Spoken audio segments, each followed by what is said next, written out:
Fatala fatu le tunu lita fo fa malol flo mnuia si fonga ne lo mua ta ne la stofi. Wei va sol tato fo lo ngal masina le yuni. Ya lo mai usi mai fa fonga tato sa ninga lo tu la te ile sunga fa finga Reverend Utumo Upupulu. Matanga lwenga Samoa I Wesele Wellington o le kalesia metutisi sa a I ni usila e kalesia metutisi ni usila. Usmai va fonga.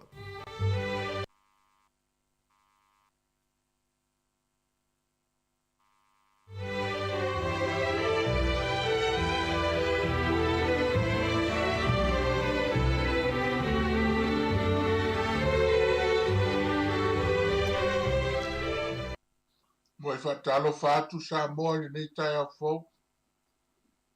Te ton wal fa mai fa nu o mate ngofi. No le lofa ma le anga lei mate lasi. Lo tato ma tai si di nanga. Maia, la tato tapo yatu I le tua. Na fisea I la to I le vao. I le ala ele I uia. Ele maua I la to se ai no fuai. Sa mate la ina I la to. Ma fia ino. Na lai loa o la to loto te tonu ya I la to. Nā langa leo I la to ya iova I la to puponga. Na I la vea I te I la to na I la to tinga. Na I te ina fo I la to I la tonu. Ina I o la to watu ai se ai no fai. Ia vi atu la to ya iova ono lo nalof. Ma ona va venga no fai le fa na o tangata. Amene. Tato te talo. Yo valo mātou tua. Mātou wati o luma malenga o wha maulalo I nei tai au. Whafo yatu na vi inga man whafte kele yatu oi. E pa ngāle le se mea mātou te mawhai. Pe au noa ma oe lo mātou tua. Te talo malenganga wha maulalo. Fiu mai lo nganga pa ia. Tau tolu inda la mātou tapo inga le nei tai au. Ina ia mūre taulanga whaftai e lau whana. Lo suafa Yesu a mātou wole ma te talo atua. Amene ma amene. La tātou tapo yatu le tuelvi inga o saunia e lau whaipesi.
soni fifilia mo tātou le nei tai ao, le a mo mai le tale leia Jesu na tusia luka o lona mata o po se fulu. Fai te wina mai fai upu mo mua se whangata mai fai upu e wha. Ona to e si i lea o fai tau fai upu se fulu ma le ono. Whangata mai fai upu e lua se fulu. Fai whonga mai e fai te wina le fiong pa i ale tua.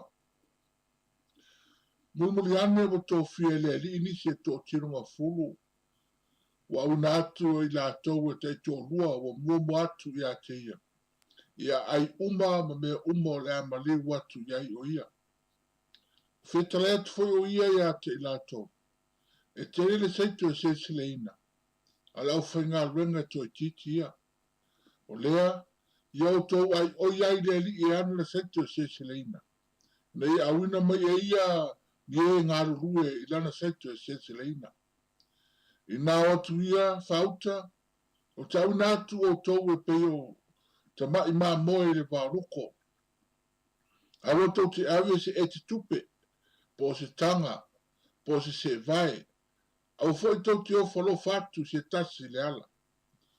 O le whalongo ia tau, o whalongo ia ia tau.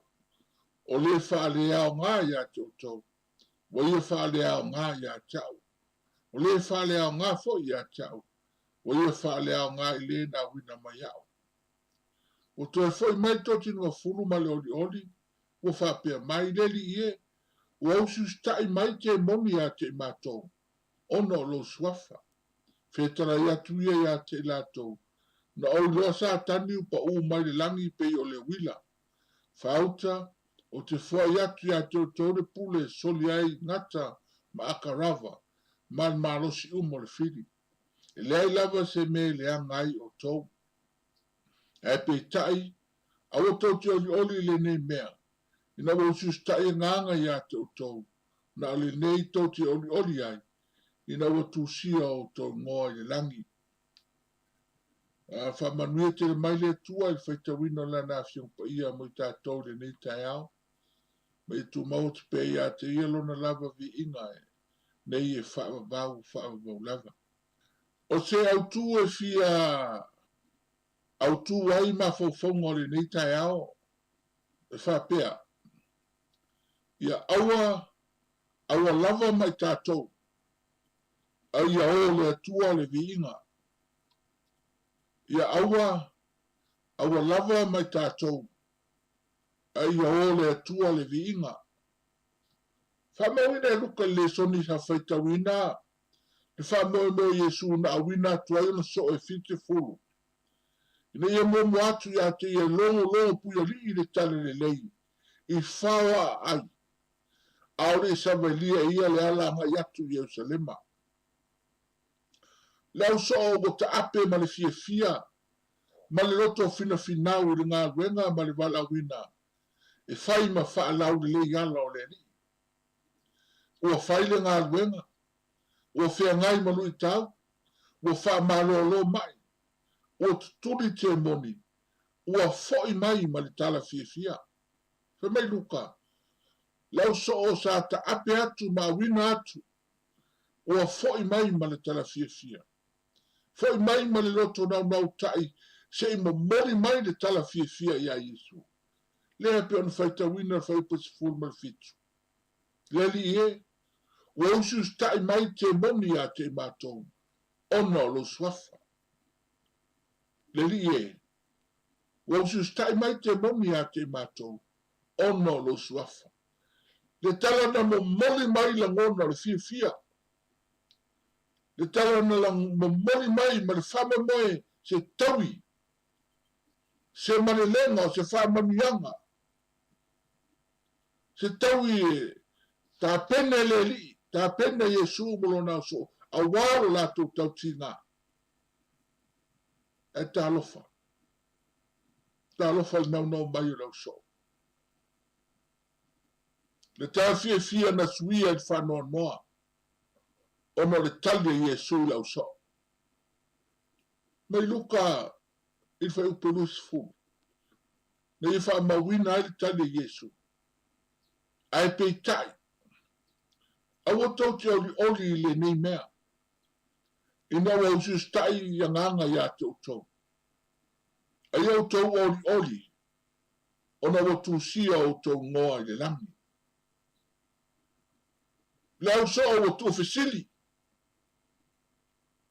Awa ato e wha upu le tale Yesu ona wha pelea.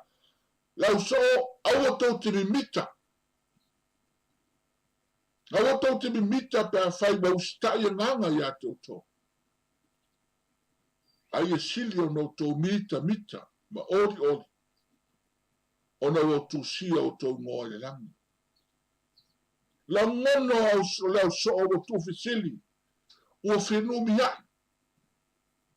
Pe iai ese mea ua se. Pe iai ese mea ua le tusa ma le whina ngalo Yesu. Po le tala ena ma mori atu o se tala whanoa. Po se tala ena ma mori atu ua le tusa ma le whina ngalo le ali. Pe iai ese mea ua sasi le ngā ruenga sao la tō whai. Ua mafuai o na masi i le tali Yesu. Awa na wina i la tau e tala i tale le awa whai. Na wina wha malolo mai le ana whai. Na wina i ne tutuli te moni le ana wha tau no. O le awa uma na whai. Le awa whai mai mai tatu nunga o lo le lei ma sao me uma. Petai. Na tangia tale Yesu. E yele mea te le lava o lo se. E yele mea te le lava o lo wha le ton. E yele mea te le lava o lo misi. I le awa unanga a leo so. Ponga i leo lo lato tufisili. Leo so ua ngalo ya te lato. O le atua na te sida fia tō mana tunga lo loto o lo lato fatua tua. Yesu a leo so ua ngalo ya te lato. O le atua e sila i le loto tangata na mafua ma whaavai aila na tautua. Leo whaalangi whaamalolo mai, le lei. Leo whaelo mai tutulo te moni, le lei. Leo longa mai o maltala e whingalo le tua, le lei. A ole mea o lai tupu lau so na mafua aile tale Yesu. Ua le ngata ili whaamalolo mai. Ua le ngata ili tutulo te moni. Ua le ngata ili tala i le tala le lei. A o tupu ai maliloto fifete o lau so. Ua tupu ai maliloto mimita o lau so. Ua tupu ai maliloto fievi ia o lau so. Lau so na foi mai ma le tala fia ma le whamoe moe o le avi ia ai la tau e Yesu. A o lea ele ai, ai sea. Au ia aua lava mai tātou. A ia o le atua le vi. Le tali Yesu na ia sa ili ai loto lo na so. Po fea o ta oto ma faa vai ai lo lato soifua au ona. Lo lato soifua faa tua. Le tali Yesu na ia faa tua ni fesili se lua. Fai ai filfilinga au so. Lewo to au mai le tala fia o le fesili. Fe sili a toto. Leo fa vi ma vi inga mai le langi. Po le tu sia o le ngoa de lang. Ma fu a ton ma lea na tai ai Yesu. Le fo i mai ona so o. Ma o lato loto o fefete lunga. Ono o le ngana fa vi fa wa ai. Lea sa ngar ue. Leo fet wo ftalai le li. O fe sili. Fe taua. O fere tau i tau te mana na o ai e tau iei au tau ngā ren. Vi inga lalang, po tu sia i ngoa le lang. A wafa mai leo tu. A wae o le atua le vi inga. ai le o tātou. O le tasi tu o whatununga le a Iesu na whetawina. O le whatununga a Iesu au tau te o tai tō tasi. Ai au tai tō hua. Sira fia Iesu. E le ma whai e le tangati. O na tū tō tasi. Ma tau tō tasi. I whainga tā ma whaaso songa le larlanga. Nā te leo tai tō lua na mana o Iesu e o ailo nau so. O aia e fia tau tua i le atua. O aia o ta lia le vala wina e whaima so. Ia tō lua ma le atua i taimi uma. Ia tō lua ma le atua i aso uma. Sir fia Iesu e lem whai e tangata atu tō tasi. O na manu malo mai le lalo langi. E fi ai ona lui tau. E fi ai ona whainata. E fi ai ona whaasosonga pe o ruko. Se i vāna ngā. Ua tō lua le tangata whātua tua. Male tua. Ona mautinoa lea wā e manu malo. Luna winga la. I le te tau ona mita le au soo. I le nā manu malo. Ina o whaalongo te moni i lato. Lona winga le tau fia le nao mai, i le te tau ona mita e lau so. Ai e sili ono lato ori, wa o lo lato manu malo, o lato manu malo mole atua. Winga leo le tali e Iesu. Ia sili atu tau ono tau ori, a wā o tau manu malo, mole atua. O ngai le nā le toi au ngani e leli. Au ni avise me tasi malanga. Tupe, tanga, se vai, ofu, pe o whano whatu aua. Wha moe o leli. Aua lava na iaise mea e whaalawe la vea ai. Le soifua au auna, le soifua sa ili, le tautua le tangata o lo whai le tua. Wha moe nau nau ta ingo Iesu, ia ta oto tasi le tua, le wha moe. O le tangata whātua tua, o lo whitai tunga, i le tala lele. Ua o le sila fia Iesu, o le avi o isi me la i ki malanga. O le a whai ma wha alawe lave. Awa o lono winga e lua te tapa il melea.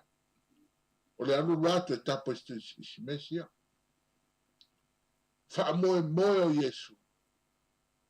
Ia alu le tangata ma le loto atoa. A tautua ma le loto atoa. A o si taulanga ma le loto atoa. A fitai tunga ma le loto atoa. A wae e fua whaiwa le tangata whātua tua. Pe au noa ma le atu. Pongali nā sā mua ea e manu ia i o whai. Pongali nā sā mua le whamanatu. A e manu ia o whaiwa, ia manatua, e au le atua le viinga. Ai awa lava mai tātou. A e manu ia le wa onanga. A e manu ia le wa tamsari, ia manatua. E au le atua le viinga. Ai aua lava mai tātou. Wātangia mai talia Iesu, e leo sona te eno le tala fia. A o le fafola ina atoa le taui, ma le whaamanuianga, o le tau ti ngā o le uso. O le tūsia lea o lātou ngō le lang. Pe a whai, ai aua lava le sailia, ma le vi inga, mai le larulangi. Samoa le nei tai au. O se tua lalo le nā wafi au ngā ruenga o le nei asu. Awa tātou te mita i se tautua, se au au nanga, o se mele leu o tātou whai mo le atu. Ai silo na tātou mita mo li ori.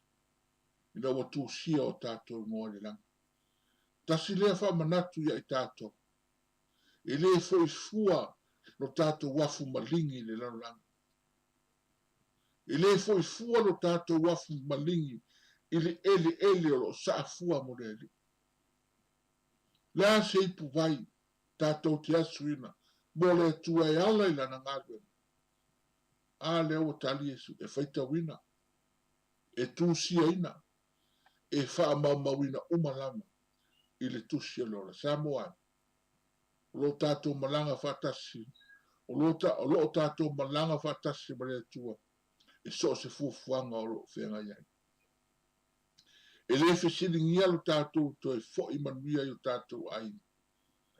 Ma wha fo I le tala fia, o le vi inga lea I le tua. Tātou iai fo I tutono whaina tā o le wha mai. O le wha manatu le nei tai au.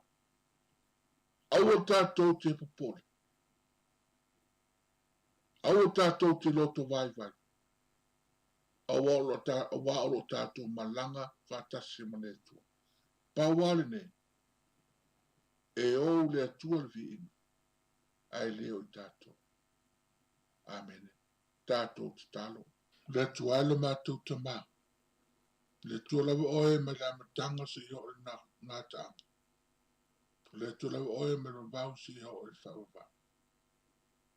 O lo fa mai le au noa o mātou manuia I le aso ma le aso. Ma fuang fo le o lo mātou watu ruma ma le nganga whawhitai. Ma le nganga vi ia ele nei tai au. O no me sili ma le mātou mo fia wei whaia mo I mātou. Ma watu pong sa malo lolo mo mauta ngata. Le o mātou wala whai mai. Whanunga le leile nei tai au fong. Le asa fōu e whapopo yaso le soi fua ma lo mātou wala. Whaftai le tu lau tausi ma leo mai. Wai le aso mātou loto e whai. Pe ana e whiringa lo e maulpong sama so mātou wala. Pe tai o e lau le lofa fua ma le lofa muti wale. Te linge se lo to sai mua lo lofa ya te mātou. Mātou yo e fo I me tel tonu. E le aia se me tupu fua ya noa ma oe lo mātou tua. Le whaftai le nei aso fōu, whaftai le manuia wa e au mai, whaftai au whamanuianga I le tino le mafo whau ma le ngāng, whaftai manuia o mātou a inga te tasi, e ulawa iei nisi o ainga lo whia ngai ma, whaamai ma le ato toa le malosi. Ula fōna iei nisi o ainga lo whia ngai ma le matu malingi o le malanga le maliu ma le oti. E whaftai le tua le nei tai au. Wa mātou yo e ama te tonu, e te leo tū la fo ina I mātou.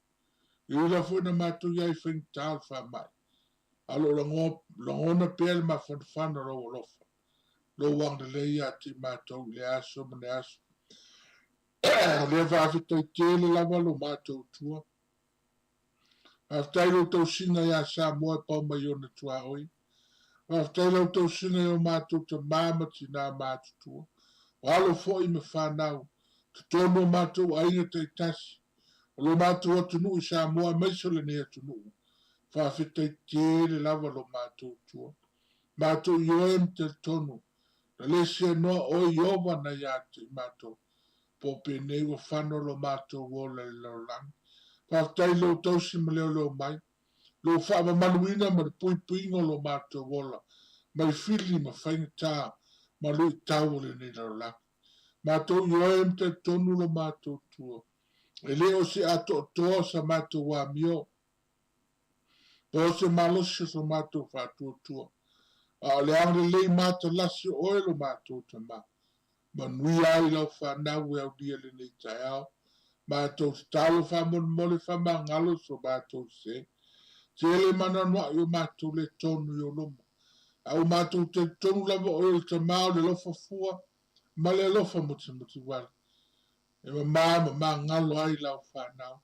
Upo mātou ngana ai. Tau tua wale ato toa.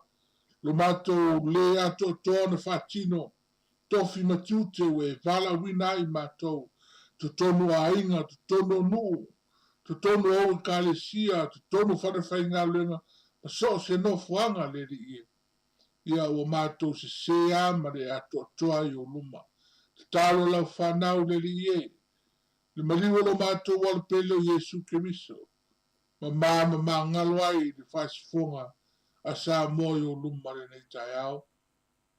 A te talo wha mole, ia fio melo nganga, tapu au ina soi fua mono mātou wala. O leu whafo ma leu whale. So se fuanga ma so se wha moenga. Te ngata malana e a tiai. Ala foi ma whanau si au mga ruenga. Mai se foi o onga. Te māma tina mātua I mago mātou whale. La to umalawa lo whengai ma ngā ruenga so sam. Pui ngalo atu nuu mai whamai. Mai se o li ma te mai tai fōma. I ore ta talo. Leri e. Ia o atu yailo la wangi lei. Whamanuia ngā ruenga e kalesia. So se whai tau langa. O lo ta la iai lau tarelei. Ia mana la lato ngā ruenga fola. Ia I fo nisi lo mātou community o lo whengai ma ngā ruenga so swani. Whaasoina ma le. Angre lei o mātou aingo lo mana o mia le so swani. Te talo le li ia iai au whamanuianga. Whamanuia fole nei ala leo whaasala lau. Lato ngā ruenga lo whaia I le aso ma le aso. Ia iai au whamanuianga I le pūlenga se I o lava I le au whinga ruenga. Whamamanu mai o aore nei aso. Leu whafo ma leu whale so se fuafuanga. Ia iai le angre lei oelo mātou tua. Ia iwe nei aso I na ua pō. Māua lunga se vi inga oelo mātou tama. Tuma mai o mātou lunga lo manuia ma lo while mo. Oele tua tama le alo ma le ngāpa ia. Māma mafuta mai mātou le nei tai au. Si o le whawawau lava. Amene.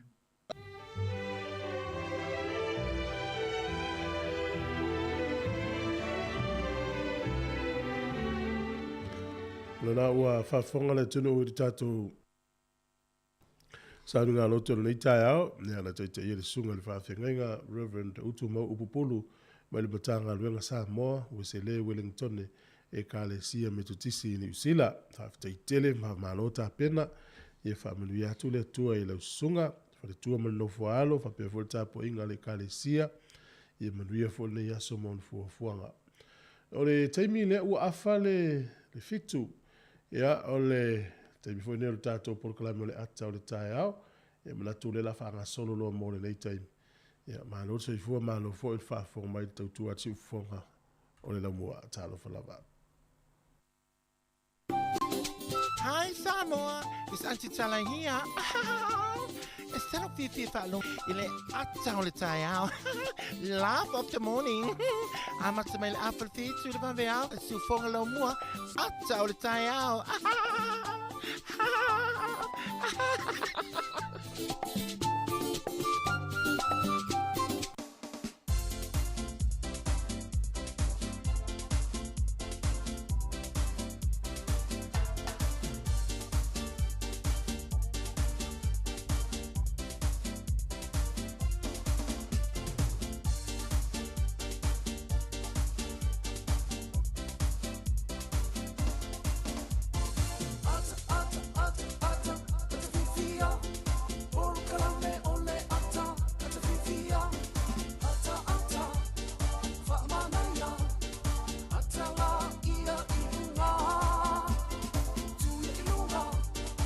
Fonga no mua mana tautua le nei taimi re tae au, malo se ifua, malo tau ata, I fila I fua me to fasi le la ei. Ele usua fai ngā luenga foi tautua le aso, ya, malo fa malo se nei tae au mana ia. Ya, tau fai wha malo la foi, le nei foi tae au matango fi. I le tātou wala fai mai foi le tātou sunu, ya, malo. Wa tu e se le whainga le tau le, le uso so meni tae au. Le tau ia, tau na faisia so malo lo, le tato malo, pia afa pia lo wingo le tau, e va pia malo le tangata whainga albenga, ia, le aso nei mamoi o mai toa whiare, lunga pia talu le uli. O malo ho tunu wawiao, o patu I mai te munga wapia. Talo whai nei tangata la uausu. Ia. E wau te vau tunu wati le taimina po te alwhanga le lima, ia au whapia so. Ia toi pulori afu. Ia, o peo le vai tau wale nei le fwa masani fo dato no la to le usupo ya wa ata to to ma fan ya e tai fo lima tai o mana ya mala ya le faina fo la le timu ma le feta I no mata I te me tama whanwhana. A wā pēra ua. Ia e pēra ko ngā te mine. Ia ono whono whama. Mo whawa ai mai whawhafo ele ele. I whamalama o le whale. Malo sio timu. Malo no sio timu. Ia malo arispo. Whapenale. Ia mawhawhonga peo na e tala noa nei tu nā tai au. Ia o. E oso ia le onga tama le whenga luenga li start. Ia hapa fieso. Ia e whamalo le tātou tunu e te tonu maa. Ia o tau singa o ainga e mawhua i ona. Whamalo se a mese. Ano no whai whana. Saore le ia. Malo ale usu malo tau ata. Ia o fuila na elu ave ta vale te milio ta o timu ngai. Ia. Fenga ta ia na ave ta vale. Ia malo la ia fa uta uta man fa te le ni yaso o fa sa ina lo sa. Malo. Ia fa talo fo tātou tunu. Ia le o whenga lunga tofi le tua. Ia au sarvi. Ia o la tau o staulanga wa foi tapo inga. Ma le nofu te talo le tātou tunu mo se manuia. Malo se fo manuia. Malo te talo malo tapo. Fa talo fo le lolo tātou tunu i te mam tina mātua wala fa mai whanunga le lei. Le nei tai au mātango fie. Ia malo le langi mātafi malo se fo manuia. Le tātou tunu o le fo ua nga iatu fi au mga luenga masani. Tono ngā luenga le malo, tono company. Ia me se fo yo tangata lava ia iana fi au mga luenga masani. Ia malo le whatoa le nei aso. Nā tō uma fo yo nafa mtiute ma whaiva i tono mauta malawa e te inane foi. Tāpena ina o tātou whanau ia o onga. Ia e nā tō fo yo mai mo mai ma tāpua i mai i tawhai fio le larolangi ma le kelope. Dunga o tātou peanga ngalo le e le Facebook ma tātou YouTube. Mai se tātou app. Whataro whāturu si ufonga la mua. Ia ele nei fo i tai au fou. Le aso iwa le nei. Ia o Juni lua afe lua suma tolu tātou e tātou folau. Talofa, talofa lava. Ia wa vea tātou tau sanga lua afe lua tolu le tātou lua afe lua. Lua. Pele mo e miti fia au dia lua afe mare. Lua tolu. E saore le ia. E malo fo malanga. Malo lava i la tolu fe malanga i. Ia ni tai au. Ia manatu le lava fonga se pese. Ia. A fonga no le tātou talo le tau mwhanga solo por klame peo de masani. Le tau tuol neisi ufonga le mua talo falava. Talo hani tātou uso kerau. Ia kiorana i tātou uso rau tong. Wana no fatalo fatu ngana ia ua peo la tu isa mo tātou le tiofoni. Toke la Cook Islands. Mana ia. Ia ma tātou sa mo faftai tele. La tātou pese mai le lau mua o puna o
Ia tala whalawa usimel whaafonga le tātou tala o le tau mo le so.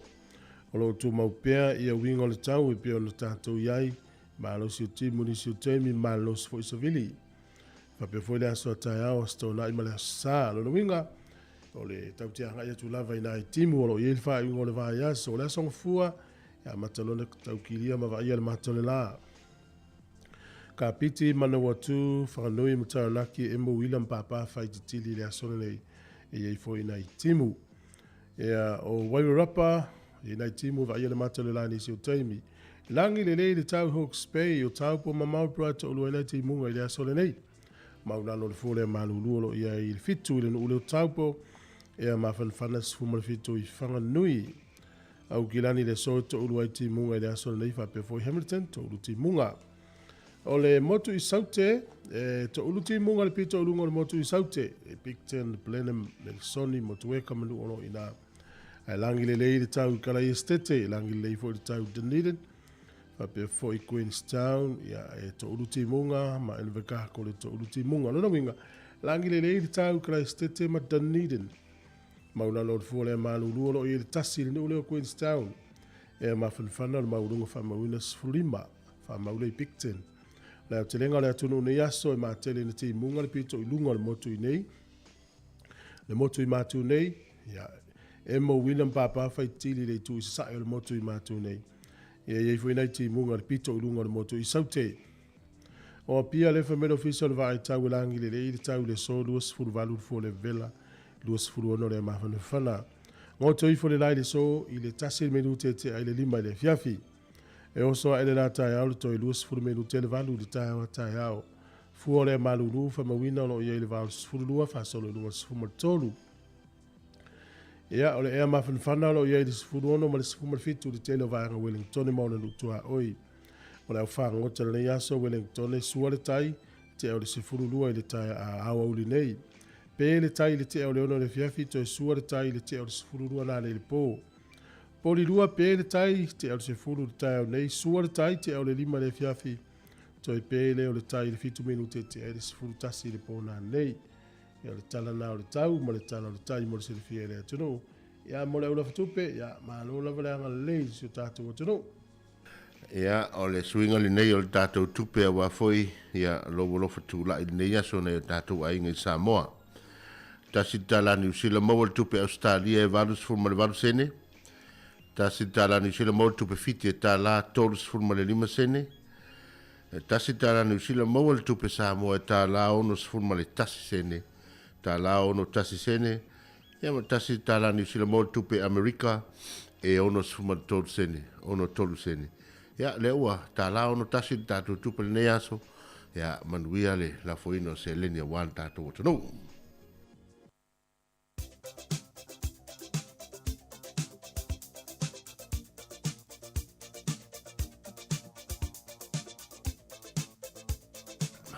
Ole whamanatuina.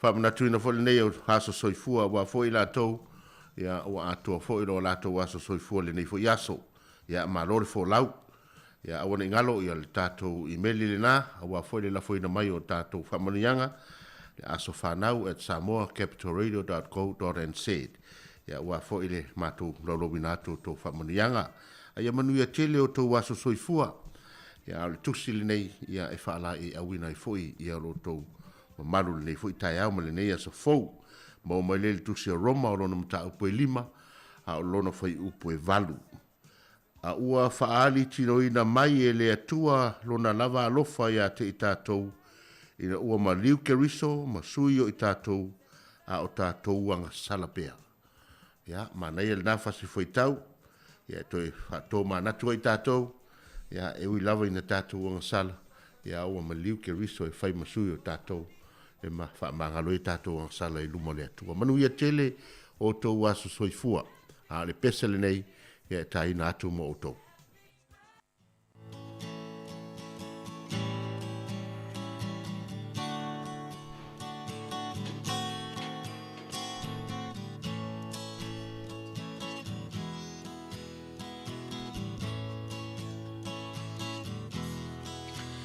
Ia vi ia le atua ua uli so soifua ia manu ia loa so whanau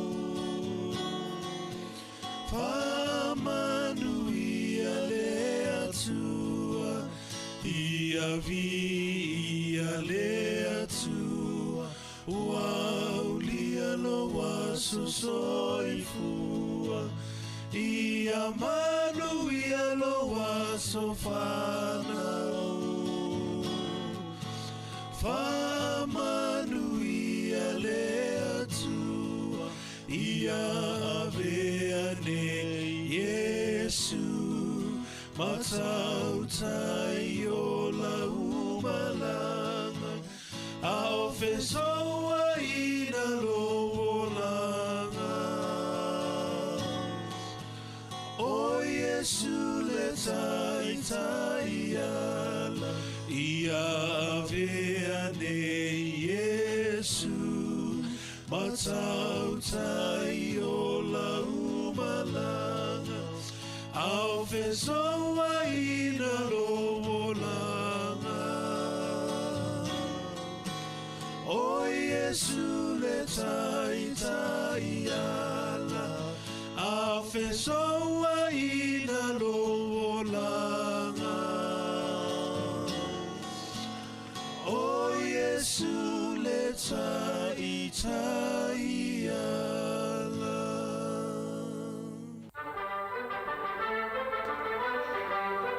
Whamalo whaftai o le te pātule I tala fo na tupu lalangi tau sanga mawai le asoiva o uni. O le so tau sanga e ono valu, ia o le emperoa Roma na taimi o Nero, ia o le so ia na pule lava o ia lon soifua tu lou lava awa sa uni ia le malo Roma e whaasalaina I leoti. Ia o na tango I lava leo ia whailwha unga ilo na ia lava soifua I le so tau sanga e ono valu. O le aso nei tau sanga tasi fitu iwa o le urua tusi mua lea ua alu ilalo le tula fono Amerika o le copyright I to tono le nuu leo Philadelphia o le tusi e ta o le spelling book na tusi e le tangata suafa ia John Perry ia na whaatula fono ina malo ia ilalo le tula fono Amerika o le copyright I le aso nei tau sanga tasi fitu iwa o le urua tusi le na ua aufia ilalo le tula fono. O le sol tau sanga tasi valu fitu tolu, ia o le whale le ainga tupu I Peritania o le Alexandra Palace, na mui le so ma whaaleanga ina uma, ai whatoa se fulu wono aso talu na uman whao ngā, so uman tatala I le, se fulu wono aso talu ai, I tau sanga tasi valu fitu tolu ai, o mai le aso nei le aso iwa uni, tasi valu fitu tolu lava, ai mu maleanga uma.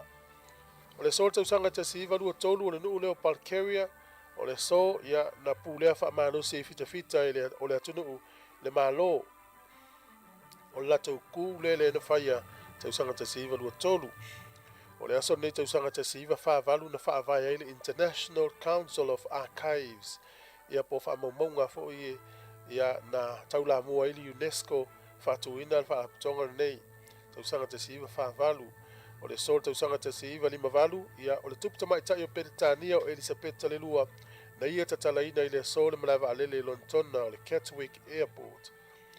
O le sol tau sanga te siiva lima iwa na tatala I le waa maulu lea a Amerika o le George Washington.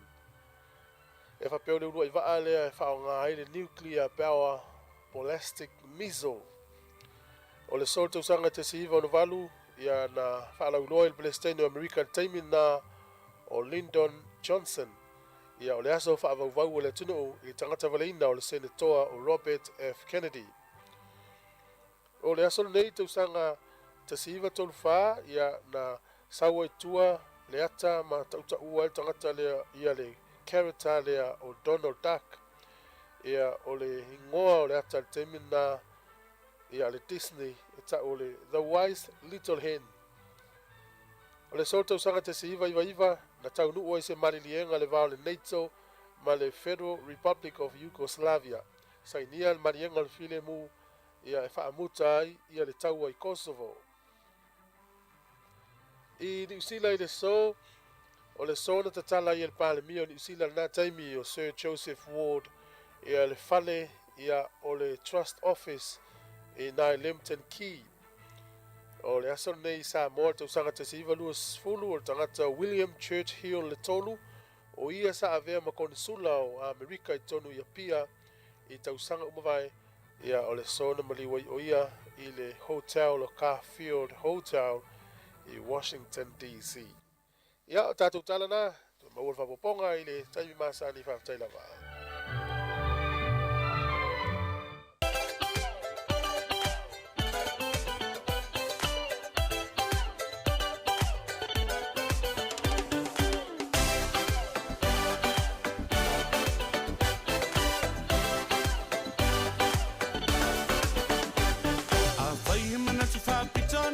Tangata, oia ua sili lava.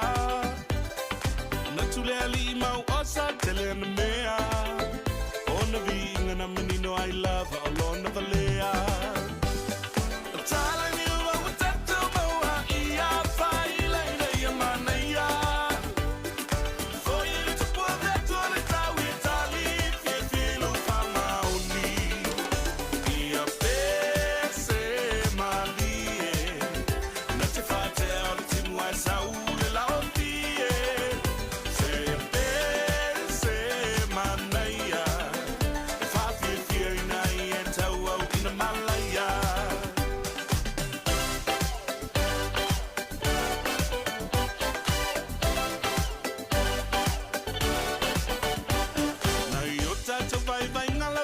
tangata ua tilima walalo ai le tulanga aile na forma walalo tau samaanga e pala au binai o e whano fo ile masala fa tala ni ua utatu maua ia whaile ina ia manaya fo ile te puade tuale tau I tali fie filo whamauni ia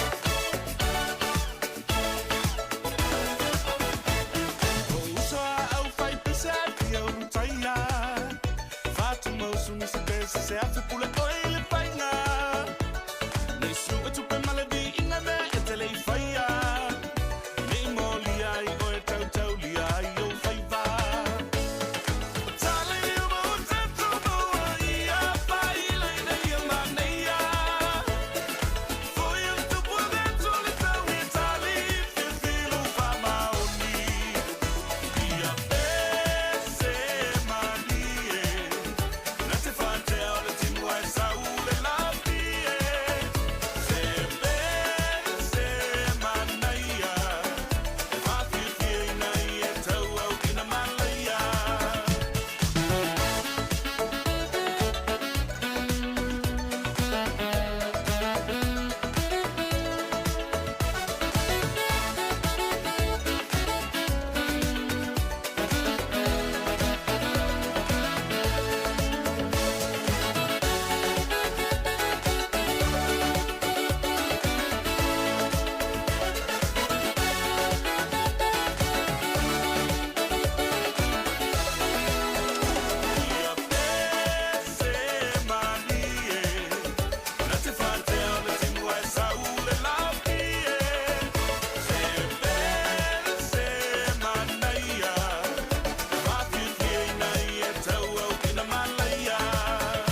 Yanga ya mai no pese le puni ala ba le taimi o le fasa le ngasi fongo le mo le utoyo no ami no tena tale o le valu e le por pese le au sus pese malie e te ai ti munga sa la vie ya ole vai ole o to inga langona na o to inga so fa pene lo wa ya mo awai te vango fia ya fo ia langona ma au taltanga te fai fe au manga lunga sa fo foi ne fai leso ona tūlanga le tau. Mole. Ai au foi tatou te ie, o tātala foi le fai so al te le aso. Ia, A o ina fōfu mo whapele, o foi tatou te ie le tūlanga le tala le tau. Ia ona o le tau a ia o le mea o le fōfuanga e le ise pule malo se tatou mwhai e ona sui. O pa o tūlanga e foi le awa a tatou a ie tatou wha moe moe. Ia o tatou nofo tatalo i le pō ma le au tatalo i le atua. Mise lau lau. E whapenala, ai le o le tatou a pia soli. Tua le anga le aso. Ia. Ai, o tali tonu i wha moe moe atu i le i se tau langi lele. E o tual wha moe moe langi lele i le tau. Nena. Al wha te inga la wha peo le sauni tātou tali malo i la kapili, vai es. Ia se ase atu talo sisi o tātou i langi lele i le tau. A o tu le sona pe le whai ala kapia la woli. Ia.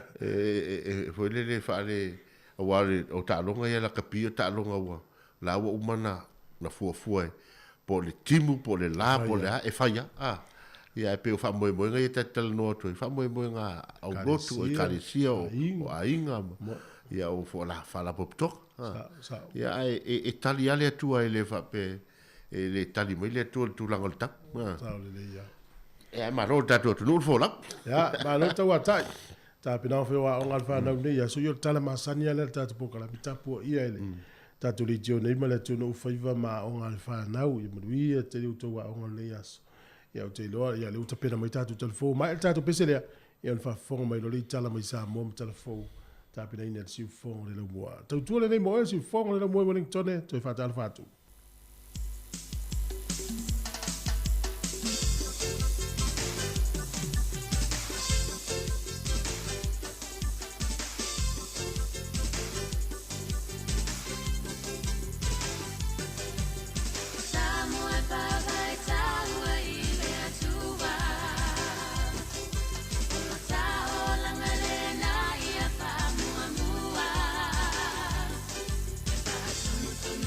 Yo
So I fo man wia le tātou tunu nei fo ia so fau ai o se whao poponga o tātou telefou mai sa mo le tautua an se whonga le lo mua. O le vaiason te nei na tāo fia mai e leo se li mai le fio anga mo tia tele. E na ua wha mao nia lon se sunui no le whalo le pulenu o le fio anga. O le mata upu ne na wha lia reporte leo. O se fe ese inga mai le vao le pulenu o malo na uso. Na wha o li mai tau lea sto tolo le ainga e tasi. Lea e ao fie ma le to tasi lea ua tāo fie leo. O le isi to o luo i la to tolu na tāo fia. Na sue ma toe te talai tua. Ai a reporti na tā uai. O se whaai ungo le whono o matai le fio anga e whaasanga ia i la tauia. Na tupua nei te le fia. Ma tūla i mai le whaalave lave. Peitai o lo mōlia fo i le li pule nuu malo nauso. Na wha o lima fo ia i la tauia e to tolu. Ma nga ia nei ma se sunu le whalo le pule nuu. O le asonga fua le vai aso fau e wala au waile mata opule nei lumo le wha masinonga. Ai o lo o wha wau le vaenga leo ia la tau suenga. Ua wha alia manino mai le taitai o le vaenga wha upu whai le tua ngai tu le empa lupe sori aisa i le malia le ngoi. Ua wha unu atu la nātou tangi le wha masinonga. E toi fesilingi ai le wha ai unga ua wha au popoi le tina i ato mata nora leota. Lea na to tolu i tina na wha tau tō. I le wha atoi no le se 40% o te mai tai i le pāle mene. Na wha ai loe tu ila epa. O se wha ai unga wa se ese mai ei ma le wha vai o le se 40% ma ua le tala whiangai. Mai na ia sau no o le fitu wa iei nei. Ua le tala whiangai ma le au whai o whai pule le mauta whono. Mai whato a ma whai o na wha au popo se isi numero i lunga atu e pei o le fitu wa iei nei. Pe ato e wha au popo nisi sui whai pule o le pāle mene.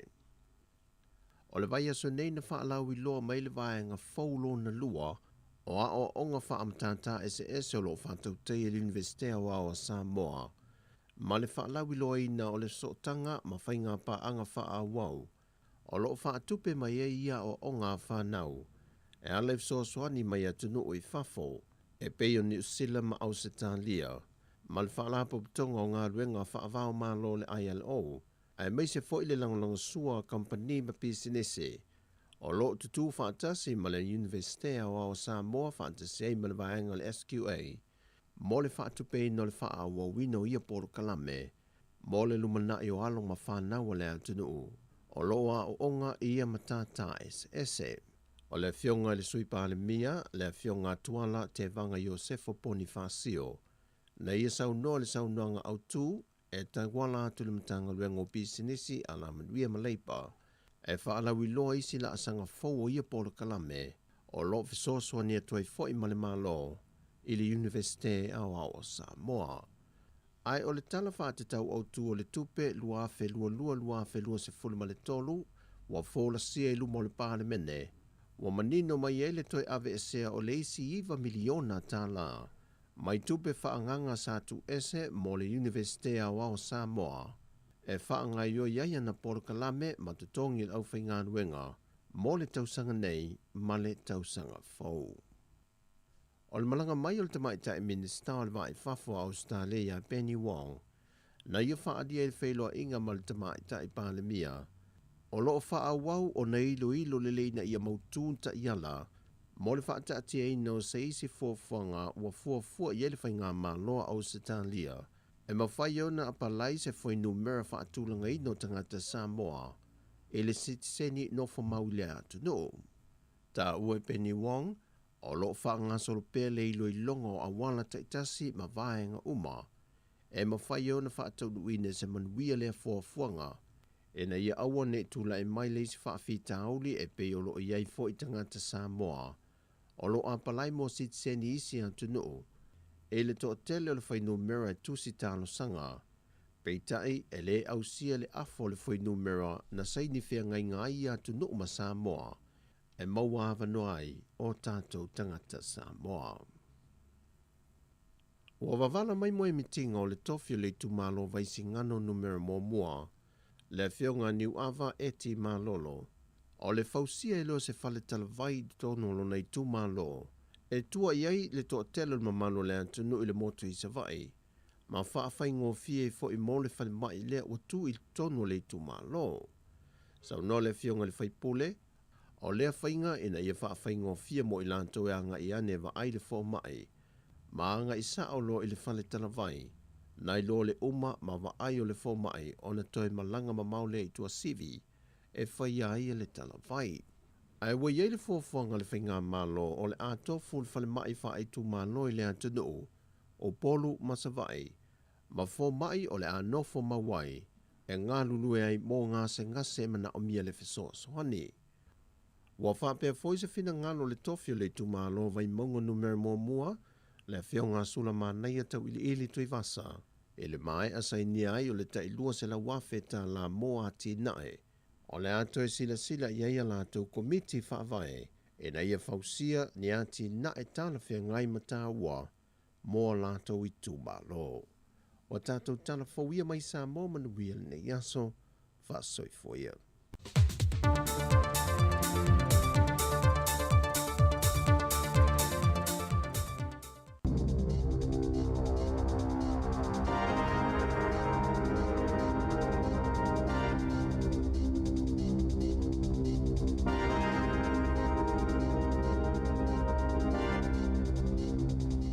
Talo flava al whapoponga mo talafou mai le si ufonga le lau mua mo le sola soiva iuni lua fe lua. Wa whaalau loa le matanga luenga le saifua maloloina le pasene o tangata i tutono New Zealand sa whaamawina o lātou whaamaunga na afia le COVID se foloiva. E o mai la sobalo iuni lua fe lua e tu samale lua sfulfa pasene o le whaitawa o whae o tangata New Zealand. Po le tasite simale 2 miliona o tangata na whaamawina na fie le vairusi. Peita ina ta ua le matanga alwenga e fōlinga mai e mawalunga tulu whai numera sao. O le suinga peo na whaiai e tangata taitasia lātou lava suenga mai rats whaatasi e masuinga le ainga po le pulenga o tangata sa lata i e na fie le vairusi. Whaapea i masuenga po o test i le tali atu le Omicron e ilo ai e te le mama atulu whai numera o tangata COVID-19 fuluiva. E le mawhai ona maua i a lātou ripoti, pe ona tā ua ese so upola matanga aluenga. E to ofitu wafe ma le 5 tangata whauna whaamaoni a le COVID-19 fuluiva.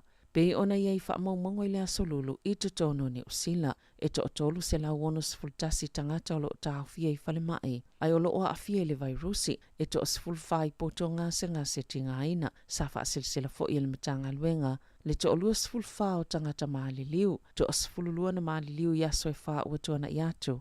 Ma le isi to osfululua na maaliliu talo mai le asolua sfululima o aperila. Ua folfola stama ita ilo wa hat o le afina upea ina ia toi whaafo iane le tino maliu o lona te olua Tommy Murray. Safa ilo le fia o le tama itai ina ua watu le ainga o lona te olua le vai unga le vai aso. Ma ave whaamalo si le tino maliu o lona te olua i Northland e lango mawai. Na ia ta ue whaapea. Na tala noa i leo mo se fisosoani na ia o atu.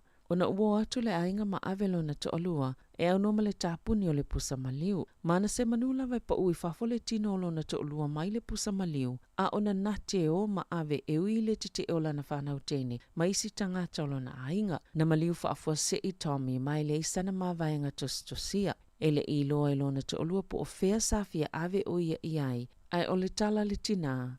A o soifua lona te olua. Safa iloa lava ia te e fia no foi le mea o iai. A ia whaaliu e fuefu lona tino. Mana ta uel tina e mana oina ia whaaloalo i mana ongo lona te olua. Peita ilva yasone ina lango mawele tino maliu Thomas i Northland. Lea sa tupunga e ai. Ele ifia tala noa lona ainga i tu stala. Ai ele talitonunga. Na ave lona ainga lona tino maliu ina ia lango mawe tu sai mala tu maanga. Na ta ue Shane Jones o se tasi na avia mawhaipulo le pahalemene o New Zealand. Mai manino lele i tikanga Maori o se mata upe whainga ta tele. Na whaalia leo o mai ona tala noa mai tu e lua. Peita i ele se mali lienga na au tasi iai. Ma ina ua mai ona o lātou ta paina ni whautoanga whaalto la fono. Sao lātou whaaliai ele mana na o e toilanga ilunga le tino maliu. O le atale peina ilalo se poloko ni fale pulenga anu o Wellington e whawainisi fale fomo tangata i to se lau fast full fa. Na whawina whale no whamaututongi Cranville talo mai le vaitau le a whewsela ono sifulu ai o lea wai ei nei le malilia ngal pule ngā noo e ta lepe ilalo ma e ele whaamoimo i o atu i le masina o me lua whelua whaa. Wa mai ona tuuina ilalo ma ave esea, a mai ona tue whaafo i leo lea no whanga i le mana whenua, mai le whaala potopotonga salisi ia i le pule ngā noo le ele. O le mauani solo o maututongi ai, e peila vaulo ulu whale i te tono se pusa aisa i le mālu ulu o whale o loo nono whai. Maulo o whaitio i nai le pule ngā noo i le whaatuwai o le polokalame, leo lo o whaale le iai whale.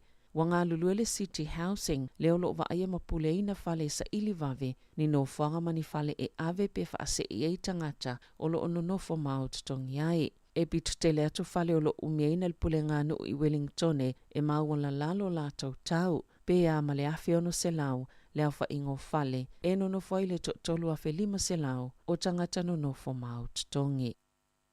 O le awhiawhia nā nei o le atatala inalo i ele tusi ua whaingoina o le launga, Understanding Samoan Oratory, na tusiele le fionga Dr. Sadat Mwai Ava, ma le whaataunu wina, i le rongo marae roa i te papa i le itulai ono i le awhiawhi. Wa mai ona whaatala noina Dr. Sadat i lungo le si ufonga le laumua e whaatataula na tusi. Ma ona vaenga tāua taitasi, ai mai sofsosoni tele moa o ngā tupulanga ese e ilo ai ona whaatulanga matapena le whaingo launga, o le aieni kopio le tusi ua uma ona saini, e mawhai ona whaatau i le tatalanga ma le whaamoe moe le fiafia nā nei. Ai mo ilato le mawhai ona awa iai, ai mai se oe o loo ala lai whawhato Wellington e mātunu ue mamao, e mawhai ona mai moa ilunga upenga of sota inga.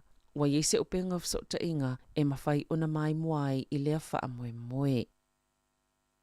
E tolus fuluano tausanga o finau Allen Hall, e whaasanga i mōlianga na tua inai o i ele whaseo tangata whaamoemoeina, peitai o aliliu nei ele whaamsinonga sili le whaiunga, ma whaalea o ngā ina ia mōlianga, sa whaasala inai, ina ua whaailoelo i ale mālo, na siseo na tua ina Hall i ia mōlianga. O le taimi nei, wono sifulu tausanga le matua o Hall, mai se fulu iwa tausanga, sa nofo sala i le whale pui pui. Ono tua inga i le whaau ongo leo ti whaamoemoeina, i le tasiva valulima i a Arthur Easton i Papakura, i Aukilani i Saute, o se tasi o sasi te leo le whaimea tono i tutono New Zealand, e tusai ma le ripoti, ma o ana nawhilena awa i Hall malona a inga, e whaafonga le whaiunga peona whaalea o ngā ina i mōlianga, matua inga na whaia ia te ia, o le whamatalanga hole i televise, o ia ele o ita, ai mana o ina ia tali na atua na fesili, ma ia sue ina i lātou sa whaia lana mata upo, ia mō lia fo i lātou na whaalavilawe ngāluenga le whaamsinonga, ma e yeise tasi o le toe leo na whaiatu ia te ia, ina ia ioi mō lianga le whasio tangata whaamoemoeina, peitai e le i ioi iai, o le luasful tolu tausanga o Allen Hall na whaasala inai i lea mō lianga. Sa tolo po ma le whaataunu uina nisi o vasenga ia o ngā ese le atunu o, ona o le taisi i tiol fwai numero tangata ia awhia le COVID-19, whaatasi ma awhianga o whaia onga, mai ngā senga se o le vaitau o le tau malo lu. Wa whautua ina nisi o a onga, ma tua ma ainga o tamaiti, ina ia awane ave tamaiti le a onga, ona wale lava lātou whaia onga ia taimi. Wa popole pule a onga ona ile ia o ile taimi whaatitele i naini wha le tono, pe a whai, e toa yeise isi ngalulo na luo le Omicron, na whaalia le pule a onga rāwhiti i kalai estete. E ielewa le taimi na tālasanga i nai nisi o mātua, ina ia tuua lātou whanau i le whale, na to o tele tamaiti sale ia o onga le kuata mua, mai o atu lava le 40% o tamaiti, e le o atu le a onga i isi aso, o le kuata le nei, wa toi fo i atu tamaiti, ai ua ngase whai a onga, o lo whaatu beina le mtangaluenga o a onga le tele o tau mo aso mai, o whai a onga nei lo le tulanga masani, peita ina ta ua le pule a onga, e te lele tupesa whaanganga o la lātou pāketi mo whai a onga langolango, whaapei maaso mai o le au whai ngā luenga. Elena o le paule o le a onga o lo uwhianga i mai a whaafitauli i le taimi nei. Wa whaalauloa ina leo le swafaltau le a Samoa na tino maliu i se paka i Kendala i le asolua o Damien Peters e whaalua tau sangalo na matua, mai nofo lava i Kendala o le tali tonunga o leo, salu le tau le e whaasavali lana taifau, mai le o masalomia i seisi tangata ilo na maliu peitai o lo whaawau pea ia ia lātou suenga, o le soe whaapa ia i tū manganu o wha maori, le nofanga o le Odell Reserve le na mawele tino maleo Peters o lo ofia mau fo i leo se fsota inga ma so se tasi sila fia ni fa amatalanga bena va ai fo ia Peters so fa savali lana ta ifau i le aso. I whawhata ni usila to o tasina maliu mali to iwa na manunu a tinga aina i se ngaio inga staule lea na whaasasa oila na taawaleanga ini tangata o sea onga i sea mani sātutu i se nofanga o whale o loa mo whaataunga na tupulea ngaio inga petu solte o le valu lipoa na pōtai mini usila na toi alu ese le taawaleanga ili awala ma toi whaasasa o le whaamalama o se whale o loa i le mamau ese peo na whaalia leo leo o le whaia onga lea na maliu sa o matamaitia onga i se malanga le taulanga o sea mani. Na maue tangata na ia i lea vaenga le taulanga le avata vale maola tau tau fiai ma loka ina i loa e leo leo. O lo so eina pe o se ngaio inga na whaia ma le loto iai e le avata vale po o se mafua anga tau ilona soifua malolo ina. I taalonga, sa manu malo le awale stars i le taalonga ma le Northern Mystics ono tolu i le limas fulfitu i le pa ua manofo i le poa na po. E sa i le aweta alo ma le Central Pole sa Wellingtone mo le suenga siampini o le ANC Premiership. O le avanolo na lua lea mo le au netipolo le stars e su siampini ai ia taalonga. E le ito e whaia ina le stars ma iana taalonga iono ua mawai atu. A o le Mystics, safia ngai mawhaafi tauli ina ua manu o la lato tongi polo o Grace and Weke. O le aso sao le asa ile le siampini o le neitau sanga i Wellingtone. Na manu malo kuini selani ia ni usawelese ile taalonga momol taamilu sango le lakapiliki ile vao awelua le State of Origin ile poana po. Ai fai ul taalonga sfulma leono ile sefulu o la lato manu malo momole isini taloma ili tau sanga ilu afis fulfitu na ta uefa peo se manu malo ua tala fianga ile lei ma le nei talu fou ile Maroons ile ta ita inga le faya onga o Billy Slater. Tala fawia ma le si ufonga le laumua mo le nei vaenga o le tae ao.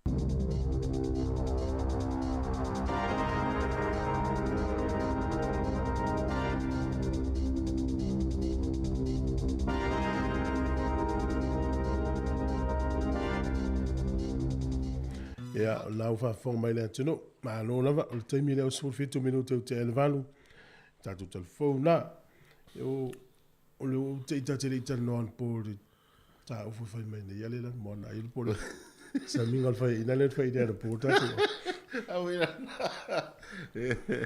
Ia, paue awale fama mafa ina fo ia tatu nei le tulanga talonga fo ia New Zealand Australia ia elin talonga tatu alo e tapu ai tatu talonga le la fai mai langa e tolu au New Zealand ia lunga e tasi e au Australia te o saul au Australia lu male ia e tapu ai tatu au o le whanongo longo atu le telefone a savalina le tūlanga o le lipotina o lato fo i lena lena fai ma lena fai a lato a siaki ma positive ma fo le ma fa mauni o fo ye pe foringa mai ele o maua le te le fa mau maunga mo lato lo o vatu pe a fo ye le fai no mela lo su fa paset o le tunu ato e tu sa maltasi te se male 2 miliona pe a fai sa fa mau maunga o va pele e pe foringa mai o le te le ale pa u e te le lava le fa le tonu le i vaenga le fa mau maunga tre fo malolo o ia le lipoti al tangata o ia la o ma ina le maua le fa mau maunga ia o le fa ina o le foi no mea le fa ino me se fo malolo ina o le tunu usama ma il fa ma il covid is fluiva miliona ma lu se la wafi tangata New Zealand e foringa le fa mauni tangata na umana mai o le foi le lo va ia tu o la wa positive fa mauni mai toki no la pisi ai le alo now le over number ole o tu for tele fa manu ya gaina mau ai tangata mau le mama ia e lo va pe ya fa positive tu ite ai wa ai le fa mau o tangata mali di utalo fa ile ia ma se mana tu a fie so i fu o se si tangata ni le ite la tai le luafe tangata New Zealand o mali fa ma italu no o mai New Zealand a fe no se la mo tu va vetele io e tu ai o le aso uma e tai fu mo tu pu do fu mo tu do tangata a fie so i fu ele tau titalie alo i inisi o lo mafti le taimi ya fa ma fa na tu por kala me ya o msi wainga ia pole tulanga fo io ai me sane o tatu tamam tina matu o le popole o alo po tasina vaenga tele na a fia ia so i fu na tatu matu o le popole ina o fa longo ku tala le tulanga o fama O la tau ie mau e isi mai vo ie whenga tāo leo la. Pe o le tō tele o i la tau le awhia i soi fwoi pe o. La le lau atu ngasi te ua whewhe seisi. Ai ista tu matu o tausi o lai tausi.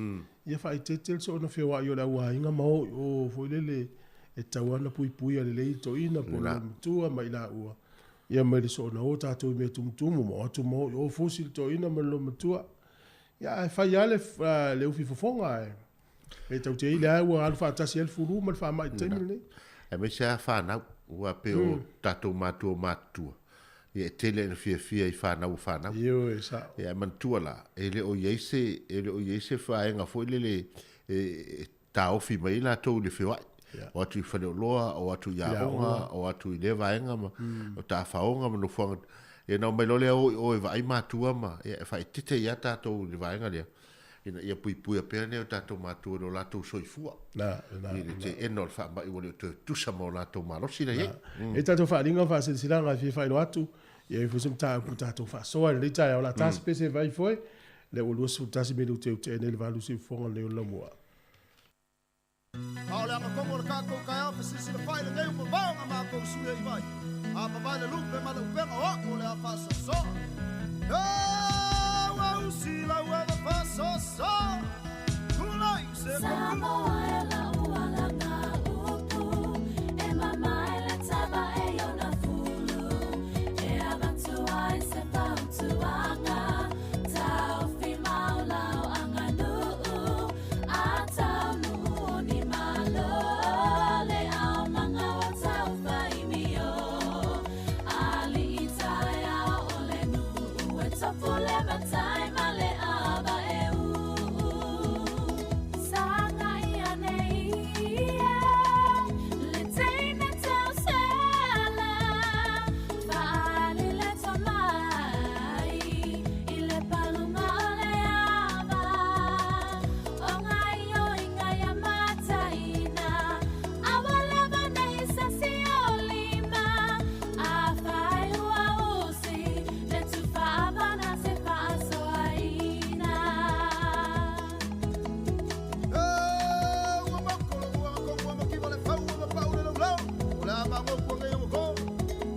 Le ava e sili ona taua I le anganu Pe a alua se usu A se matai malana ava e Ai a te a le inati Le au manga ia whaanati nati Au le taupo I le tanoa awane I sasi Le palo ava I popoto ai uma o tamaitai Le fola ava Ia e mana tua Inati o le tanoa Ia te amua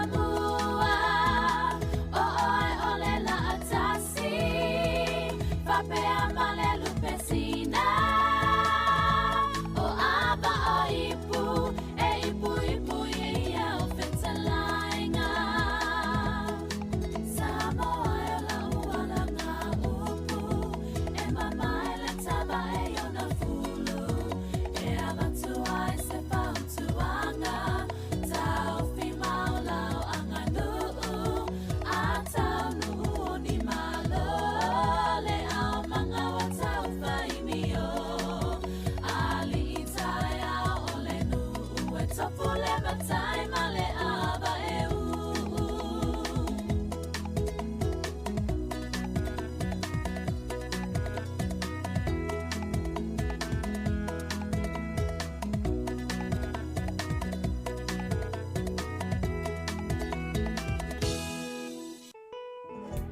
Whaasila silanga tāua. E whamanatu atu I le mamalu o le tātou au whaafafonga. E iai laua ia te tau I lalo le tūla whono le Broadcasting Act ta se iwa valuiva. E whai aisa u whaasea po o se whaitionga I mata upu tau I whaasalaunga. I lunga le Samoa Capital Radio po o le si ufafonga o le laumua.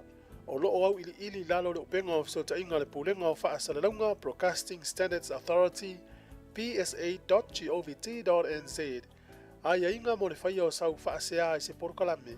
e whaamanu ali ai lau whaafonga. O loo au fi ai vaenga nei, o le ale taimi mawhai ai o na whaia se whaasea, o ai tu ai ngā porokala me mawhai o na whaia iai lau whaasea, o ai e whaao o iai lau whaasea mo le taimi mua mua, whaaftai lava.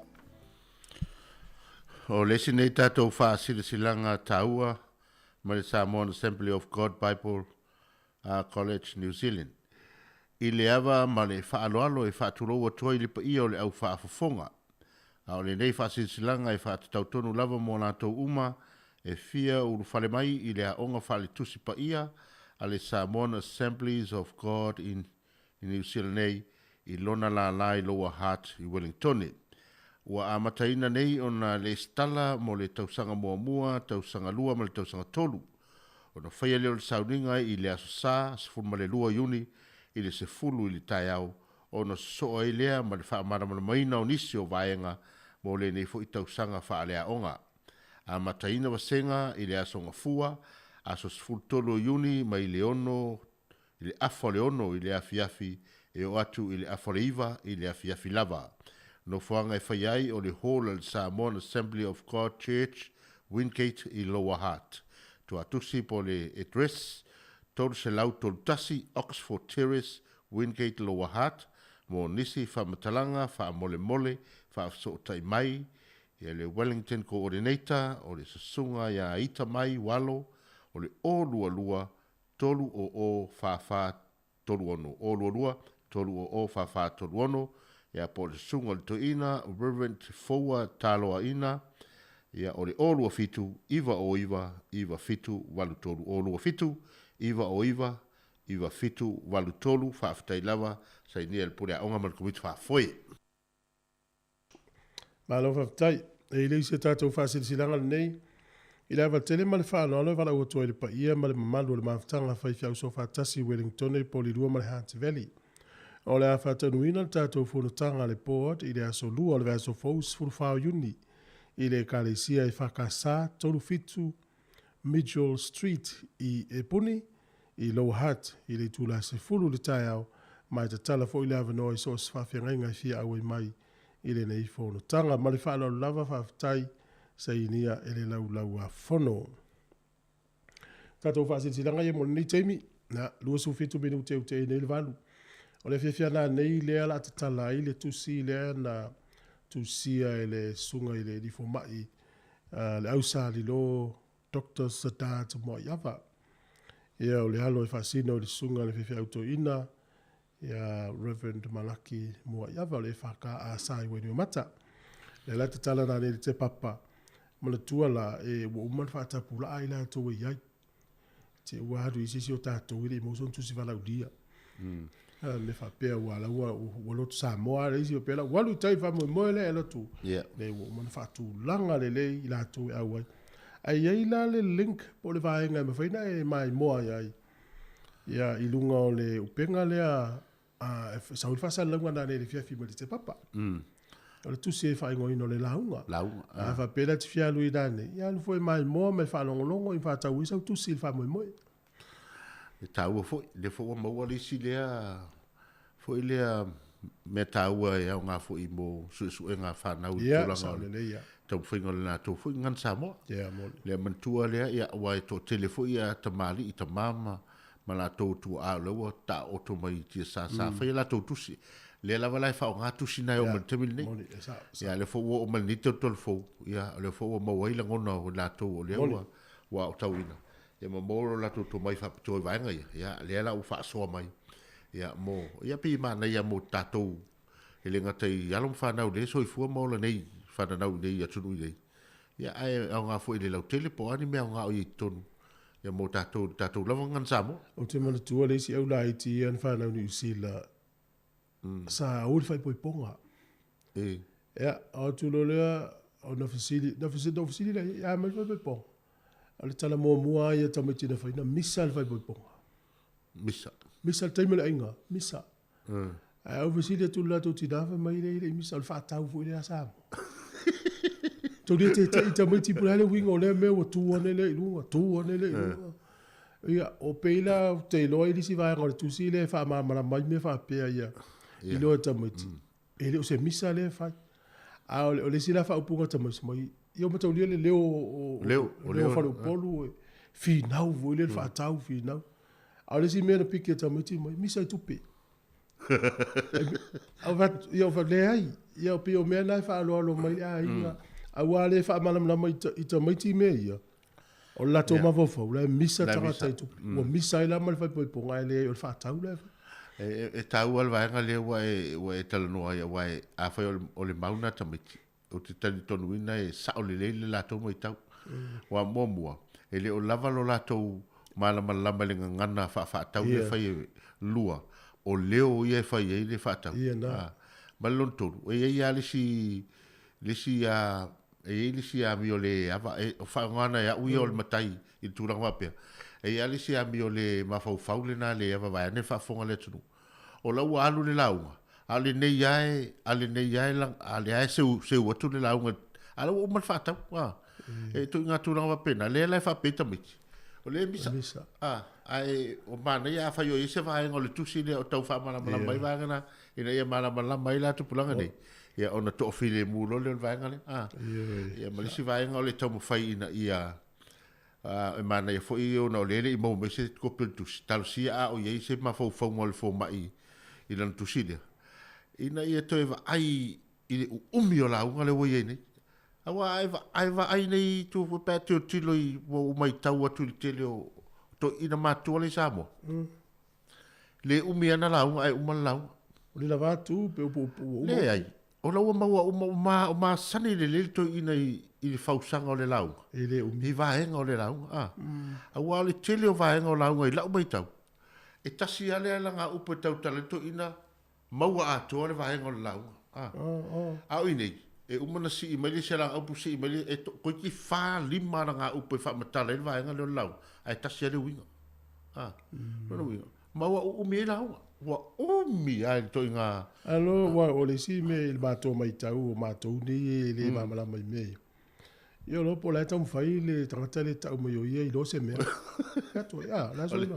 Le nā tonu wa mo mai le wi e foi tu singa sta foi tamali no foi tau sta mari foi wa tamai foi langa nu sa o le wo malanga foi te wa le fo tu foi le malo o fa punga na le wala unga e tau atu la langi o te poto lau ia wa ave me wa le mana ia fa longo tanga tau alo polisi wala le auto e fa fe lesi ya mana ya vai le tusi le na le male vai tusi vai nga le fa tau so tusi ma lam fo so ngal fa na o telemonia ya o le alu ngana sa mo ni usila ma ele wa fa nga ina fo itono tikiri ni le stay nei ya ma wa fa ta u ala valdia tu ya le telefo tam fa na u le tu le so fu mo le usila o lo fa yo la to matai ma so fa matai ave ia fa u fa ele ainga ya ma le fo ile lo al tamatiti le fa na usila la matai e nei vaenga ia malama mai foi tatou tu ma wa o ngol tu si o le launga e tau foi vaenga le wa i fa tau ino ngana ai fa fonga nei fo i le lawina mai o le tūlanga o degree ma meo PA o Tamiti University ia o le te le fo soani le ngan Samoa i le fa atoino la ko kwede tawale le tusi le na no winga la e le fa iti tau lau i to tonu o tu singa ni usila e fa tau ai le ngana Samoa i tonu la to fa longa yesu ma ya po la na nei ma te le fa tu yo no la umana au mai tu si va la u la to au ai alo ia leva no mai mo e ma fa pete so tai mai email ta to official info@samocapitalradio.co.nz en mata fi lo le la foto le link mai mo ila ngana nei i po la wala na omi ya mai mo lo i fa sa lo ngana le fiafi o le mali yo le tala le ta fa longo tu ile telefon joli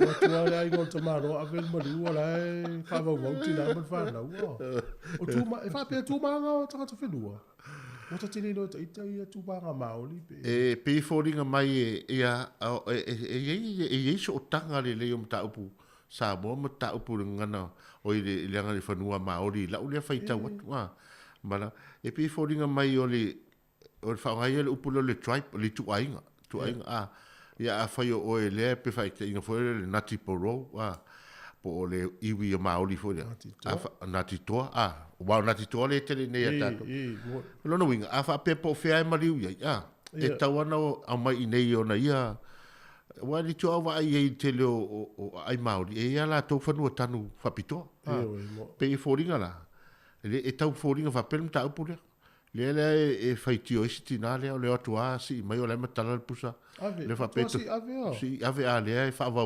sitina malan fa na i le tūlanga o le. Ia, ai wau mana tua i roa ia le, ai e so o tai le limi tatum ta upu tau Samoa. E sa o so. I le tele foi o ai ngai Samoa. Ai te ilo, maa nei tatou whaasoa ai. Ioi. Tatou tunu, ma tau whapene, maa nei e tatou whaasoa. E maa lama mai foi nei whanau. Wa, le la vatu whate tinga tu lou wa Samoa, le isala se ngangana i whaasoa lea. Ia, o leo tu malo nei le tama, au le no fo tama i la awa no fo la ua misiona fa tua mal fana Man fana. la to fa nua mal la to fa ai o mai ala ai ngol tama lo mai mal ai pot pot tama lo mai a ave tama mai fi na we ave o la lo e la so fi na ngalo fa mal la mai no me fa pe ia pot tina fo ia le ua fa ila ki wo tama lo tina po o liu tina tu lo ia o mai ala ai ngol tina mal la to pot pot man na fa ia fi na ngo man na ave ale na tangi te malo tangi sim te maiti ma le ainga le sa lo fa na fa manino fetu ai ainga i te mi fa pea Io le si vai ngata u o le mel lo le vai ngale o tele no e te le o le foi le ale avea foi la ai fai o mai la ai fai a wo mai le ainga pot pot wo mai i le mele i le mali o mai a fai u maton o mai a fai u matonu ai ale no fortina man fa na we ona le o api fa penale tu langa le fi na weltina le o mana to eli mai vane fa fonga tu to eli mai lon to lum to mai nei mele no fo ma le tatu fa so ta pune ya nga mo se mana tu nisi ya tolu va lima lu o fatasi vala mai ta tu tel no tolu va lima lu o fatasi o le ta fa so mo mana tu e ili si eli na Luisa mo ele maliu o lon tama ia ele loa fa ta se tangata le faini o le fa fiana faini me o maliu mana tala le lile matalo ia o siona ainga nei na fa matala ia le fa ia lo tu lo fa ta e la tu la Samoa o ane le ainga o lon tama le la ane mo la fa tonu fa pe e ane ave e ane puleila to fa ngole aso alanga o man ko le ni le ya tu ni tangata le nala ya lo tu lo le tangata le nala tu le mase si o tangata le sa mo na sa o santo ona o le na o le tangata i nei le me te tau na fa yo ta wona ta fa so me fa pe a tu pu le mana ya la wo ya o mana tu fo ile stasio tina ya na tu si le na apile na ma vai a o le so de mali we tu la ngai o man fa ta tia mo fo fo ngalo tu lo naso ele imse sina pa ina muri uma le apile na tusi o le wili ele ya vela I fa mo le wili ana tusi le api ya o le ngata no me ya la ngata o mo la ga I duma tewa tu bole ves e foi la le si fa la mato ai ngano o le okil o mato tu nei fa la ya o malo le fa la o matua la I nei le I ai tu so le maliwale le tinai le ai ngolon to o le tamama le fana ai uma o vai atu ala no fo mai ale ai nga pot ala o uma a o le fai mai se fa mole a si la o mole a pipo ha mena o la talin fai ai ele o se mena tatu ai na o uma na to e fa sa tu fa na uma tamate o to ai tatia me uma na maua ele no fai ai fa la to e o le ai pili to ya fa me pe ala mo le api pe fiesta to me na bo o pe vori o pe se pisi disi ya o tele o me ve se fa mai langa le ai ngai fa me le ya ele tato o sa o mo le au bivi sa o tauna ma le va mai ta no e ta o tele mo dai fa na o fe tu o te fa pe ya pe mai le ai ngol tama ya por ai for tina ya ona fi fa yero fi no le ma le ya se fi ngalo le tu na la fa fianga o tai au tai mi le to lu sul tas minuto le tane le iva tu si fongo le mo va ve o le tai mi so na ta to pese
tatu wala runga leina malo so fu talo fa.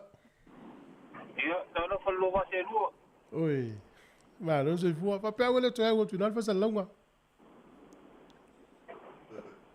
Ia, kai me au mai.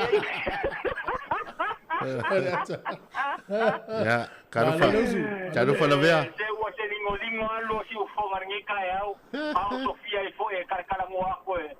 E me chama ka au ko lu go au mai. O mea ia le te maftia i nal natu nu lo e ai. Alo. Le ai o le me fe fa sa ka ko u mare mafkia ka. Aftai na manu ia e male ainga, ma no se fua. Ma no deusu. Ia, manguia va kai.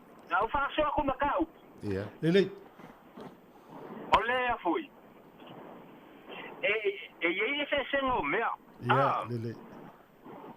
Awa va pe ole maliu ia le ia fai ka ingo kai ka va pe ole maliu ko ko lua I lo kai.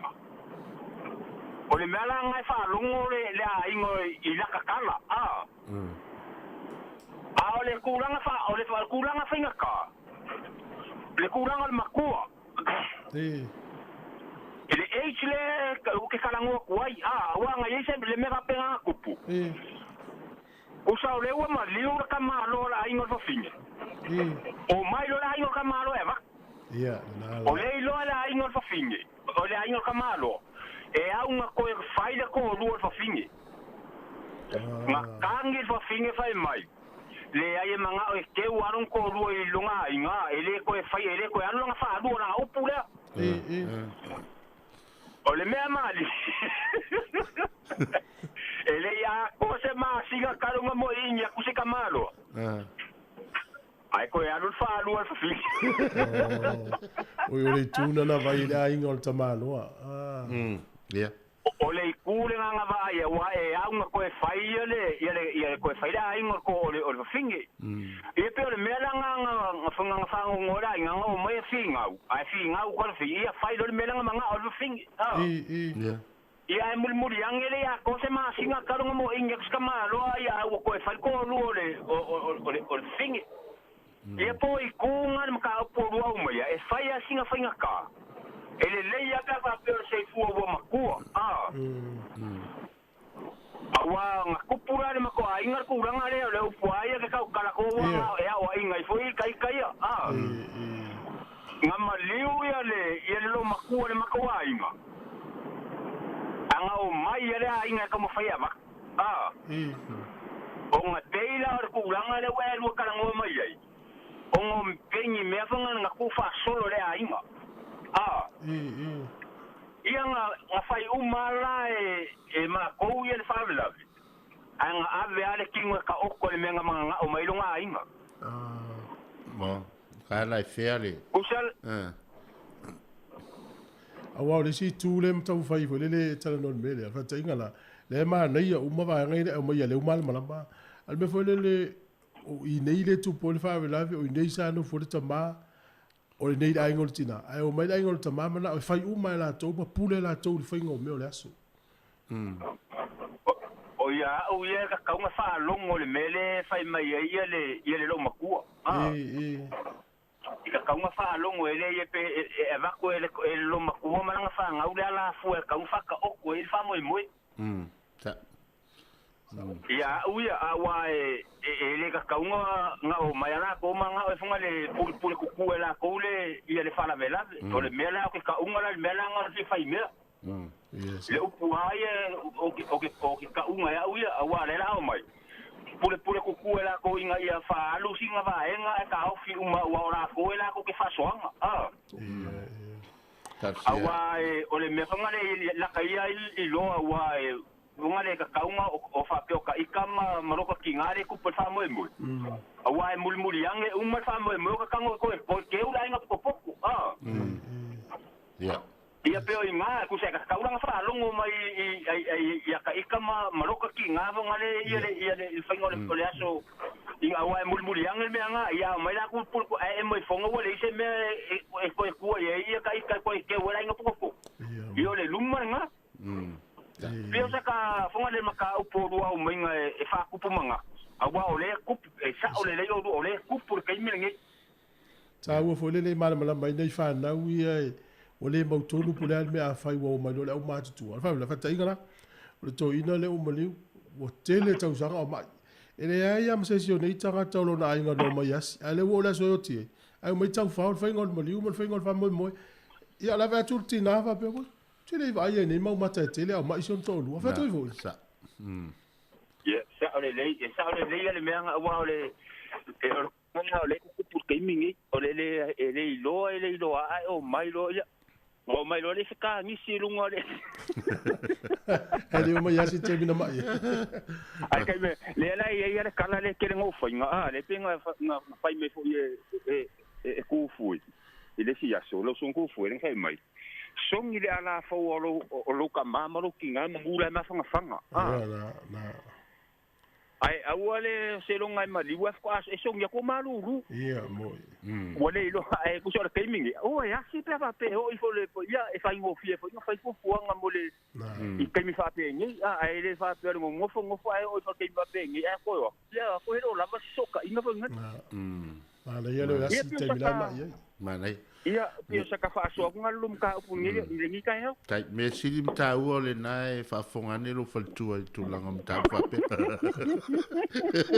Ya wale fa lo fa si so na ngona man fa na. Ya pa o le tupu ni fa nga fa pe. Ai ma no fa. Ia wale le. Tai mo lo fa so ma te ko fie. Ia wale le manguere aso. Ya lo fatu. Ya fa. Ya, na tu tala tu tato leina. Ta ua yo ta pune so ni foi nei fa na u pe o na mai da inga. Ya, o le ro pula me foi nei tomit. Na, o le mtautia o le ta palestinale nei lo hate. O lai o atua a mai o lai o no winga e fori nga mai na fa malos. O uma ia o uma talo sanga me pena tu mau pele. Ya ale la o le ye le mavaenga tu ngutu.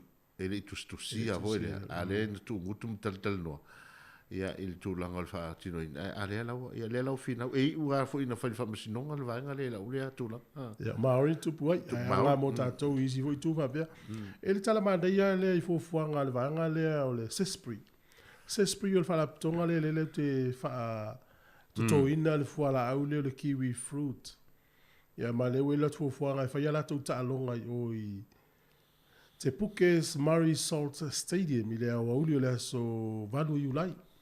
O le wha moe o le auli al pale mene ia le unga lue whatasi ma le vaanga le o le au nanga le kiwi fruit. O le aula kapi al pale mene ma le au ne tipolo. E whai ala tau ta alonga i o. Whatasi ma le kiwi fruit industry. Tupe mawai. E fiso ani lea mo le tangata i o mainga lunga whawai teimi ma le Pasifika.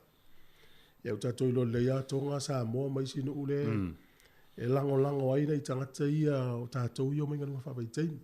So ia ole tupe mawe tu se avianga i Samoa, tonga, so soani nei tangata. Ma nei tele. E taua i o le vaenga le no vai tu fo i saunanga stasi fo i le palemene i le o le awa malama le system le o mai nei o tātou tangata. E whai ngā ruenga. Ma lafo le tupe Samoa i a vai aso uma. O la la fisiri ngia la tole le to inga o langa so i fuai la to ia finga luenga foi le nei maros nya. Pe o le tonu ale na lenta un fai lo e faise ina ia fiso so ane la to ese mai o la to tu tongi mo tupe maua masat nya. A ole tu la foi le ese lo fa nga e te mo fa fta ia foi le maloni sila. Ile tu langa o la to amana ia. Ona o tatu tangata mai le Pasifika. Ia vai leo tau la mo palmene. Ia leo te vavai atu ia o fa mai o le kou captain o le aula kapila le parliamentary rugby team. Ia o le Minster le Minster le o Damien O'Connor. Ia o ia lana le foi faila na saunoanga foi le taua ma le au ngā o le oi tau mwhaina. A la lau ave ai oi le aile i oi Waikato le i te puke vaenga le e whai eita alonga ia it's a fun day ia mua inga ma na umia foi a o i tato tunu o lela talatani o ia ma na i foi le aso valu i ulai na o si foi afa peo na tutu ta i mauto wa inga i o mai ngā whawai tei Ma nei foi le aso le o ta fau I mai vai. Te le o fuafuanga te le ta alonga la kapine te polo o fa fianga tu ma nu ia le Pasifika le o mai ngano fa vai taimi. Ia. Ia fai foi fata o inga yo foi o loa fata. Tu pe o mai maua ia avatu lea ia lango ine utatu tangata I mai ngano fa vai taimi. Ia la sovalu yu lai te puke fai ai na le Murray Salt Stadium. Fa maua nei la e o ta fau el masin fo. Ia pe ona mana ia ona tala ia le falongolongo tule. Ia ai faftai ia I le tomatai palemia ia me se foi o le whainga maloma nei vai tau le lango nei o tatou tangata. Ia na la. A tas tatou pese fa fianga le tala pe tatou leina. O fa tolu valu lima lua o fatasi. O fa tolu valu lima lua o fatasi. O le se I watu atu foi famole le ofidiki mai le toma email lea. Ia so swani foi mo ina to se alo po se fa na oro fisa ili sa nga luenga. Se nga luenga temine o nga luenga le to vai atu lena mai ne se sa maria nga le e amata sa o ape afa pe te fa sota il no mela le. O nga luenga e te fa nga luenga I le compagnia le Eurocast company I le malava le Wellington. Ia e mana o mia tele lava le leo record le mai le foi le o li poti mai le leo. Ia fa pe foi la te tolo passport ia nga ruenga la na o le nga ruenga fa foi le te wino ta vale mal fa mai no ta vale mal va ai no ta vale te me o men fa nga ia fa mo mole a mana o mia nga ruenga le vidi sa o le numela le o le oru fitu fa lu tasi tolu lima val tasi oru fitu fa lu tasi tolu lima val tasi ia o le numela na pe fa pe o sa ili sa nga ruenga ile ne foi vai tau. E tawa la ule we. Ja, tarofa. Mahalo se fua. Ja, langi maka o kimu.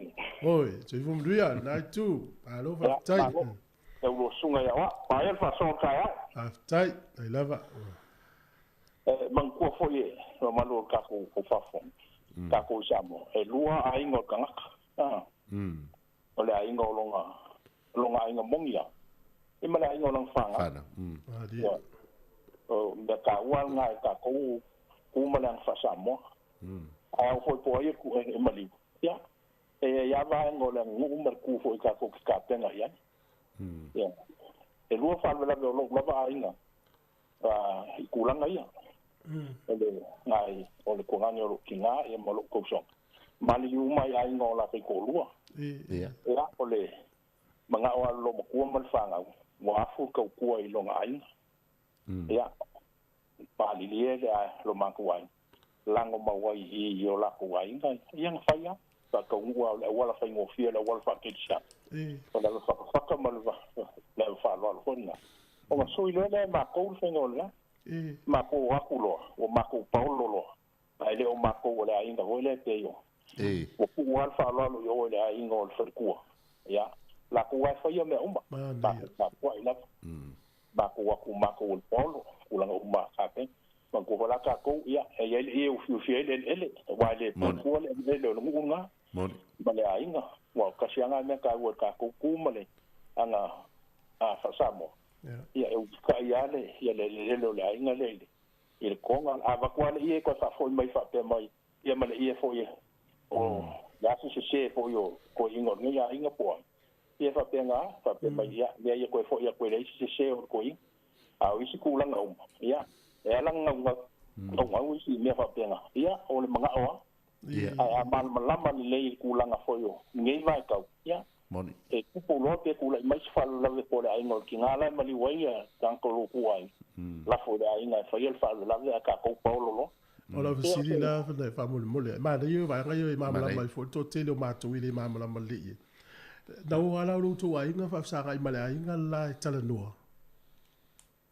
ya yo kala ngole le ya la fo ai fa lo wa umba ka tanga ngole aso va male ka le sia male ngu ma kulanga ka po ia le ai nga le ma ko nga wa kui o polu nga isala fai ka po le ya a fai fo ia wal ko va liu ma ia kan fo nga ko fai ia kulanga ma so ia fo le van ngo fo o le ai nga man polo a te o le ngo la ka o sui lo ile si va ngo le ngu o polo lo le ai nga o ai no mo ia ta ma ia ka kia lo yo in la ngai ma tong yai le ku o le fasili la o le ala le taimi o le faamoemoe alu ele si'i o le paolo mela le ta'o le paolo tu ia o le ala le taimi tonu ai fetau i le si'i lea e ka ngulua sa ngai lo io e ka ngulua te sa ngai lo ia polo io a le o mau ki ngoa o le ainga le o le o ngal kanga le o le o paolo ke mingi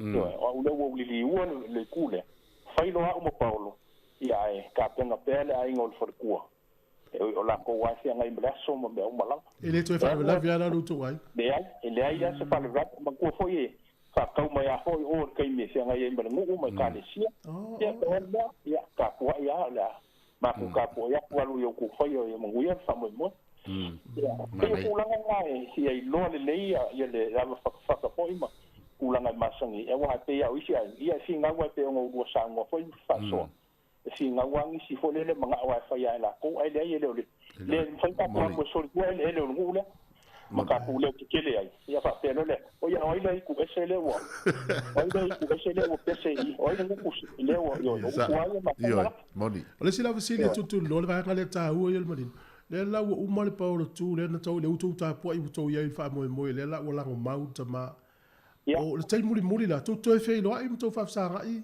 ma le ai ngol tina e li liu mai ale ai ngol for ku i polo to e liu okay ko li liu mai ale ke polo e uma foi e ko ke wan polo o le ai il cambiale o a fu palo longa e ko fa imbai e fa pena ko lo lo ya e tau o telele ia Samoa sile lai e tau o telele vai ngale wa e talai ai a lo sunga le ia wa wai o vai ngana telele na numi ia ma tupo i fole vesi wai tau o foi le fa foi le fsile tu foi le fa wala ngai tau le tapo ingal paulo e tau o tele ele o le fe fa so ingala ni me maua ai o le temi muri foi to avele fa ale o fa ftai le paulo ia alanga le foi o ye tu vale el paulo tu langa le pe ona eftalai ia e te la paulo e mai le to e se me mai ona la o mante mai to foi o mau no fa bla ia me foi ka po inga ale fi ala moni kasi nga me e li liu foi ele paulo e a me fa no ka po inga lim foi pulo le fi anga le ka po tai ma le fa so ia o se pa so nga manguia le lo luanga kaya lo fa ko mo ya so lo fa vale um ta pu e lo ele nga tu pulanga la iti a what fa tu lo wale nga na voile a fa pe ne yo le ua to yo le tina le so fu ya le la uma li usilo ma tu lo wale to lo no tamiti fe me ai lo tamiti wole le pula me fai wole tama le tina le lo tamiti me fai sa ulo le usol tama po le usol tina sa ulo le ya mana o le tanga tupe tamiti ya sa sui uma me ia ma ne ia fa ma ma tamiti na nga ta to sa mo o le fa sa mo fa ngo ta to e te fita le no ye le mana ia te lo fa la ui na mai e te fitalinga ia fanai a i fitanga liu langa tau si fa fo le telefon ya fa fo to fa wa le tala fa tai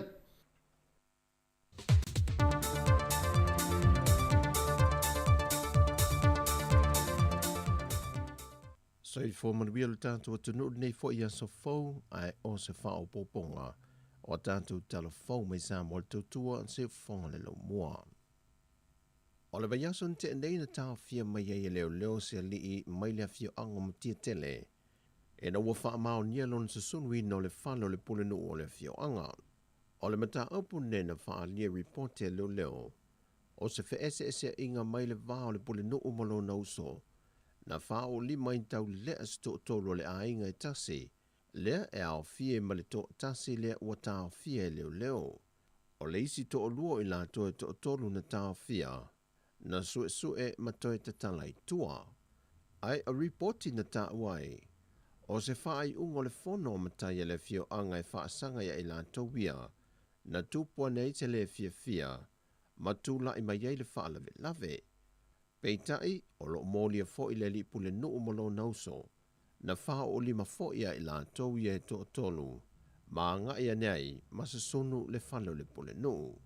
O le asonga fua le vai aso fau e wala a waile mata opule nei lumo le wha masinonga, ai o lo o wha a wau le vaenga leo i a lātou suenga.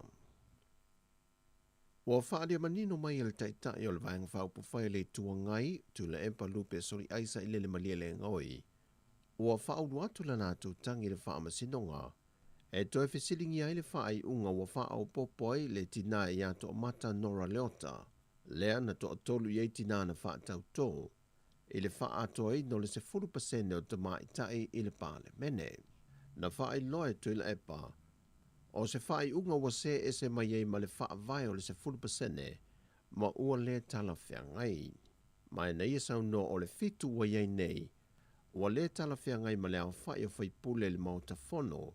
Mai whato a ma whai o na wha o popo se isi numero i lunga atu e pei o le fitu wa iei nei. Pe ato e wha o popo nisi sui whai pule o le pale mene. O le vai aso nei na wha alau i loa mai le vaenga faulo na lua. O a o onga wha amtata ese o lo whatau tei e l'Universitea o Samoa. Ma le wha lawi loa ina o le sotanga ma whainga pa anga wha a wau. O lo wha tupe mai e ia o onga wha nau. E alef so swani mai atunu o i whafo. E peo ni usila ma au se tālia. Ma le wha lapo putonga o ngā ruenga wha avao ma lo le ILO. E mei se fo ile langalanga sua company ma pisinese. O lo tutu whaatasi ma le Universitea o Samoa whaatasi ei ma le vaenga le SQA. Mo le whaatupei no le wha awa wino ia poro kalame. Mo le lumana i o along ma whanau le atunu. O lo a o onga ia matata ese. O le fionga le sui pāle mia, le fionga tuala te vanga Iosefo Bonifacio. Na ia sau noa le sau noanga au tu, e taiwala atu le matanga luengo pisinisi ala manuia maleipa. E whaalawi loa isi la asanga fau o ia polo kalame, o lo fisosua nia tuai foi male malo, ili Universite au Samoa. Ai o le tala whaatetau au tu o le tupe luafe lua se fulu male tolu, wa fola sia ilu mo le pāle mene, wa manino mai ele toi ave esea o le isi iwa miliona tala, mai tupe whaanganga sa tu ese mo le Universite au Samoa. E whaanga i o iaia na poro kalame ma tutongi au whainga nuenga, mo le tausanga nei, ma le tausanga fau. O le malanga mai o le tamaita e minista o le vai whafo a Australia Penny Wong, na ia whaadia i whailoa inga ma le tamaita i pālemia, o loo wha wau o na ilo le leina ia mautūnta i ala, mo le whaata atia ina o se isi fuafuanga ua fuafua i ele whainga ma loa Australia, e mawhai ona apalai se foi numera whaatulanga ino tangata Samoa, e le sitiseni nofo maulea atu no. Ta ue Penny Wong, o lo whaanga solo pele ilo i longo a wala taitasi ma vaenga uma, e mawhai ona whaatau ine se manuia lea fuafuanga, e na ia awa ne tula e mai leisi whaafita auli e pe o lo iai fo i tangata Samoa, o lo apalai mo sitiseni isi atu no, e le to tele o le whai numera tusi talo sanga, peitai e le au sia le afo le whai numera na saini whia ngai ngai atu no ma Samoa, e maua avanoai o tātou tangata Samoa. Ua wavala mai moe mitinga o le tofio le tumalo vaisi ngano numera mo mua, le whionga niu ava eti malolo, o le fausia e leo se fale talavai tono lo nei tumalo, e tua iai le to telo le mamano le antunu i le moto i savai, ma whaafai ngō fie fo i mo le fale mai le o tu i tono le tumalo. Sau no le whionga le whaipule, o lea whainga ina ia whaafai ngō fie mo i lanto e anga i ane wa ai le fo mai, ma anga i sao lo i le fale talavai, nai lo le uma ma wa ai o le fo mai o na toi malanga ma maule i tua sivi, e whai ai le talavai. Ai wa iei le fuafuanga le whainga malo o le atofu le fale mai wha ai tu malo i le antanu, o polu masavai, ma fo mai o le anofo mawai, e ngā lulue ai mō ngase mana o mia le fiso sohani. Wa whapea foise fina ngalo le tofio le tu malo vai mongo numero mo mua, le whionga sula manai tau ili tui vasa, e le mai asai ni ai o le tai lua se la wafe ta la moa ti nae, o le ato e sila iaia la tau komiti whaavae, e na ia fausia ni ati nae tala whia ngai mata ua, moa la tau i tu malo. O tātou tala fauia mai sa mo manuia ne yaso, whasoi foia.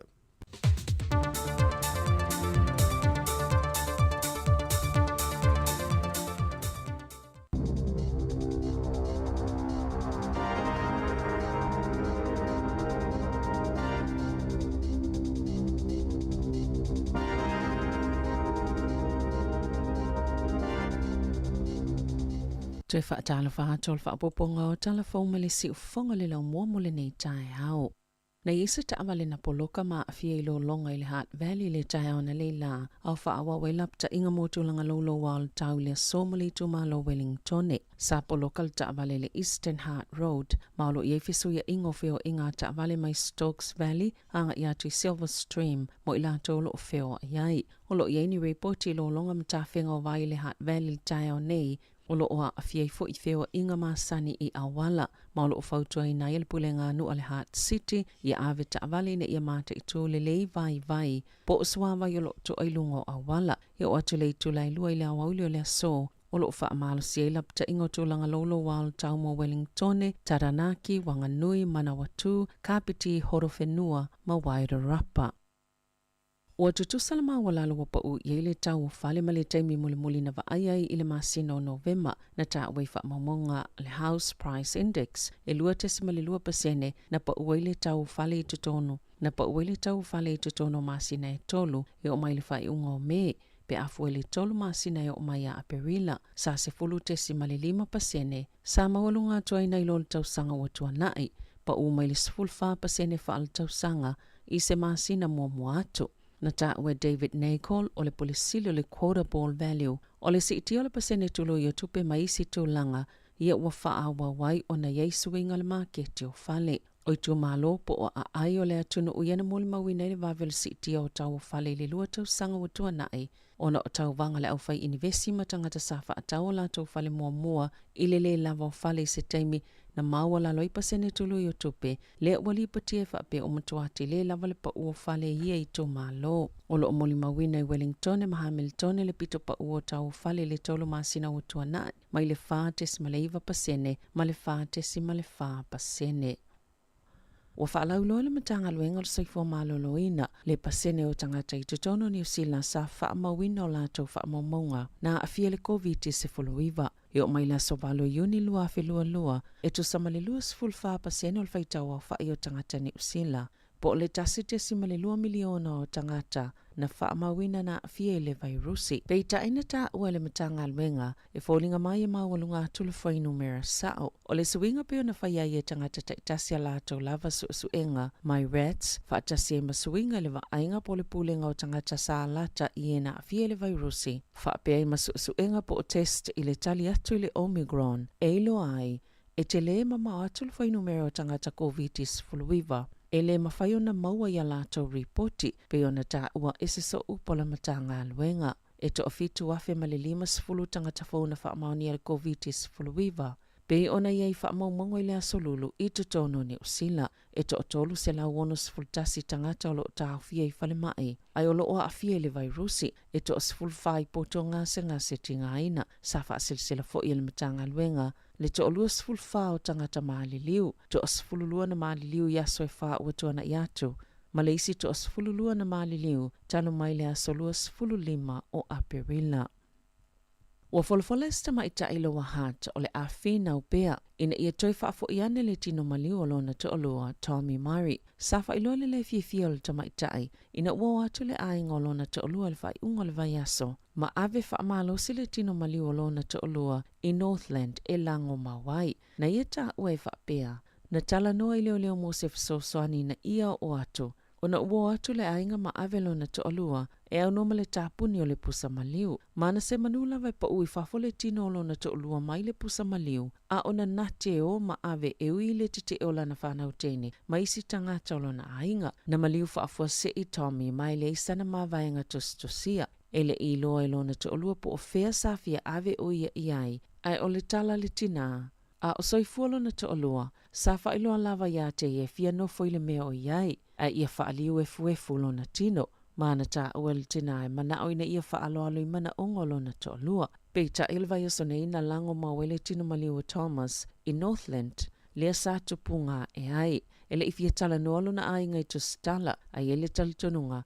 Na avelo na ainga lona tino maliu ina ia lango mawe to sai malato tu maanga. Na taʻua Shane Jones o se tasi na avia mawhaipulo le pahalemene o New Zealand mai manino lele I tikanga Maori o se mata upe whainga tā tele na whaalia leo ua mai ona tala noa mai tu e lua Peita e le se malilenga na au tasi iai, ma ina ua mai ona o lātou tāpaina ni fautuanga whaalto la fono, sao lātou whaali ai, e le mana na o e toilanga ilunga le tino maliu. O le atale peina i lalo se poloko ni fale le pulenga nu o Wellington, e whawainisi fale fomo tangata i to se lau fast full fa. Na whawina fale no fumaututongi Cranville, talo mai le vaitau le awhiv se lau ono sifulu, ai o le wai e nei le mali lienga le pulenga nu o, e ta lepe i lalo, ma e ele wha mo io o atu i le masina o me lua whelua fa. Wa mai ona tu ina i lalo ma ave e sea, a mai ona tu e whaafo i leo le anu whanga i le mana whenua, mai le whaala potopotonga sali si ia i le pulenga nu o le ele, o le mauani se lo mau tutongi ai, e peila wa o lo ulu fale i tutono se pusa aisa i le malu ulu o fale o lo ono whai. Ma o lo fai tio i nai le pulenga nu o i le whaatuwai o le polokalame, le o lo whaali le iai fale. Wanga luluele City Housing, leo lo wa aia mapule ina fale sa ili vave, ni no whanga mani fale e ave pe whaase i ei tangata o lo ono nofo maut tongi ai. E bitu tele atu fale o lo umia ina le pule ngānu i Wellington e mauala lalo la tau, pe a male afi ono se lau, leo wha ingo fale, e no nofo ile tolu afe 5 se lau, o tangata no nofo maut tongi.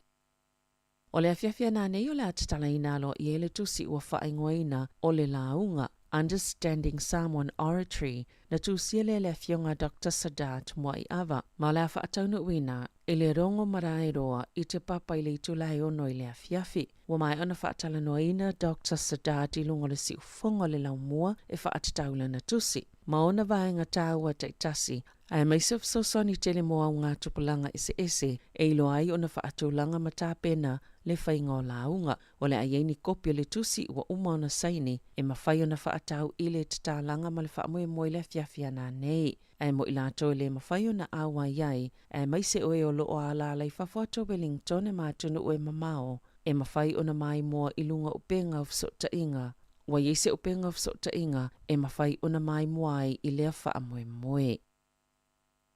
E tolus fuluano tau sanga o finau Allen Hall, e whaasanga i mōlianga na tua inai o iele whaseo tangata whaamoemoeina. Peitai, o aliliu nei ele whaamsinonga sili le whaiunga, ma whaalea o ngā ina ia mōlianga, sa whaasala inai, ina ua whaailoelo i ala mālo, na siseo na tua ina Hall i ia mōlianga. O le taimi nei, wono sifulu tau sanga le matua Hall, mai se fulu iwa tau sanga, sa no fosala i le fale pui pui. Ono tua inga i le whaau ongo le oti whaamoemoeina, i le tasiva valulima i a Arthur Easton i Papakura, i Aukilani i Saute, o se tasi o sasi te leo le whaimea tono i tutono New Zealand, e tusai ma le ripoti, ma o ana nawhilena awa i Hall malona a inga, e whaafonga le whaiunga pio na whaalea o ngā ina i mōlianga, matua inga na whaia ia te ia, o le whaamatalanga hole i televise, o ia ele o ita, ai mana o ina ia tali na atua na fesili, ma ia sue ina i lātou sa whaia lana mata upo, ia mō lia fo i lātou na whaalavilawe ngāluenga le whaamsinonga,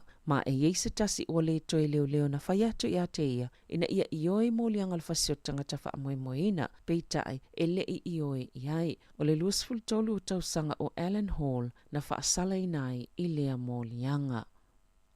Sa tolo po male whaataunu uina nisi o vasenga ia o ngā ese le atunu o, ona o le taisi iti al fwai numero tangataya a fia le COVID-19, whaatasi maa a fianga o whaia onga, mai ngā senga se le vaitau o le tau malolo. Ua whautua ina nisi o a onga, mātua ma ainga o tamaiti, ina ia awane a vea tamaiti le a onga, ona wale lava la tau whaia onga i a taimi. Ua popole pule a onga ona ile i o ile taimi whaatitele i naini wha le tono, pe a whai, e toa yeise isi ngalulo na luo le Omicron, na whaalia le pule a onga rafiti i kalai estete. E ielewa le taimi na tālu sanga i nai nisi o mātua, ina ia tuua la tau whanau i le whale, na to o tele tamaiti sale ia o onga le kuata mua, mai o atu lava le 50% o tamaiti, e leo atu le a onga i isi aso, o le kuata le nei, wa toi fo i atu tamaiti, ai ua ngase whai a onga, o lo whaatu beina le mtanga luenga o a onga le tele o tau mo aso mai, o whai a onga nai lo le tulanga masani, peita ina ta ua le pule a onga, e te lele tupe sa whaanganga o la la taupa keti mo whai a onga lango,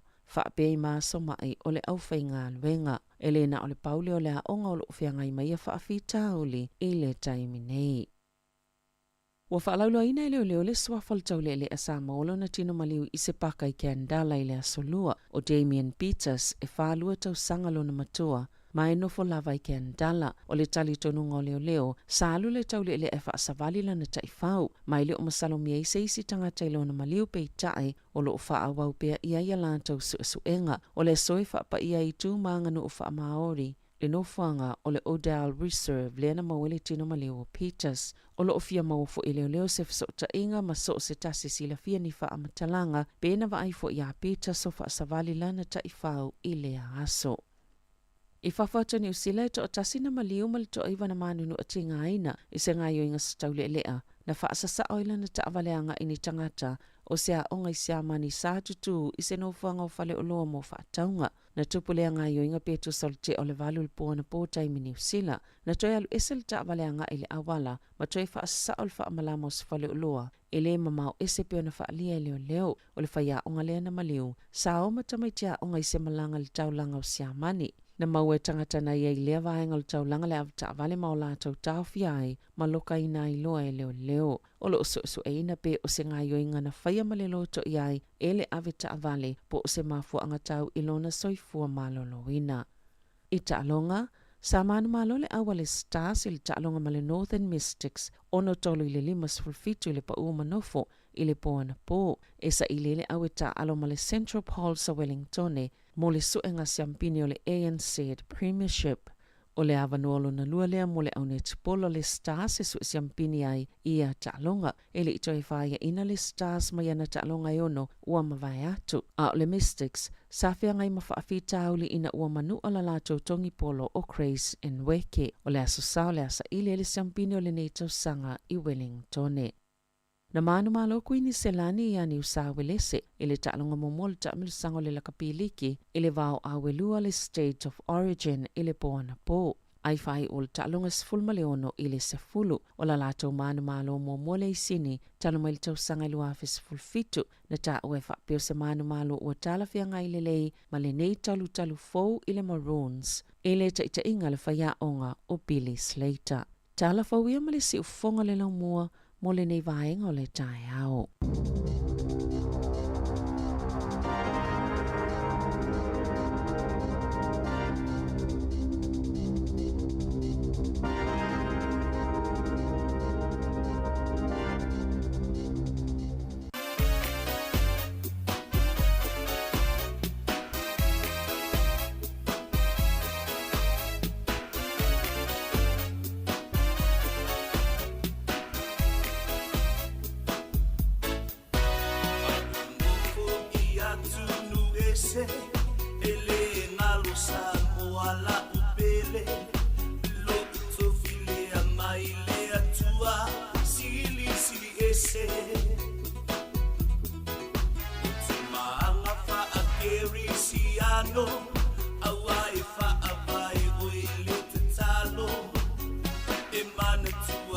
Samoa,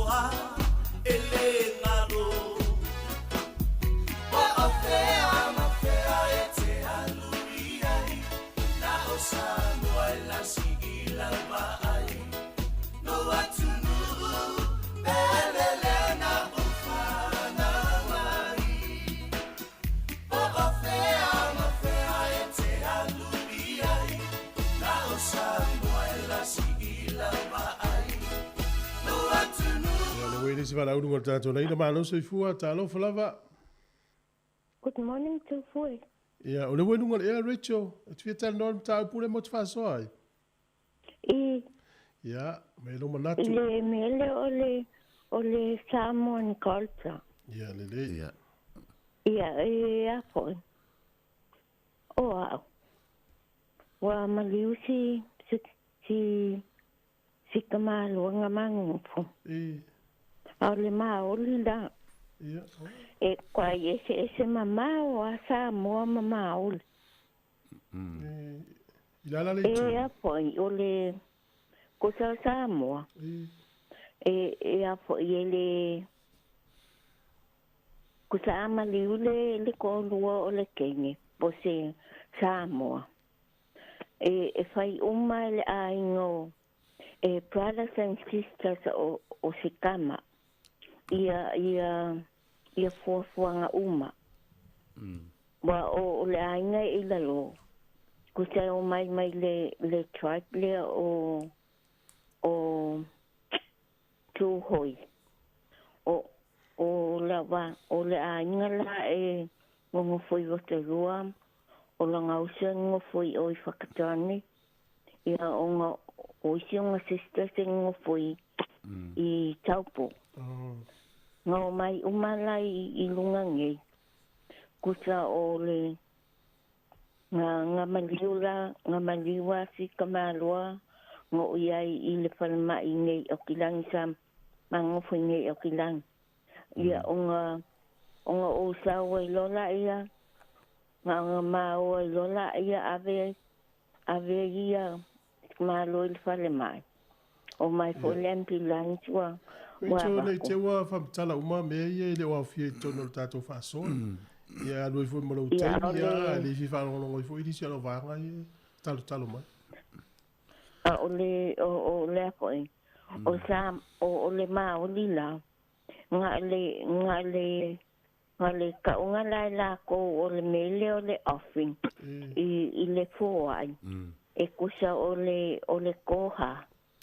E ka unga ngai la ko. E ngā le kupea e lengi mea po ngā e lengi ni flowers i e avako. Okay. Ai fai umala e le poi. Kusa e leading e le kaunga le wha maoli. Le mele o le nati whātua. Kusa e leading umala ko le kauta maoli. Ai ave ese umala ia il kata Samoa il kaiminga e whai le whinua. Ia o le melanga o ke le loa se le whainga o maliu wha Samoa. Ai o la whasoanga e isi a le kata maoli e isi i le kauta Samoa. Maria, tai Rachel. So Rachel, ale tu le tu e tina me du fo le so mon fo fora. Ia pa tai la manguia la. Ia so i fo. Maria.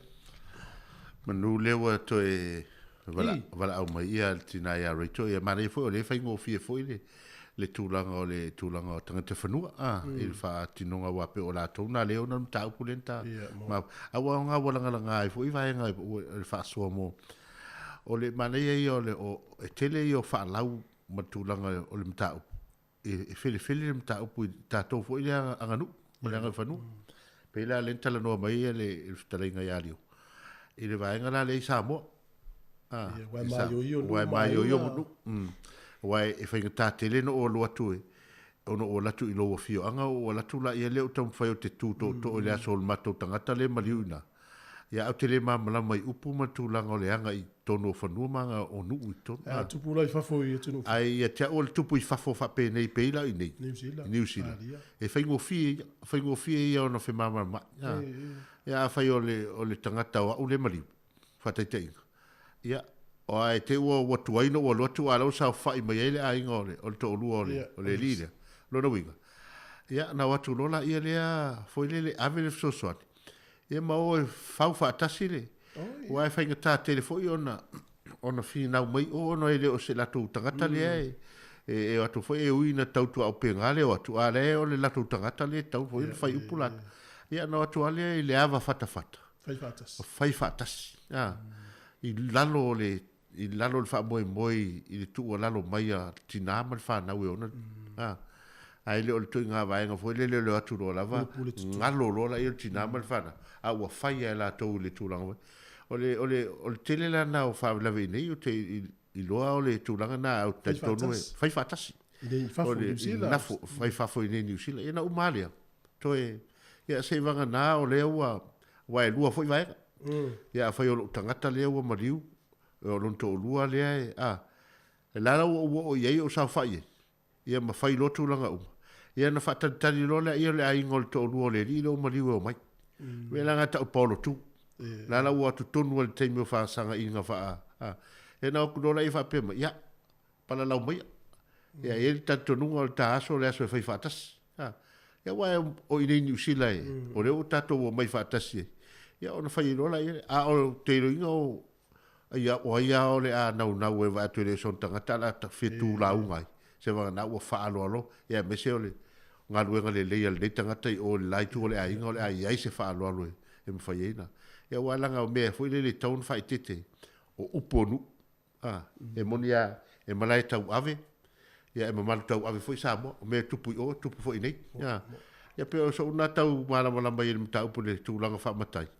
A o le au te lenga ia pe o lena anu whitalai eile. Ia e malama i fwoi mea umai awai. E se mea tupu Samoa e se nei. Ia e pe o le vaenga na e tofu ala tangata ia malanga i whainga. Pe a upo masane ratou e sui whainga. Ai tu maul whawai. Ia al whamoe mga nā mea tarsi a wane i. A wane i tato whaonga ngai tūlanga fwoi lele se tūlou a ia matai o la tau suafa. La ngai ia mea lole mana. Tau tonu ele se e leo se tangata ia lofa ma le whainga nā mea o le mana o ile mea e maua mai. E tau ona whai ina ia lele ma mare avenga mo nei. A wā o nei mea e uma mai le whanawelawe. O ia monga i tā lafu o le. O tina ma le whana. A le alea o ngana le ino aku ainga. Na ala na o atu ainga. O le oe, ave le wha mawhanwhana ma oe. E ave se soani wha mama avenga. Ai umai fonga. Wale se wha mama avenga. A o wha te lele avenga i tau o tina ma le whana. O nei vaenga na. E ma nino le ima mana i tato anga nuu mana ngai whanua i nei atunu ese. O le tahua leo le whasoa. Whaftai mo la tonu whasoa mai. E malam la mai le ngā tupulanga le malam la mai. Wa fu tele so uloi me. A le o malaya o wata malam la mai fo isi tu. Wa e ia stasio a inga fo i Amerika Samoa no va tu lai fa sala la umai. Amerika Samoa tu fatu. Ma tu Samoa fa ingo fiera mo so inga no Facebook. E o la sa i mai le ngā tupulanga la iti. I me na la to va ai ele mali o la to anko ia o le tuanga no latina. O le winga o le tala pe i le lato mai tau hui le. Pe a fai pe lima e aso na i tua to ina. Ia tu lo wala whainga leo pa ia le tua. Me ia ale mamalama le ngā tupulanga le ai fesili. Mo mea la le tali wha mamalama i tamaiti. Ia e lima aso na i tua. Ia e fai lotu le fai au tai au. Fiafi tai au. Ia so i e lima. Tai au, fiafi, tai au, fiafi. O le ala le sa'i ale. O le sa'i la. E fai lotu tai au, te utusi le fai au, te utusi le faletua. O le fiafi, te utusi le fai au, te utusi le faletua. Ai fua mai oe lima aso. O iole. E ale afe fai au, lima se lau faletua. Ale lima se lau, e tolu se lau. E o le ala vai le ngā tupulanga le. E le mama la tau i mei. O le sila mei o foi. Mai le tala le ngā tupulanga le a. Mai. Si me o foi so le vatua ma ave so. Ale ma la tabaiti e fisili tabaiti. Ya, o la tole fa tu per pe. E tele e tau foi lo la to malama. E tau fa malama. A wa tulanga le ye le vaenga la leo e tele noai. Ya, o le vano no fo le tausinga mo meu ainga i lo la to fai fiau. Ya, ala foi le ofinga luenga le foi le to fa ma. O no la foi fai la to nga luenga vaene le pa ia o whainga luenga tofele atua. O la foi la tonga luenga le o la luenga whama whanawhana. Ia a la foi la tau le tūlanga. E pēra ona iei le vaenga le e tala noa mai ia. A mo metala la tupuso. E vatua te utusi maa veri a se vai meri. Ma fatia le iei. Ia ta iau fiaf. Te utusi le fatua, te utusi le fiaf. O ina le mana o tamaiti e wala vale amatanga ma le whai unga. O le mafu fauna o tamaiti. A le mamalama le blaiti ia. O sala et fisili la ola tole fa tu pena. La le no vai tu singa na i lunga le Facebook. Ia o me foi na le fa ali me manatu e telefoi manatu la na ave fotuanga le lei. Ia telefoi la to na sa ia. Ia telefoi la to le ave il fotuanga le o no le malamla. No winga e folinga mai. E umatu lo nga tu planga le o tu tama ku. Lo no winga e folinga o talo fai au fenga lo no winga. Ele tausia tama ia. Talo fa la ba no se fua. Ia, te longa ta pela la au. Pela o le tio. Mo le lava mal fa lo no ia manino le tata no. Talo fa. Ia, se fo mo due. Ale na no ni ta o malo ho ele. Non sa. Ai. Ia va te wo o pa lo lo va ma tengo fio po kalam tai lava ma ta fo na o mangingo ile la lo ma to pa lo fo ya ma so lo fa po ngel ile fa so mai to ma la tu ya mga fo ye o ke le nga fa mo te mo ta fo ye te sa mo so ya pe so ala pule me uma wa o meu o nge meu le o tu ma lo ma ya pe fo li ngam so le a tu polo so ave o ngo so ala pule lo ai ngai lo po fe anga ye ko mo mi tira pe kasi fa mo kasi no fai ya pe la o fo la ngol polo la ko pe ngai wa pe la ngale a ma ye le a to nga mal ka ki ngol me ngale yo se ko ko ai ma le sa I wa pe nga ma di sa nga si o si me ye ma fu on kupu ye me ngol ma me le si ko le ai ngam pa mo le a va ku ko ya mai ya fa mo am tangol fa mo pe a kupu fa mo e so ana pule on fa au mai o la se me mo la ngol to ma la se me mo la ngol ti la ku fa ka wa ka ko ya po le ala bo so ka ko ma ku mo le wa ya makai la ko fa upo ka ko ai ngam ya pele fu se makai ole fa nga o le wo ko le ma lo pe usfon ya o fa mo nga o mai ata ma le ai nga o e uswa fa ko le ai na ko sa nga fo ma la ku ya ai pe la le mele ngo fa ngo ngili ya man tu fo o le nga lo nga fa ma fan o le nga wenga la wo fito tonu la fenga mai no ko so fu mo wo mai fo ya usamo sa ko su sila mo va ye o le fa mo fo ele o le fa mo le ngo ya fenga la fenga o le fa mo a ko o le fa ma fanga ia mo ele ai no le loto tele mal fa ma fanga le tu ele I sole fa le fa fenga nga batu o fa fia au ma o la ko pa ko e o fa senga inga ia ko teita nga ulo skil fier ku mo le anga Samoa ele me fai nga pe o le o maka le o la ko fa mo o a me pe kiki pe kele o a me mo le ai o la ko fa mo mo le al fa mo ya pe nga e o ma sa ni fo la ka I fa lo e o le mele nga o mai pe kai ya ele me fai nga ku o le ku mo le anga fa Samoa o la ko I o maka le o sungo I fa fi au so se kwa inga so se a lo fai ka ranga ma o sta ranga mo manguia mo Samoa o fa mo nga ile ma fai nga be se la ko nga le ai le ye se fa mo pe wo ya ma sa lo ya ayo ngai a lo fo fa nga o lo la ko le mar ma ma la to ya o nga to lo fo ile o ta wo le fa mo ya o le so ya ku le lo ka u ya o lo facilita ma tu lo fo po ye ma malu tu sale e ni me fa yo lo ai ngai uma ona mo moli lo fa tai la to sa fo le wa fa lo ngota te na fa nga lo pe to maiti ta fa nga lo nga mai tu pe fa e sten fa to mai on fa le us fa tai to maiti nei pe ya o ma ko o ke le fo ngai fa ra fo fe ngai mai ma to ya me so ma ko fo ki nga wo fa la ngi fo le ngi o fa mo na tu fu ba tu le sa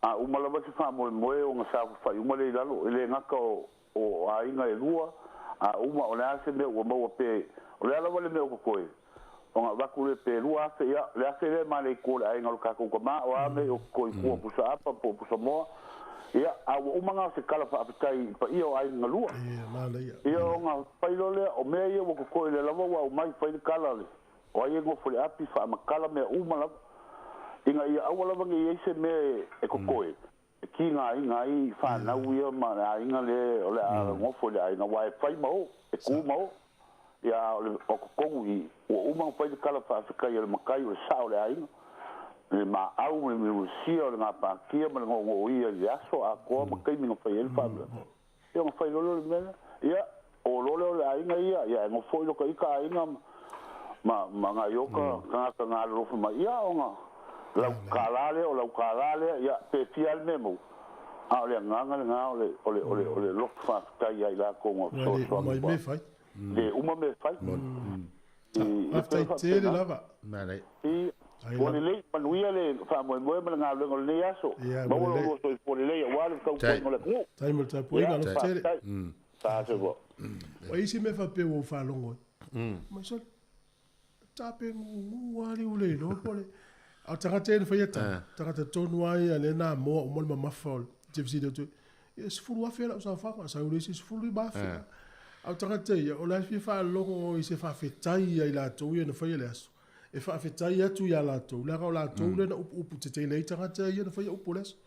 Ai ba tu la. E lo pe vai disi beso. To e fa fo si me fa pe. E le to mai la ta mai ti e fa ngalu ga mai tu pe.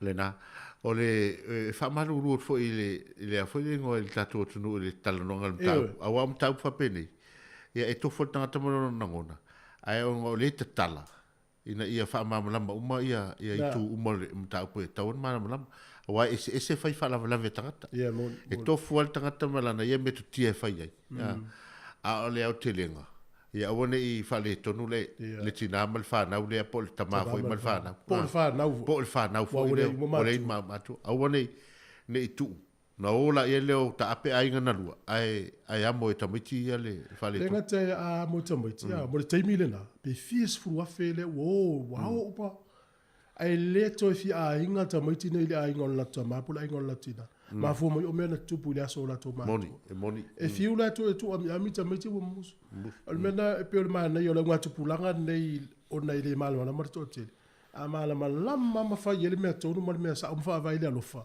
e te vai atu ai tamiti la ngol me fa o tamiti e mai sa la ta to fa na ni usina e ia fa na o matua i te e vai ma fu sia le malama ai ale le ia na fa sa fa malama le e te vai foi e fai me fia po le ale tele o la mo e tamiti tu perito mo tu ale ma fa tamiti nei ni usina le ia fa o nga ta tau le tupe e tu sa male me na le o le si fo i vai nga te fi fa mala tu fo le nga tu pula ma tu le tato a facilita tamiti me tali sa o facilita ai o ting ya ma lo fi poto na fa tainga o pe o lo tele ma lo fa tia te toina le sa o ngoli stupele la vatu le stupele la vatu le la e os vole fai lo pule o tama ta o filo fi poto me over pena le la o le mala mai ai fa mala ma sa o tamiti matali la tofsi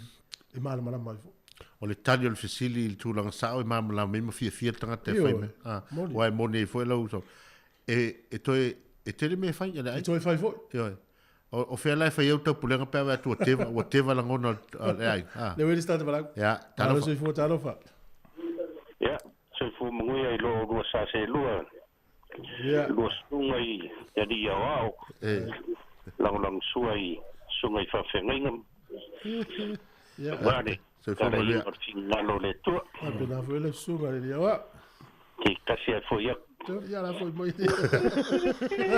ora ko eu su forse mi pule il malu luari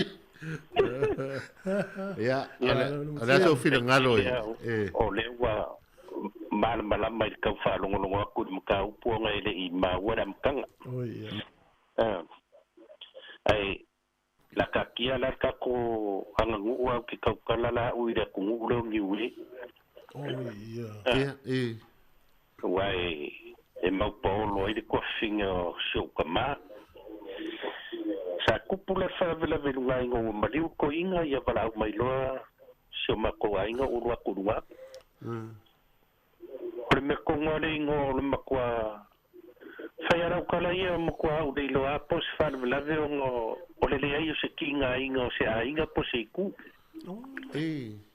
o ke fa ku de timing ma si ko ko fa finga mo sor ko inga ya wale pe yo le a inga o le lo ma ko le pe yo ma ko inga le ku po fa vela o le finga le fa vela e ke de a fa pe o sa le a inga o ko inga ia o ke alua ko la kingi pusa fa ka o me o suka o fala o maka o alaisa o me fa penga ala fu ke alua ku ma o trei me ai ponia o kuka sa fai ia nga kula e kaule o la nga mo ma kule ka ko inga Oh, so. Awa ke whakao ka hua kura inga ngiwe. Ka le meo le kau mafa. Ai, ele misi for ke kusi. Ele whape whaiangi la ko sa ngā kupe vo i. E whakaikainga e wakwa maua ia mamiriaba mafa ngau ia whaia e lua se lauru ke kusi. Pe oru se lauru ke kusi ia ngā wakula ia lea. Ia, ele ila langi mea ia pe yung kupu ia ka ko o le polo ku. Maang whape o sam. Ia ma ko polo ku. Ia, e uma e ngar whamoe. Soli.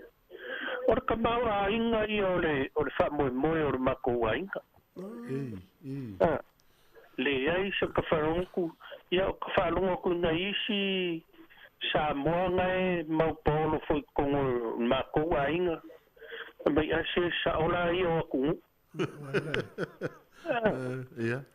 E pauare mea ngā reinga ka walu lo ka kaimi ia o re karinga o ngai a inga voi e a lolo whaakum. Ia e maiso re kalesia. Ia ai umai. Ia ele ai ia masaki ngā inga foi lele. Ia ua umanga o le whaamoe ia whai ngā siva. Ia o ngā whai ngā siva ia o ka peo o kausala le mea langa whai le mea o kupe ngala foi. Ia kupe ma foi langa. Ia ngā mai umai i le lo makua maranga whanga. Ia e umai le ingi ai kālafu le ingi whapea ia ala mo kwa kele kupe ala o sio wantinga maua i le ngakai. Maria te lia. E pui ona kai karanga whasoa. O ia ila se fuafuanga ia o tu lo vo la whaufu. O se fuafuanga e whaani ue lo whai whaana vel tau ainga numana. O me le o whakumako a inga tamingi. O le aare me maua tamingi. Ia. Whai whapenga. Ko pe whaula. O lo tato nunga nao, au lo matile tu loa. Ai ona o te tele tutongi o tato whanau, o te tele i fo il whaingo whala vela. Ela so, o so uti tatu whasoa sala i titi fo il whaingo whala vela. Ioi. Ia o kako karangoara i meo ka maiki fo i kako whangau e kaunga wa. Whamala malama iai. Ia, ioi. Wai, ngā kukupuangia kurou karangoa i sia whangau, ngā kukupuangia sia whangau o kilo meo whai wharvelavi. Alo lua whapea mai ia rau kamakua. Sole, se wanga wharvelavi sole. Ai ata whavangoa ia se si kaimi mo kako ka whao. Ia o whai akura i ba ai o kou sia whangau. O mea ange ngā mako olange i Samoa. O le wharvelavi. E le mawhainga e alo le wharvelavi. Mai soli. Se la kaua ngā wharvelavi. Ia. Kai milangi, ua kukupo ngā sia whanga, ua maa kukua, ua onga ua whainga luenga. A whalongo mai la lau whanga, o lai karangoa hoi lele ua karangoa si wharvelavi. Ia. O le lau ke kalangoa au kongo le lau kele o le mako ainga. A re u whasola kongo kau whau po i whai au sau ngā kupe. E ka ke ia le umo se mako kalangoa ngai whai mai tēt i au le la whai ane sau ngā kupe. Ia. Ia ngā re pau ala u kala kai wha manguere li au kou. Onga o le awa, onga ngā oa o mai ei o la iki. O le mea whare ngā walu se wharvelawe o le mako ainga, po le ainga o le lakinga. Ke kau mwhai au ke alu ma ave fwoi dele wha kilo iai. Ma whaalongo, awa a malama lo lako, i onga whaingo fiele pe o ngai ngai vai kau. Ia, o kulanga ngā, ia e... Whai fo ia mo ngai maka upu. O ngā ringi vai kau ia pe whaonga iei kongore o le ainga pe o ngā lua sa ungo pe iei se kaimi ang. Ia o ngā ringi vai kaimi wale ma whainga o whea lua i fwoi dele pe a kupu se wharvelawe. Ia o whaonga ai le sumu.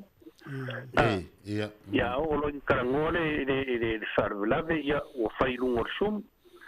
Ia o Samoa lai so kai mea kia ia po waangi me maua si o maku ainga i Samoa. Ia, koe whaile si sum, koe ave le whawhkai kongo le ainga. Mala upu ai matani na fai pe o ngau saungo. E ala ngau le kele o ko. Awa ano ko le loko mo ko fa kasi me o ke ngau. E dei se kingo mai or ka ko fa moi moi. Male. Ya. O le ala te me ku e lo ko le sum po le levo po ko e fa ke ia ko se si sum ko ku mai se farvila. Ya al pa wala ko mga la formai polar me ke finga lo ia ka ko pupul lim fakas. Mai. O ngo fia le loko. Mama malama pa uma se fa moi moi. La fa foi le matin. Me tonu ana le tuli ya tuli ala te fa yelo wainga. La ngo lango fa na ula la malama le fa malama ina le leyo me. To uma to ave fa tai. Ai fa ne fu lo na fa ile is fa tai ave muri le tinga ina le watu pulanga le. O ina le te vai lo tamati. Sa o le. Ya. Ya pero la kai nga fa so akur ka ko por kala men ngi va en oles. Sa ke le amo le langa i mele le. Ya ko nga fo mo ngi vai ka. Ya wa kala le ko fa lo ko kamala sa mo ka ko fa covid. Ka ko fa covid king fa. Ya ma lo fo ya fa yo nga ko ki sir fier nga kulang. Ia wai le pe o isi ka me ki nganga I lor koviki a sa sao mai a fa mai a kai di ma fera inga. Wale skovi. O si le kulanga, o si le kuntinga ina na I lor tinga ina kovi. Ia awa o me le ka ko baba ia kur me vai ka usa mo. Se o fai no fi fai no farbela. Ia. Ia maar me la le o le ke no va ia wi ia sa mo o me ni vai ka. Ya afa pela o le o mono o yo le aingo miama ya o akuro makai o mako ainga ia nga mako mai fa malu o akuro ngai ku mako mai ba ku ko le kamangi ai ri ka penga fa mo o akuro aingo o mako fa la kai mai o fa la kai le fa mo ya pela o sa ngo si dia la i si dia lai a faila sa o le lei o le aingo medium ya o falo nga me fa na ai a faila sa le leila ko ku le leila o na nga yo ya po wa kala makayo lang ya eu ia soma ko wa wala le fa ia soma ko no alo na pe fetau ile wala la o mo alo mi fa san fa pegar fingo kala ko ya inga alo manga ya ba se mai ya o sa o le de ainga ele foi a coco na ia fe bel pique a por o vai pe o le simena le ka ke vai eu ko ngai wa ku serie fa mai o ia ngai o aminga ya sai fa no ku ngai ku a ko wa lo fa le ai o ko inga ngai ka o ko ai ngai banga ku lo nguku mara fi e pure le ai ngai le no kambo se de ka fam kalanga yo ingar kama mara ka ku o fetau e fe au se va penga se finga lo ai ngomi le mo fetau i mo lo tau tu ale le pa mal pique pour la mal va Dai da poi dello la guida la kala. Katrina me oro finga o ile ka ko wa ku. Ile ka ko manga.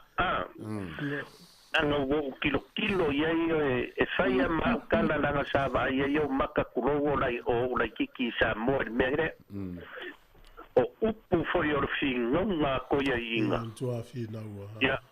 Na vanga nga o ai meo ulanga wa la kauka pakapa ulanga ile kaunga fakingo ia ongo le leio kauku arga ngata nginga mo polo idai tai bolo fa so mata ko fie lo fa tu le tu family atu como foi o se lu i foi le si dia dai si o kau so la kiki ngai ia ise me kaulo no se ya alo pa que le morfa so ni kaya ala ya la fa ni we fa ngo fa la ya na kom fa lo fa ni we fa ngo ma fa la le fa ngo ya lo tenet ya lo fa como lo a me se la fa ngwan ma le fa so ya ole ta u tele mal malama la va nga ia no le tu po fa dau A le malama e ta tau na fesili la tau na ia malama. Ai ta tau fo na tali sa un fa malama e ta tau i ta miti me ia la tau malama. Ono lo te va ia tu e tangata le tusi mai tu langa tau polen tata noi. E le ofinga luenga. E fa malulu fo le ofinga luenga tu langa le ta uora nga luenga fa. Ono ta upuia langa o tusi nga le tate matamatai. A le va tu ta tau ona malama lama la nga tupulanga le nei i le winga e fai ai me pela tala le ai.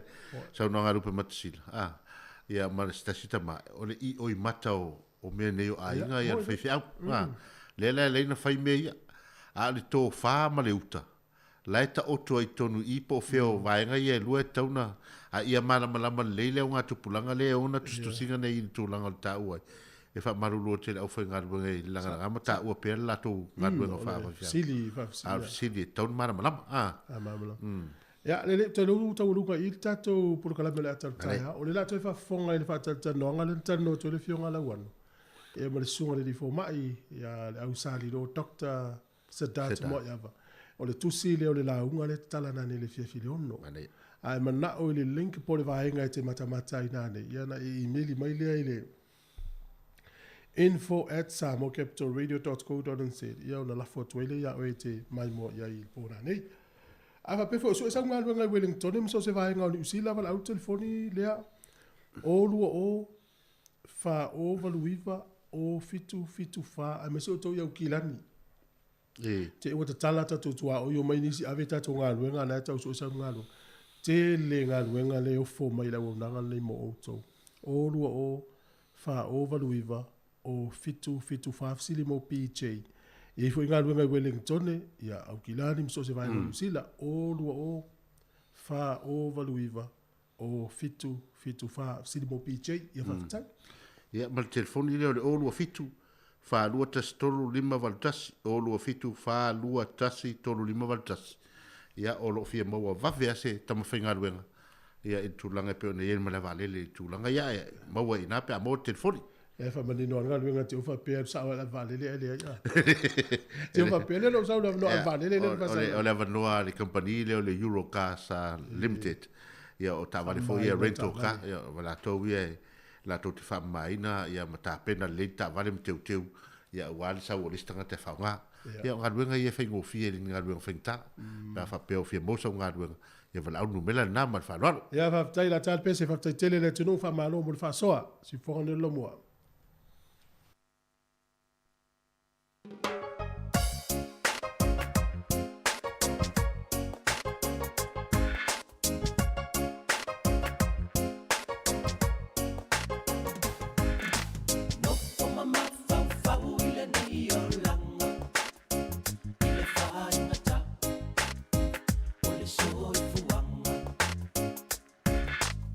Matua, so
Whakawhakawhetai ane tuaua umile ola Waia whaataunu O tamo omo onga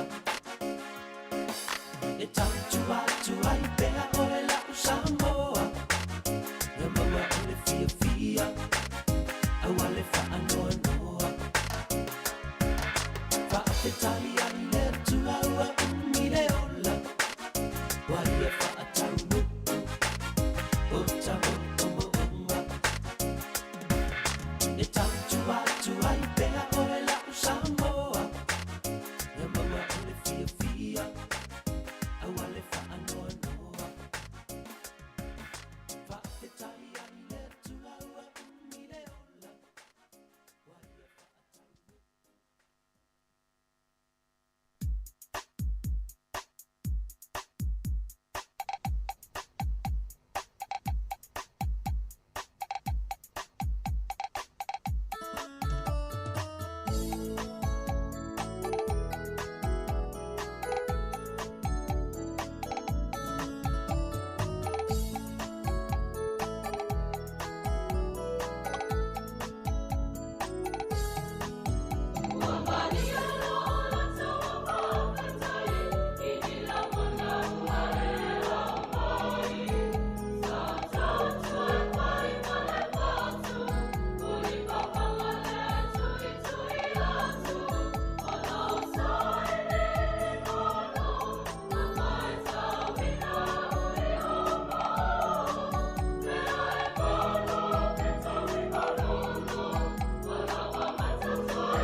Ia fifia e whaatalofa ma whaafeilo i atu i le pa ia maurunga o le tātou tunu i le nei fo i tai au fau. Ma lo lava le langi i ma le soi fua lau le lei. O le taimili nei masani o le tātou pol kalame o le ato e whewha i diai. Ia tātou te whetu whai ia ma tautar noai fo inisi o ma tā opu tāua. I lo tau soi fua ia ma lo tātou o lai fo i tonu o le nei tunu i New Zealand. Ia, ai, pei ona ta ua fo i le vai aso ua mo vai. O le nei whaapoponga o le tātou ngā ruenga, o le ia i le tātou mā lo, ia lea ua au te fifia lava e whaaiwa atu i le sitasila ma le mai mo mai ho ia le pa ia le tātou tunu o le tātou mano ua mātou whaatasi nei le tātou ofisa whaasa lau i Porirua o le whetalainga lea ia le ausali lo o ia o se tamari i o le tātou tunu ia o lo o tautua i le Universite o Vitoria i le Laumua i Wellingtone. Ia mai o mai a ia se ngā luenga tele sa whenga i maia i le tā pena ina lea o se tusi e whaata tau i stasi a waenga sili o na tā ua i le tātou soifuanga wha Samoa ma le tātou nuu o le waenga lea e a whiai i a lahunga i oi o le a whaafonga mai lau fōi i whatalenga i a le ausali lo e tusa o lea fōi ngā ruenga tele sa whenga i mai o lea o mai a ia ai se i muona o whaafeiro i atu i le tātou mā lo whatalenga i a le ausali lo i le nei tai au mā lo lava whaaftai o maua le hawa noa i lau whatalenga ia e te suma e fōi o wā, ia le sila fia o le maro lau whaafonga pa se tātua tunu o lo tāpoi mai. I le tūlanga fōi o le nei wha moe moe tā ua e pei ona o le ua mai a. Mā lo le se fua mluia lau whatalenga le au sāri lo? Ia, au te fia e whaatalo whātu ma whaafelo e tufo i lau fionga. Lau wano po lau fionga sa tuala, ia, ia a fio.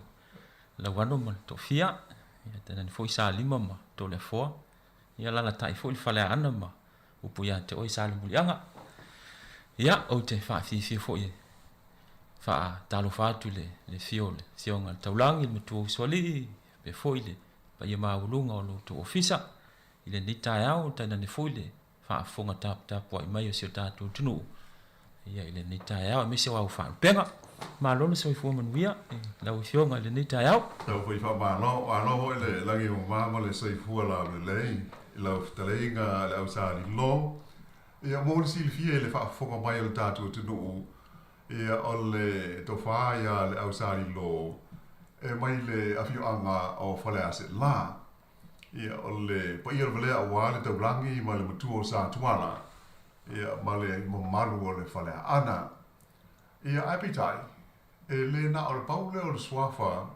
ia o lo o mia fo i le nei ano bo le nei tamali i o se o tatu tunu e le leila o na amata tuia i le vaenga ta ua lea mo le sila fia fa o le mole le au sari lo e le alo sa noa i le tulanga ia o fa ea fo ia le pa ia o ainga o lo e to veina ia nisi o swafa de tele o se o tatu tunu ia half time o ia pe ona sa no la u fionga ia o se tase o te lupe matasila mai vai ane fa fonga se tatu tunu ile i fa la dai la ingo se tina i samai ia o te a fata mai fo ile la fio anga o fenga ile ingo se to lua ile ingo lon tina ia fa pe fo ile swa fatula fale au afai i loto fanga ia ile aingo se tama le o to lua ia malo u fa lo la lo tai ia e o le tato upu a Samoa le le ale motu o le pa o silfia e o le e fainta ia le maru la fa fonga ia mai se fo i o tau ainga o lo fionga lo be sila ia lo ftelenga la usari lo fo lo sunga foi fata ia po lo ftelenga a wafa ia a wafa istrata male a manu le fale atua ia o nisi o swafa di tele o si o tatu tunu malo a tai e pei o na fa fonga mai le manu o tatu tunu ile fuafuanga o le tatu ngā ruenga i le nei tai au o le a se i wha mai atu ia tulanga ia mo le silfia i le tupuanga fo i o le whatalenga ia le ausani lo ia po o le fionga ia lupe muta sila ia ona se atua i lola lea tātou te talatala noa whaafonga mai i le tusi e pei ona o ta ua o whaasua whaina o le launga ai o le amawala wa noa e whaafonga ai i leo i linga o le anga ruenga tele pei o na whea ngai ia ma nei fo ialo o lo tātou tunu ui le lau mua i Wellingtone. Whaamole lau whionga lupe matasila. Atono o stasi o waenga e tā ua mo le silfia le malu lau whaafonga o le ua mau atu o usua whaitele i o lo o tautua e fo i ma au na i ainga manu i a masi tātou tunu. Ai o le vaina tāua, e mwhai una e sāu noa lava i le tūlanga o lou tupuanga i o tua, i a misi fo i tonu ui Samoa, e ese mai ai i a whioanga ua suafa mutai ai. Whawhitai mo le whawhisiri. Ia o lou tamau o malaki mo ai awa. Ia mo lou tinao lo salili mo ai awa. O lo o la ngā lulue nei le kalesia whaapot putonga Kelesiano Amerika Samoa. Ia i wainu i o mata. Ia sa mātu tau nuu mai i Wellingtone i le tausanga, i le whaiunga o le tausanga luafe. Ia o lo tangata. Ia sa o whanau i Samoa i sa ofisili sila i o mātua po whea po sa whātoa po i whalse la ia e whamea la ua mo tō tua. Ia a o Samoa lava i le tausanga tasi iwa waru tasi. Ia mātou malanga maile i ni sila mātou wha mautu i lungai au kilani i au tara o mea lo iei na i o mātou tau ainga ma. Ia o le tausanga e maua o ngai lunga. O le tausanga e tasi iwa lima. Sa mātou malanga i Samoa ina ua manuia le suenga o lu fale alu tamai. I te tono kolisi o lau mua i kanana fōu tutuila. Ka le sia lewa le whaapot putonga Kelesiano Amerika Samoa. Ia matoi o tūlo fo i Samoa ma o ngai i tūlanga lua ma i whalse la ia le ngata i leo le Fifi Junior Secondary School au taonga o Junior Secondary School. Ia ma avele. Ia o le tausanga iwa walu matu toi malanga mai nei ua i manuia ia whea ngai o lo tamama. Le aunga whawhewhi au ia wala au lia lola ua wala au lola tua i se matu au lotu lo i nei i wainui. Ola le, walo. Ia o le na o whaafonga mai o le whioga ia lupe matisila ia o po te lenga fo ia le au sa rilo. Ia o le alo le sunga i to ina o le e kalesia wa o tonga Kelesiano Amerika Samoa e o lo o ngā lue i le pitonu umole ai o wainui o mata i nei le lo mua. I le toi taliu mai la i New Zealand nei wha mole le au sani lo o le tulanga o le aonga maurunga e whai ona e sao noa i vaenga le i tulanga o laua o aonga a onga maurunga pe wha university ia ma le tau unga foi. Whawhitai mo le whawhisili. Ia o le o na umalor kolisi. I a vele o toia aonga lungai o tahu ia matu mailo i nei. O le tausanga la e luafe ma le tasi. Ia sa o ufale i le University of Victoria. Ia o ina ana matama iei le aonga ma whai wina i fwoi tama whai i lau Bachelors of Tourism Management with Honours i nā fwoi vai taimi. Ia, umaloa ua tala noa mai se tasi o profesa o le mata upu tau Pasifika i runga i Victoria. O te alu atu i oe e sa ili lau Masters ma lau, ia, ma wha manu i nai fwoi le nā, wha i lunga o le Masters of Pacific Studies i le tausanga i luafe ma le se fulu. Ia, ona whaawawela i leo o le tau mawhai i le whailonga fōma, tō whamanino. Ia, manuia i fōle tau mawhai i le walua nei tausanga taluai pe tolu, i le PhD o le Pacific Studies i le University lava leo Victoria. Ia pi o tūlanga na whionga lawan. Ia, e ta hua tele mo le silafia o tale i o i le tusi ma ngā luenga lea ua mai lau whionga lupe ma te sila. Ia, ina ia maua mai le mamanu o le au whaafonga ia le tūlanga o lo tupuanga ia mai se o le tulanga o mea taua o onga e le ngata o le lava sa amata mai Samoa. Ia le o tau mai fo i le lo mua nei, ia o e le tumutumunga ia o onga wha university, ia mai se o wha ilonga maulunga e pei o na wha tulanga i fo i le tulanga o le sila fia ma le atamai wha nei una po i sa i linga wha ala maa whau. Malo wha tai le van. O le teimi nei la, lume mata sila o le ale o ele matata o e au ona po o e ngarue ai nei. Whaftai mon whafsili la wan o leo te whaia unga i le mata upu tau Samoa i le University of Victoria. Ua a toa nei le savali le iwa tau sanga le se fulu. Ia o iai le mata upu le a o iai lava fo i le vaitaimi o le afionga le alo ali ia ngal malemana. A Feleti Hanken ia ma le whape fo i le afionga le tamaswafa ia le malu. Ia pol tō whaia la vea sione malifa.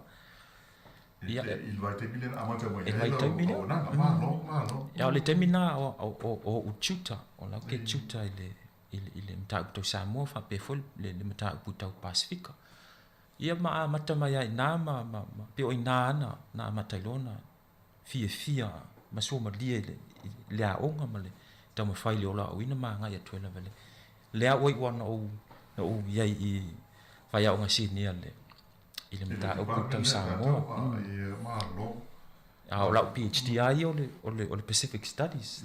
Ia bio i amana ia le PhD Pacific Studies e la utele fu le ia le filosofia ile fu i fai longa. O le tulanga ta ua tile lea o lea ua pe ona fa foga mai. Ia o le University of Victoria ia na mua fo i pe na mua i malai tulanga o le awa o hina o le tātou ngana Samoa. Io tulanga fa le nu ia mai se le tau tala masani le fa nga ina o le ngana. Ia le pe ona ma rie lau Samoa nga o be mutasila le tulanga o le tau ngā rue whaatasi fo i manisi o te maali i sa au nai fo i le universite i aso o mawai.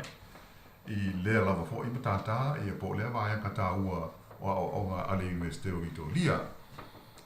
Ai misalo o le lei o le a ta se e tukunoa i le tusi e pei o na whaafonga mai ma le au tū fo i o mafuai o na fia silingia i a lau fitalenga fo i po lau fionga rupu matasila.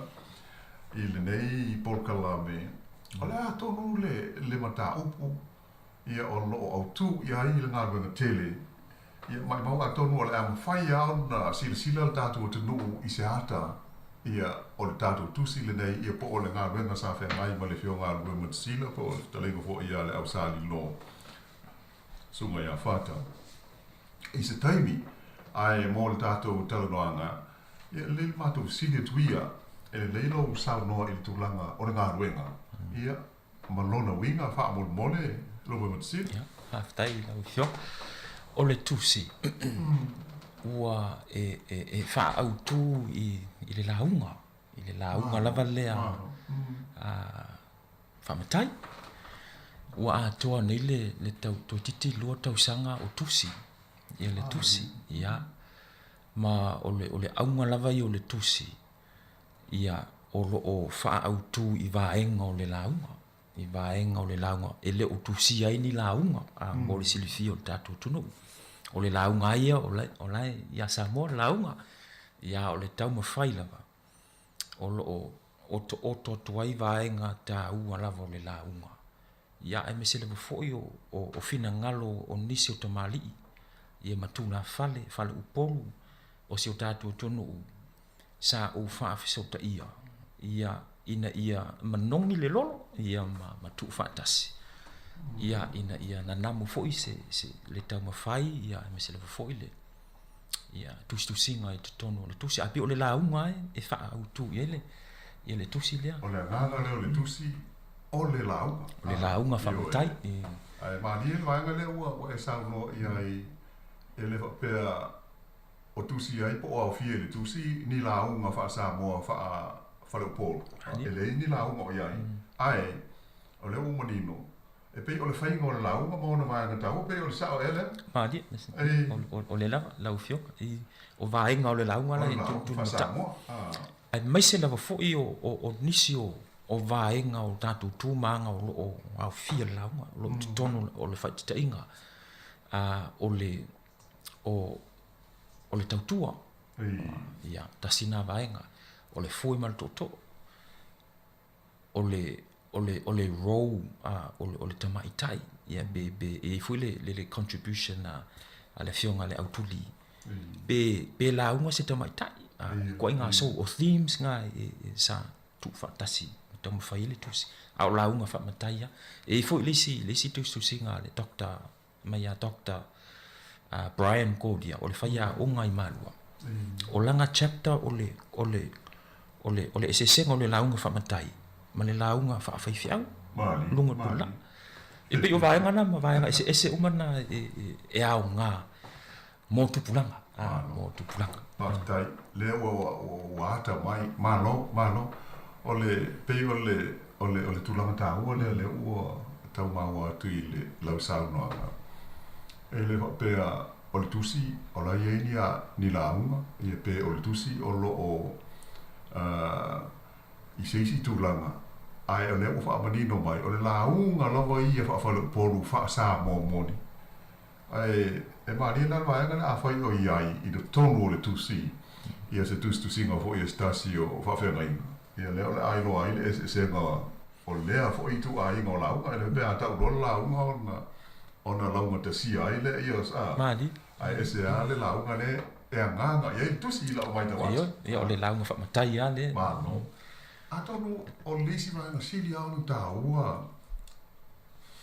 Le au sa di lo fion ko e lu be te sila.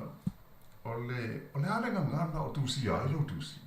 O atonu ia bo mo le fa mo fo i mo mafu ai pe a fai po ale nganga. O le tusi ai o lo tusi le e bilingual le tusi. E lua ngangana. O le ngangana Samoa ma le ngangana English. Ia, ai pe e li lifa nga i le ngangana English ona o mafu anga ne. Ia, mari. O pe ona o ta ua i le temi o sola o te whaia o ngani ngistike o Vitoria ma o ina fu i o lo tau mawhai atua i alo ma whanau si o tātou tunu i ilmata au kutau Samoa me se lau foi isi mata au poli universite ma uwa ia pia le mana o mia le mo mia o ni ala ngā oa awa o lo iei tusi o lo iei launga ia sa tusi lama o lo tusi ngangana Samoa ma tusi te mali mtupo le atunu ai o to tele o alo ma whanau e mau tua tele ngangana e mau tua ngangana ai o lo o fia utu vai la o lo mo mia se ngangana tau lata mai e mala mai la tau i le launga ma ona whaatinonga ma mafuanga pe ona o tala noa tuai ma e misela foi o vai ngata tas ai o ngangana Englisi ama le ngangana Samoa e i contributions a tu singa o lo iai e tu singa ngangana Samoa i ono o whaarili ua rea, mo ina ia, ole aim ma ina ia reach, ina ia telese, to teles, i la tō, e me whai ona la tō, whai tau iei ma mana mai, pe o tūlanga nā, ngangana. Maro, e a tono se whai ngā ua tele lea, le wha whonga fo ia o tātou tudu, mai se o le o fuel lo ho i malantau masani le whaiva o launga. Ia ai o le tāua o lau saunoanga, ma le wha moe o le tusi, e alai o na sui whi loi ngangana, le bilingual. Ia ona o le wha tāua, e lau whtalainga, lau sari lo, ia nā ialo ma whanau, soifua e New Zealand, Ia po sisi wo ia tunu i fafo po le sa ole la mai ta watu I lo fina nga. Ma le la o le na lava la ufio. Ia wa o tupulanga ya nga ia. Ia ai I fol te tonu nga e langa e ye fo I la to ele le ngana. Ai le o sila fie tele fo I vai ngole la nga ma fu anga ma fu ai ona fa atino. E so mo so se tasi o lo o mna o mia le fo ia nga o mo ia mo la to Malo. O se tulanga ta ua le na. Ai le lei ona e sau noa i le tulanga o le taimi.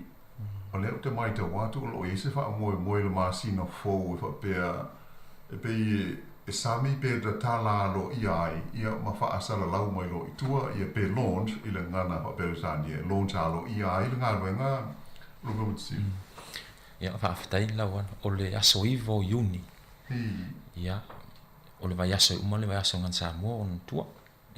Le aso tofi le fiafi, le ono le fiafi e te tāla lo i ai ia le tau mawhai.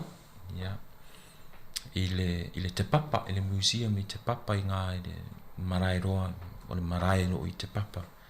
I le fiafi o le a wai atuai le minister ia Upito, whapefoi, ne se o tupu mto mali se o tātua tunu, ia me se lau fo i lātou na velo aso o tau mwhai, e ala i o lātou tusinga, ia ma nisi fo i o. Ia me se lau fo i le universite o le ai.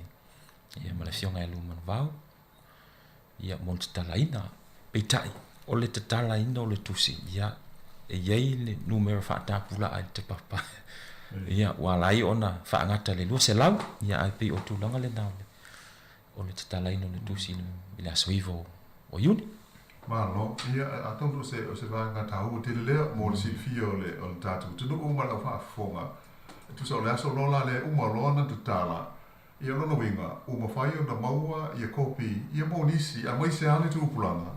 E fia maua ni kopi e whaitau iai, msizila iai, ma stari iai, ma tūlanga uma wapea. O whaafoi ala e lau sunga ia le tūlanga lea i le marketi ino o tusi e po le o tati atu i o le universite e whaangai o ia i le tūlanga o le whaasara lauina i whafo o le ngānuen. Aftai lawan o le tusi ono o ia te papa. O la tola so e publish te papa.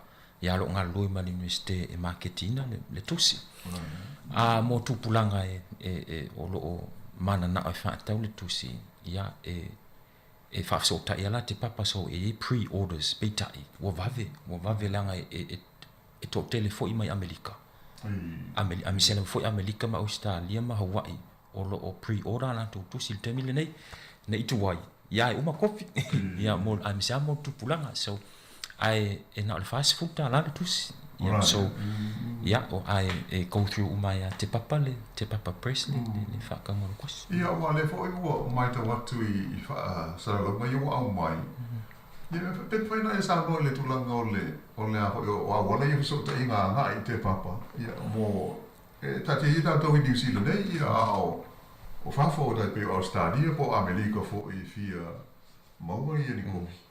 After ila wan ole e me fai ona pre-order i lungo o le website al te papa press.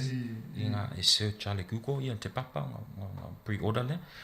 Ia ale ai e me fai na whaafsota i me ia o o te whaafsota ia fai e whaafsota ingal na ma te papa press e me fai ana e mawongo fia lungo te papa press.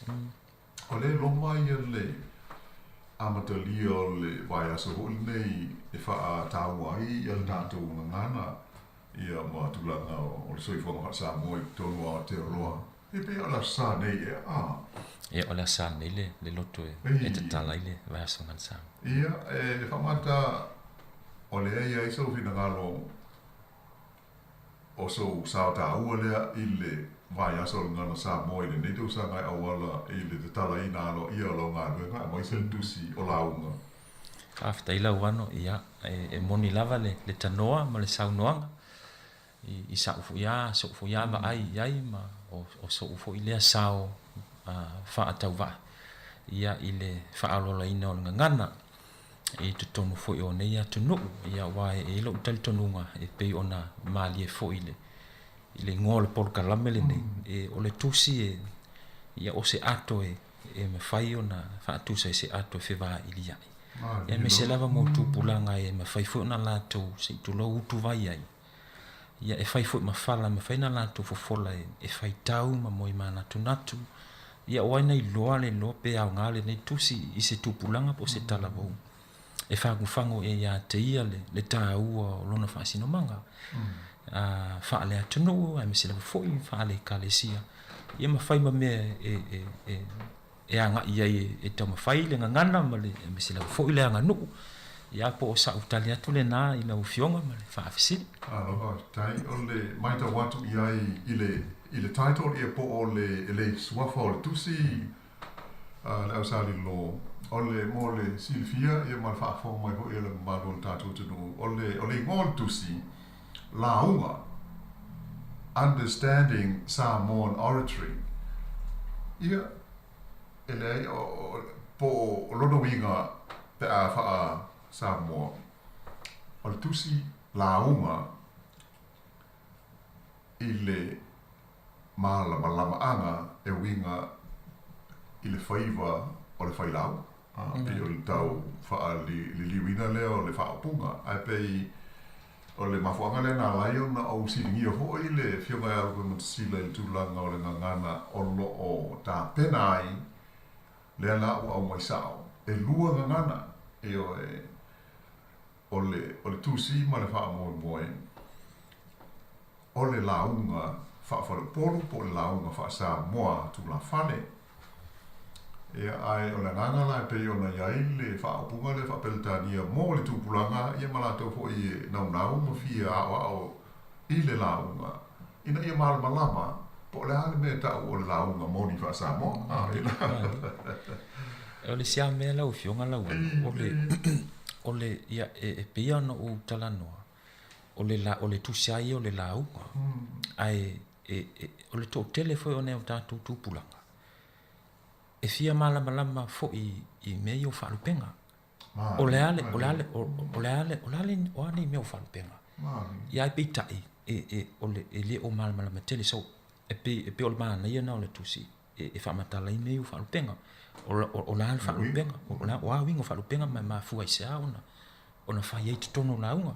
O la fule au ngā o tau tua launga. So o isi foi na au wala me whai ona la tofi so ta i tūmanga.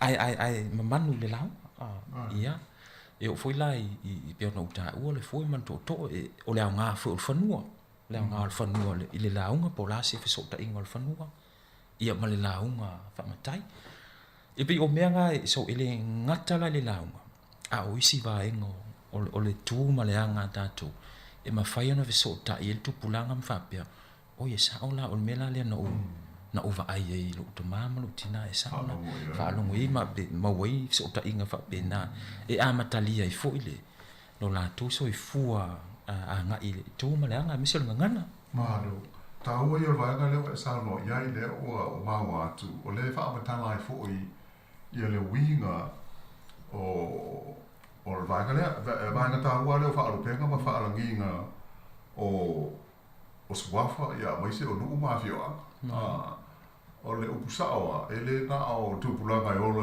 soifua e New Zealand e fia malama ia o le meo matai i lo lea i loa e au ngā ia a wana o sofa matai lawa a ele i o se fono se nuku ele o matua manino la le to tele i upua o si o la tonu o le upusawa ale ia ai te nane fu ia isi no o isi tu mano ai o se skill ia pe o se to mai e ta ua tele i lo tato so i fuanga ma Samoa a pe e faise si ia te tau na si le fia elmatai o la aru ma si ia fa pe o le la tu ia po la ainga o la ave ia so ani ma mafua a pe ia wai le mau a ma wa fa penga ia o mo vole la unga mo i le leila ia ia pe ia mo ia le sa no ma pa te lenga ia pe ia o tu wa na o lao ia i lon fa ia ma so to inga mafua ia a pangal te le me tato mo ma wina nei so i fua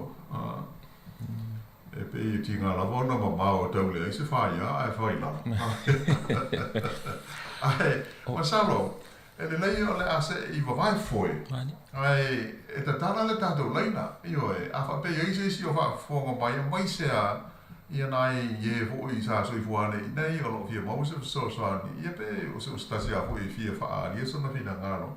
E manu o le, mau la manoa fio ngai alu pe mutisila po ftelenga ia le au sa ni lo e ana le tusi le nei launga understanding Samoan oratory ia o le tātou leina masani o le tātou porkalame le nei o le ato e whewā ia ai o le a se I wawai foe le nei taimi.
I le toi taliu mai la o le tātou whaasala lauga I le nei tae au pe o na whaafonga mai o le ia le tātou mā lo o le whtalenga ia le ausāli lo I po le whiong hoi alu pe mutusila sandat mui awa e o le tamani o le tātou tunu o lo uru ia o onga I le tulanga o le tātou ngana I le University of Vitoria e mai o le o mai ona tā pena ia lana tusi o whaingoina o launga, understanding Samoan oratory, ia mai o se tusi e lo mia I le ngana Peretania, ai whaapea fo I mal tātou ngana Samoa, pe ona whaafonga mai I tātou malo. Ia le la I te tala atua I tātou leina, a e fia sauno mai whaamalo mai le fio ngai alu Pumutisila, e pe whesili mai fo I se tūlanga o le tusi, malona whaamoe moe, ia te lea lava noa, o le numela Masani, o le tolu o lima lua o whātasi, o whālua lua o whātolu. Ia ai, whamon mole lava lau whiongaru e Mutisila I le tūlanga o le sao o se tātou ngana Samoa I tūlanga o le wāwhenga iei maisi ngana. Ia maisea o le tonu o le University of Vitoria. Whai ona e sao noa o le ase tūlanga awa pe o Vitoria le na mua I malai I le whaataua ina o le ngana Samoa ia ma awa ia na porkalame whaatulanga awa o man whai na e sa noa le vaenga le whaamole mole. Haftai la wan.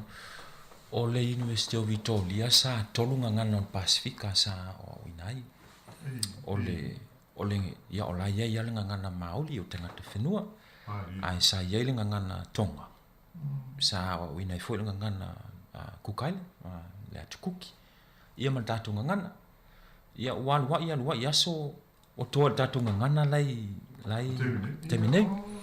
A o lo tātou ngangana, o lo filongia i le whaafale tui o ngangana i le Universite o Vitoria, le ngata o Vitoria, a o Universite Umaole, o nea tonu u tātou te tu a fiwai ma o fuai.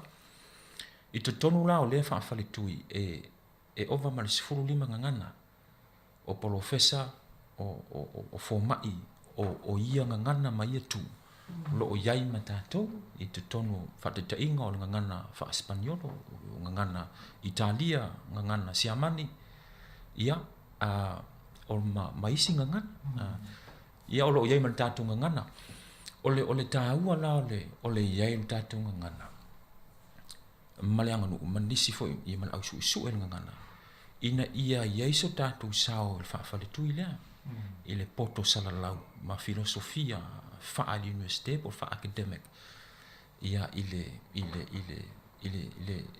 so ifo fa université e o le saola le o tatu ngana ia langa e se foi ale ngana o aso uma ia e se foi ngana fa academic ia ta uio ngana fa matai ile fa academic université le o ila e fa matala mau ili loloto ai lenga ngana Samoa malona sao i themes ese o ino ngana male poto o iai i mea tau ngana e ole ta wala na ole iai tatu ma no la io o na ma ho o si ya tu tau na watu pea e on ola ngona vo inisi e va pe i lo ko au man tātou ngā a pe a siliale au fa peltania mo wai ngā roe ngā te wai si ma a pe ole ngā tonu le a e te wai ole iei o iei tā wala au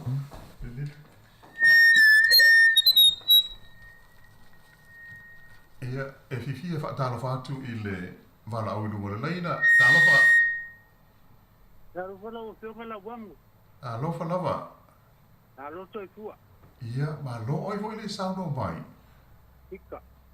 Pira? Oi. Ia, malo le sei fua.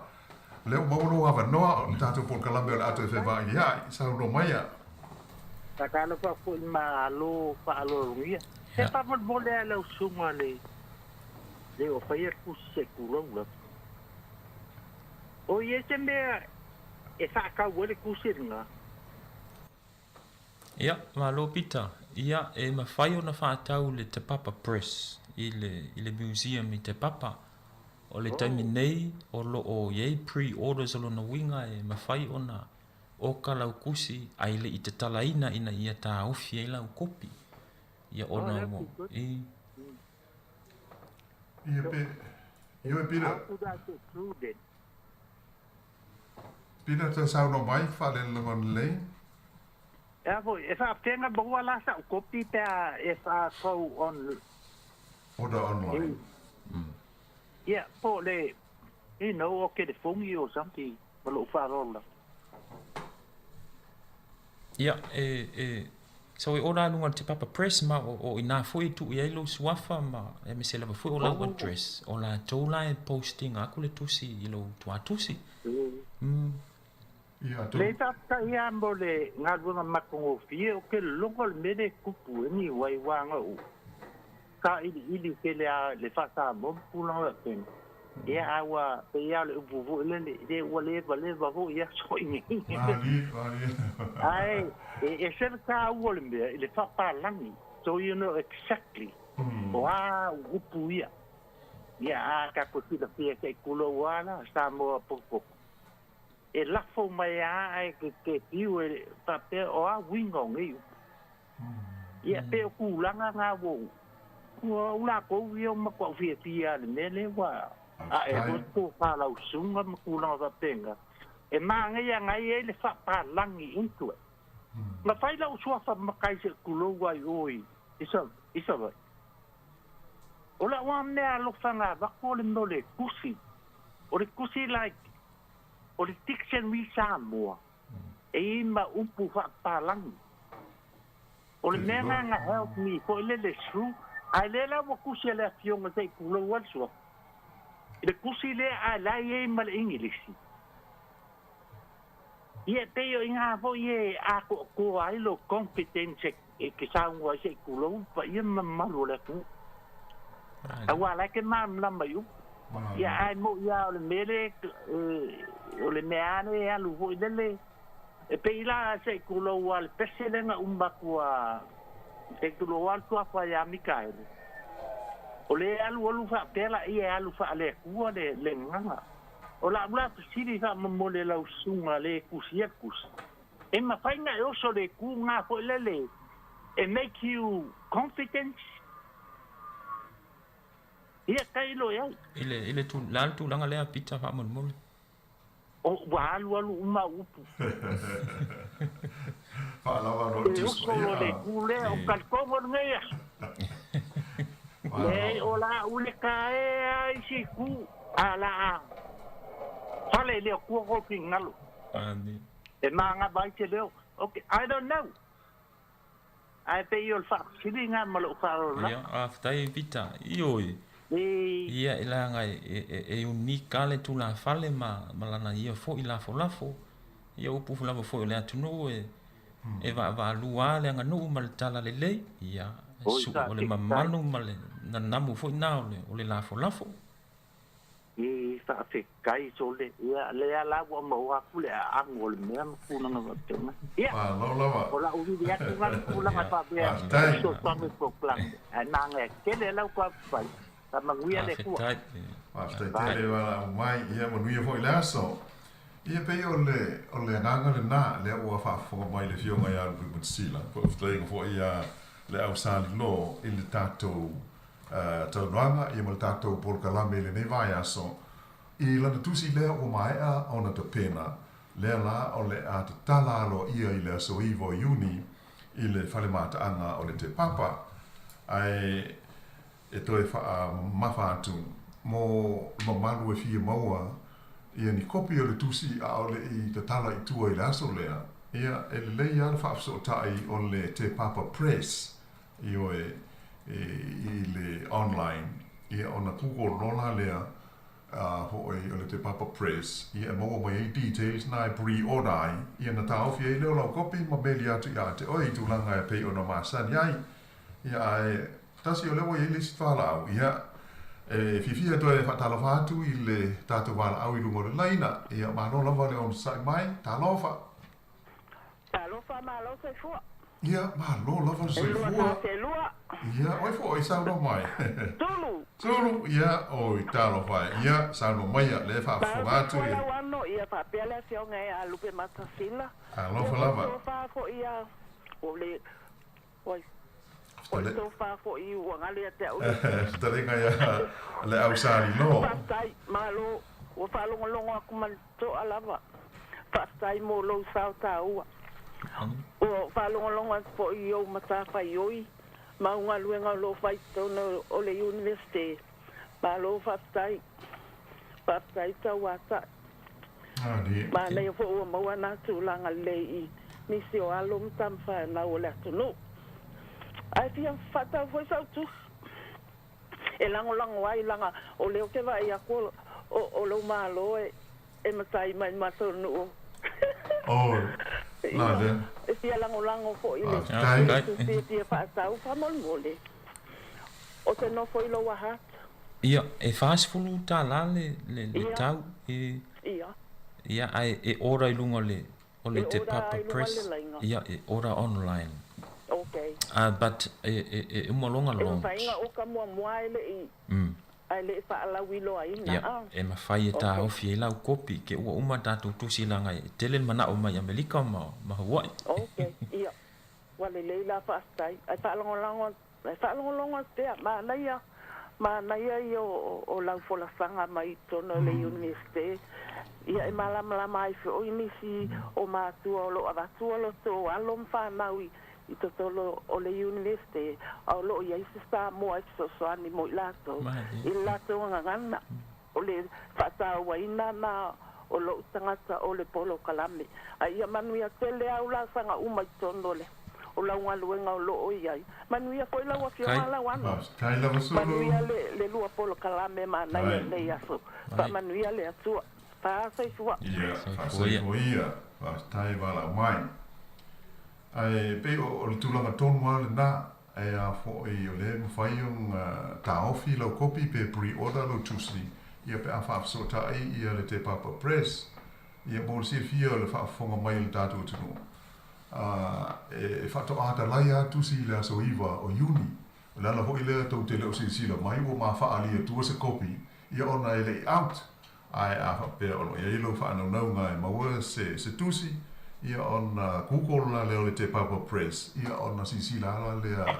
i vai nga na fa ona fa tonu no ia tatu tusi ma fa no ai pe on le vai na tau le foi na to au mai nei le Samoa ho i le tato wala au ia sulu fa mole lava le au sali lo on le tulanga le o le taua ma le au nga o si o tato ngana mai sa so fina nga lo le mai to fasili le o to fasili to i foi la so fina nga le tulanga ia po o le manatu ni si e fa pe ele a malta to ngana sa mo ni si ia pe o le wingo le fa punga mai mauli taimi e a ia tato whanau i a onga ia le tato ngana e le au le ngana peretania e mawai wha ai longa ma ngarwen so fina ngalo oi o le unu ne iai le au ina o le ngana sa moa i me steo i tōli whaftai i lau fionga lau ano mo whafisili e sele o se fesili tā ua tele e ia a o se fesili fo i o te tautalai fo i ma le whae tete ia ai o tala lava fo i tu sao ia i so lava ta ofi e sele ta e te lele ta ua ngana malenga nu ia i la matu fo i fa fale tu ile pe ona utala noa i le vao ngana i tala fa tala noa nga i ngana i le university ole sila ngana fa pena o se va ai fa kolone ile pe a fa tala noa ia fa tala noa nga ni university a me tonga ngana ia me se lava foi ia wai e te lele tala fa solopito o le ofiato siamani ia me se lava foi New Zealand ma le a fio ngana ile na foi taimi wai tele ngana o le nganu ua le oto iai ona lava foi o me sa ta ofi ma ia ma fa aulo to isi foi upu fa te ingana ona su engal PhD mala wa ai ngana o le tele o tatu upu o fa ngani o upu no o no winga le tala o upu fa longo ona fa sa mole a o la ye upu ata to mfa fa nga sa ya ya o le ta wala ngana o le sifu va ai fa filosofia o le ngana tangata ya o tele to e tau fa matalaina no na taua i le fa sino manga a o lo o yai se fa matalanga fa pea o le ngana o le fa malama le se tulo o te fa va senga ina ile la lolangi o te fa va senga ina ile foi va ngo leola ma va nga ese o fa malama o le fa malama la le ese le taua ma e te taua na yai i fina ngalo ia e la tu te mafai ona fa vasenga la o le tele e fo le tafi o le tele o fa fita o le tu la i mai nei tu pulanga o le onge le ngana ia wai o fa sino manga la valea ia o le ngana o le fanua fo le o tangata e te tau na tau na iai ia le mio ma me fa pena o le tu malanga o le tele o fa mtalanga o le fo ba ia masalo ona o le taimi lo fionga lo mo tsila tele ngo ile au sali lo a masalo o lo sili muri ma wa te foi o lo fionga le fa o lupe o lo te fono ile fa la pokto fo ni tato o ina le ngana sa mo po le fa sa fa yo na e sa no il tulanga o le nga venga mo le au na fo il fa sa ia mai se o na tu si fo ni sa fa mo e lo mia ia ma fa tu in mai fa alo ia mo le silfia mo le feita wa il tatu tino ia a ftai la wan ia wa salo wa lu ni to sanga o te fono le fa sa ia o lo ia lava tamali ma tu pole atunu o lo iai ia a o fa mo lava le fangasa ia ele I muta lana tamu faile e fa tino le ia tau vanga launga ale fa nau o la e fa tino o le foi ma tu te fono le so ia e fa tu langa le ia tau vanga le fa nau mo se u matu vai aso ngan sa mo ona I telefoi ia tu to ia fu na ia mo fa na yo la tu wa onga o tu langa le tusi io e sa o le lava le tanoa sa o lo langa mau pe le fa mo le o le fanga sa fa tino se tusi e tu iai ia launga le fa na o la tu o tau vai tau vanga launga e le tu iai la le ngor fanga sa ai e fa au e otha e tamititi lana launga po o siona tama po non tina o la tu fu la e alu iai credit o le launga lea ina ia sia langa o mo nisi fu o alam fa na e fia tau vama e mfaino tu atu iai ma tu fa tu iai ita yane ia o lo ta oto lava I fa ia onga le va enga o lo ma tu talitalia le release mai fa ia onga o la onga le fa nau ia ai se manu o le vona ona ele tus ia pe mo le sila fia na ia tatu ma tu si tala no ane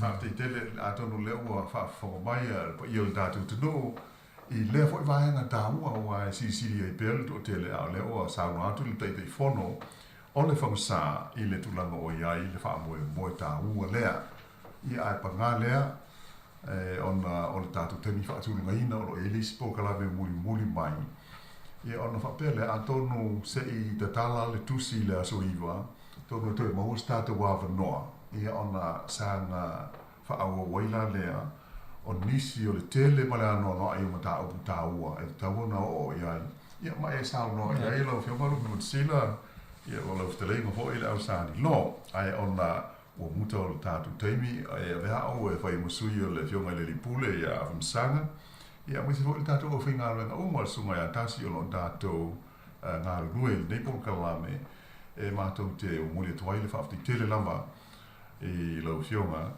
ia a wafo ia le nei awa noa maua ngata ia o e sāu no ai ia ma whaafonga le tātou tunu I le whaamoe moe o le tusi I la so iwa o le masimo fau ia ai tau ina manuia pea ia le whenga iai ma tiu te mawhaiwa I le o lo o tau tua I le universite I le lau mua nei Victoria whaaftai tele lau whionga robe Montsila ia whaaftai e me fwile ni ewa noe mule tuli whaaftai tele lau whionga lau wano ia pe fwile le pulisili ma ia maulunga lo nto ofisa mule nei ewa noa ta ua me sila fwile whaafonga me sila tātou tunu ia se upu foi usala ia matua tu ina ia sanga fa manuia foi le tu le ne yaso mangaluenga fenga iai ia malo fa lo lava fa aftai no va tai ia sa mai o muta I le ato fe va ia I le ne va yaso ai matou te fa to fa so I fu atu I lo mantele o lo tatu tu no male au fa fonga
ua whafonga le tunu tatou por kalamene na o le whatala noa ele sunga ia el malofo ia lau salilo Dr. Satatu mo i ava. E o por kalamene le mtanga luenga o leo ia le la usimaya le whafonga e le fo malo tia le tatou fisa i usimaya le whafonga.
Ia, le o te fia foi whaelo atu leo malo tia tātou ofisa. Ia, le ua o tau sila mai. Sunga sua, ma sula tātou malo le tau. Ia sua, alo si fua, tō tui la vloe lau sunga.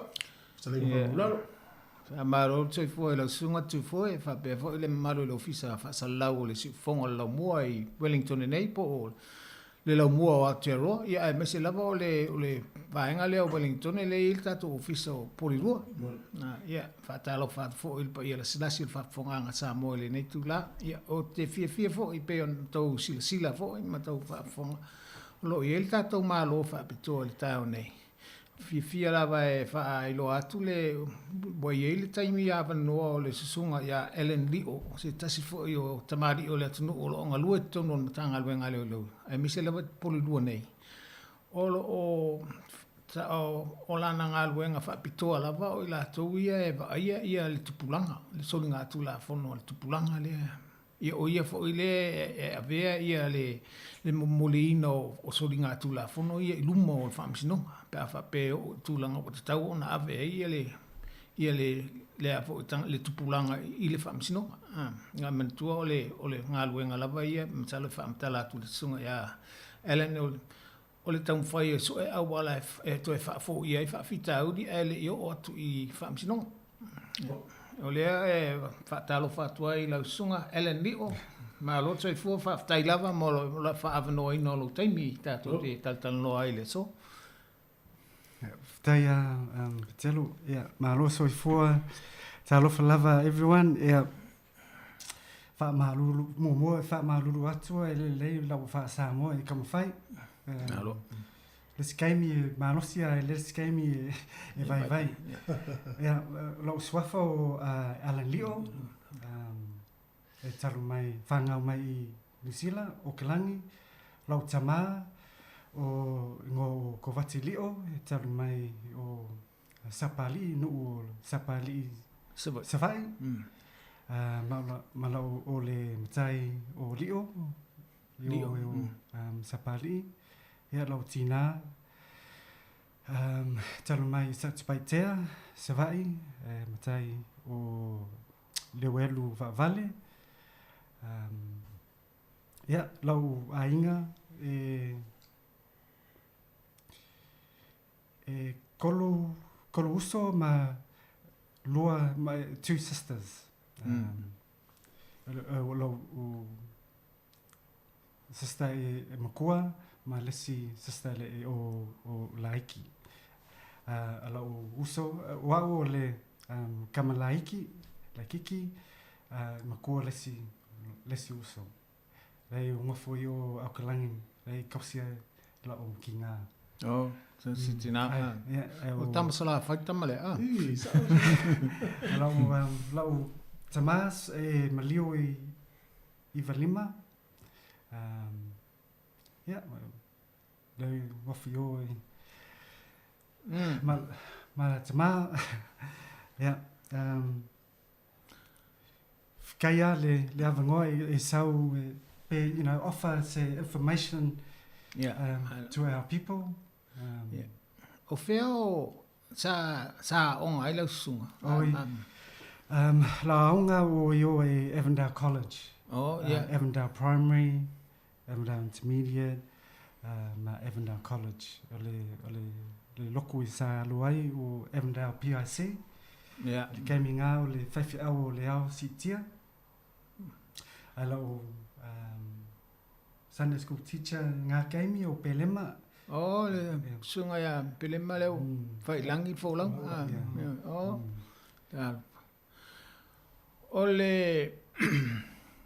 o le ale matua e leo le ale tausanga na e udwhale maile kaimi sa join leo o kolu lua hafi male tolu lua hafi male o kolu o le ate mafuanga na e na ia lau silsila I leo manao I le ngā luenga lea leo pe sa e nisi ngā luenga sa e tanga ia I le taimi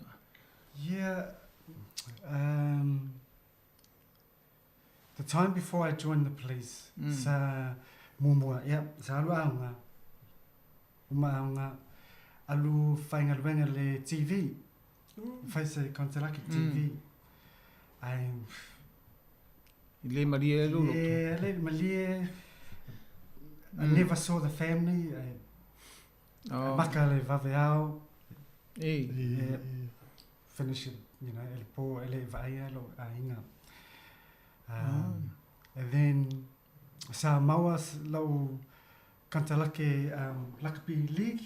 Yeah. Falangi. Ko fo I mai a New Zealand.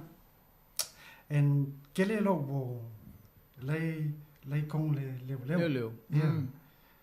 And so encouraged me to join the job. And ngā gave me if you two things I joined the job, or I wanted to work with young people. Yeah. And two, I wanted to work with my own people. And those were the two main reasons why Fia Whaile Leo. And the job offers that to me. The time I'm sitting here, God willing has provided for me. Okay. Ole na wa umatur kolisi leo. O fia na posta ia. Posti o Okilangi. Ole downtown station. Ole lau tūri ngā kei mi. Dealt with a lot of ngaka o ngā. Because based in the Auckland City. And so kele mea disorder, kele alu le fusuanga o le mea le nightclubs, male bars. Nā gave me kolu kausanga, and then I transferred over to Avondale, your Avondale police station, or maula o role o le work in the youth aid. So that was 2007, and ever since 2007 I've been able to work in a youth aid position. Umi tele la le ngā luenga mai le lua mai le fitu lea na amatai ona whaapitoala na ngā lue anga I le ainga o tupulanga. Youth aid il soane le tupulanga. Mese lava pe on sao no le sunga ya Ellen. O le tupulanga a Samoa. Tupulanga Pasifika lea lo nau lea sa iei o le fiang auna I tupulanga o Pasifika. Lea la wala iei teimi nei. So o le ale teimi na malanga mai lo I Wellington ne. Oi. So lau ko lua le ngofo I o Wellingkongi. Kau ngau lau ko lua I sa Wellingkongi o le lua o Kasilima. Before that, I did a salu whainga luangi o Bougainville, Papua New Guinea. Okay. So I did a small stint there, small pe fiku masinga. I leo ia o ngā lulu I whawhai le atu Solomona ma o Timor. More Bougainville. Bougainville, le sa iei. Umanga, So roi. O whea la le te iei le base le te iei nei. O ngai keimi I whainga luangi o I Parurua. I le ofisa leo o lea tūtutonu I polua. Okay. O le ngā luenga lava lea o le vainga o le tupulanga, Youth Aid, Pasifika. So, tele Pasifika lea tau te whailoa ai le. Parurua has, I mean, like we all know, is Kele Pasifika, Kele Maoli. So those two, and then obviously the Bailangis, but a lot that I deal with in Kupulanga Ole, Ole Maoli, Male Pasifika. Okay. So, whai tau whamatalanga I launga luenga. So what it involves. Lela whapalangi lau. Whamakala lau. My role as a youth aid officer is to make decisions on who should go before the courts and who should we not deal with before the courts.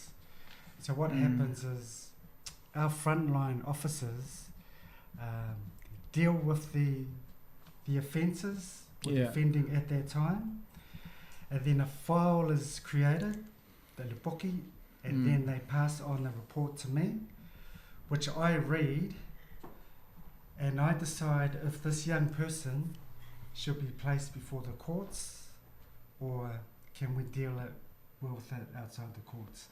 So I'm sort of I suppose a decision maker on who should be charged and who should not be charged, you know.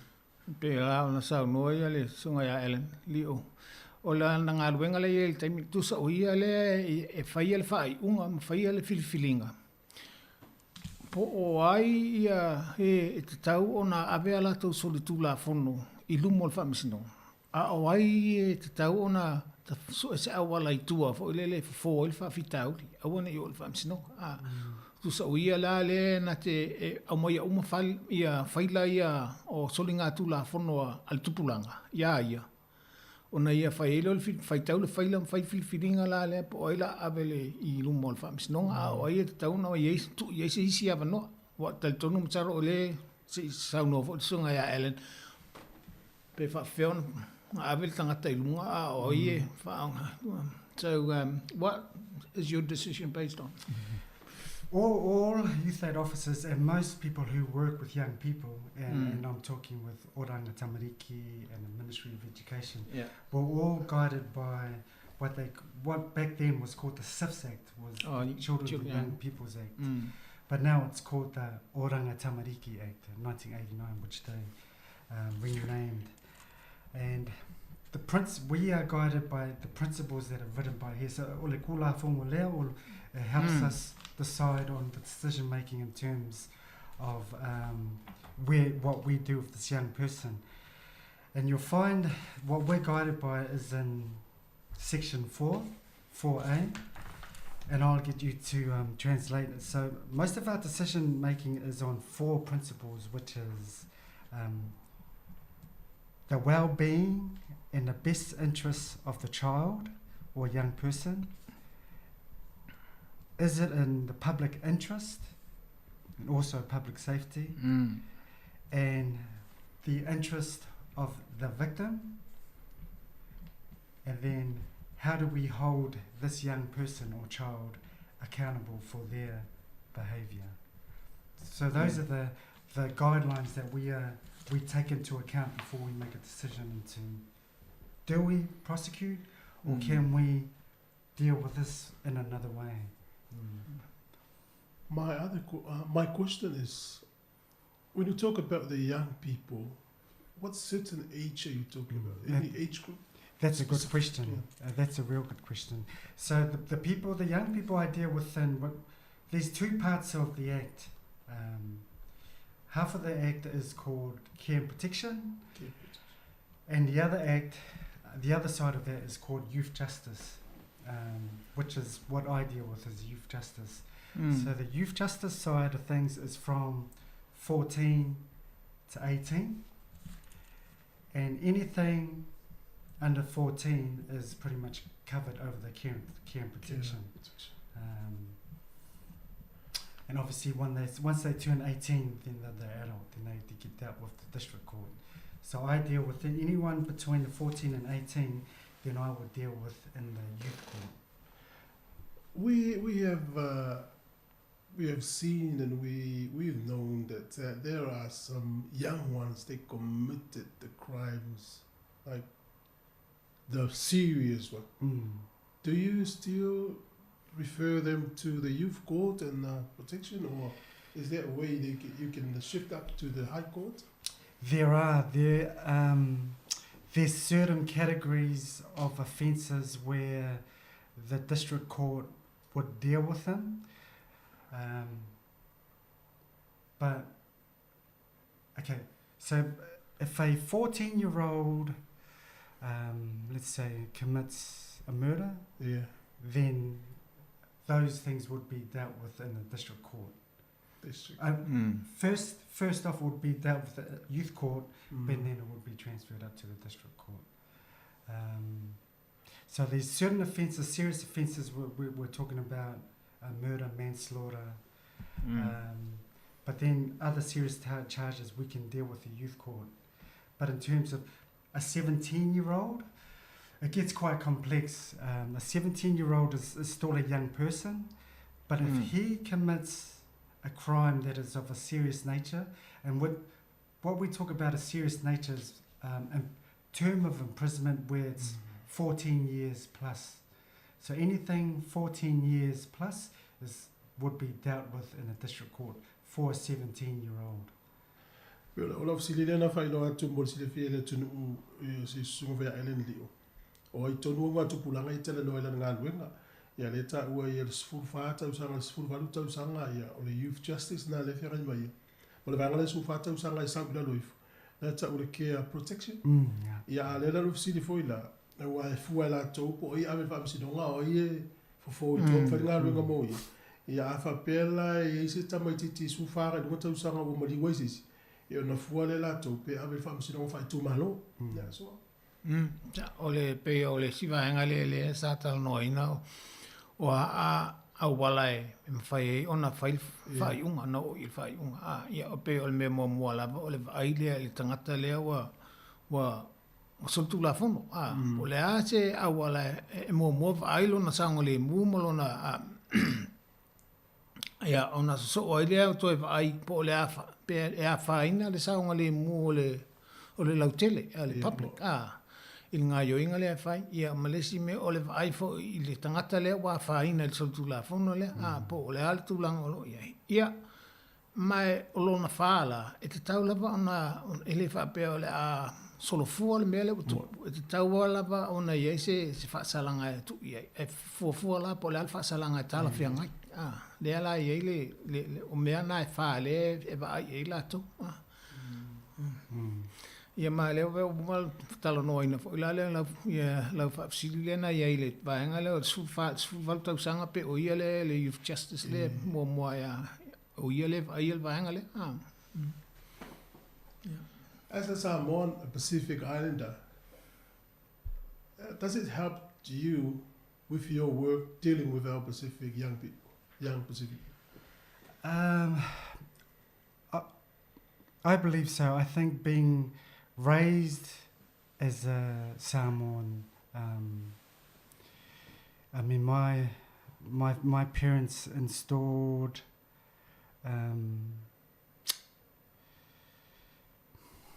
God first, you know, always God first, and then everything else is all about respect and being respectful to people. You know, my dad would always say, Sky le koa, maua eke mika, awa whai mea mika, you know. And to always be humble and respectful. So I think when I deal with people, regardless what gender, race or religion, that's how I'm always going to treat people, is be respectful and, you know, and treat them as you would want to be treated. So, and most of my Pacific brothers that I work with and sisters share the same trait. So I think we're good communicators, because 99% of the job is being able to communicate to people. And if you can, just try and draw information, because we can always start down here and work our way up instead of always up there. It's hard to come down. Whereas we're always people who show respect, and then we can always build up. So I think that's a good trait with us. I believe so. President Fatusunga Ellen le ve o yo Samoa ale nga lue anga I tamai Samoa Pacifica fo le vanga le ole o tamaiti tu pula televo ia ola na mol mau ia o nga televo tu anga sion tama ta o le fa lo ma o le mita ia le la fa nga lue ma ola to Pacifica le tele me ia me lo so ta inga pe o tatu tu ma o le fa tala no am ta upu ma fo fa pena Yo, na wa le tal no fa ole ole tua. Ole tatu nunga le tua pe ole a onga ia na tupu ia mai matua fo. Fa mo le tua. Ia so ai mal fa alo. Ia tua fa alo male loto maulalo. Loto maulalo lava. Ia ma fa tal no. Fa ngale ngana fo ile e fia tal no ile tangata ile ngana malos. Ia lana ia fo ila silsi ole faingo ngaluenga. So se isi lava po Pasifika po so isi lava. A mata tu lava ilalo. Ala fa alo fa ona fa so solo la ngai dunga fa inta pe wo umatu ia fa alo ma vai nga ma loto maulalo e fiti mai lava tangata. Ia na tau sui rolo le se wala fa ala amatanga lava ngalwenga uma. A mata lava ilunga le va fa alo ai mal fa alo le ia fa tal no.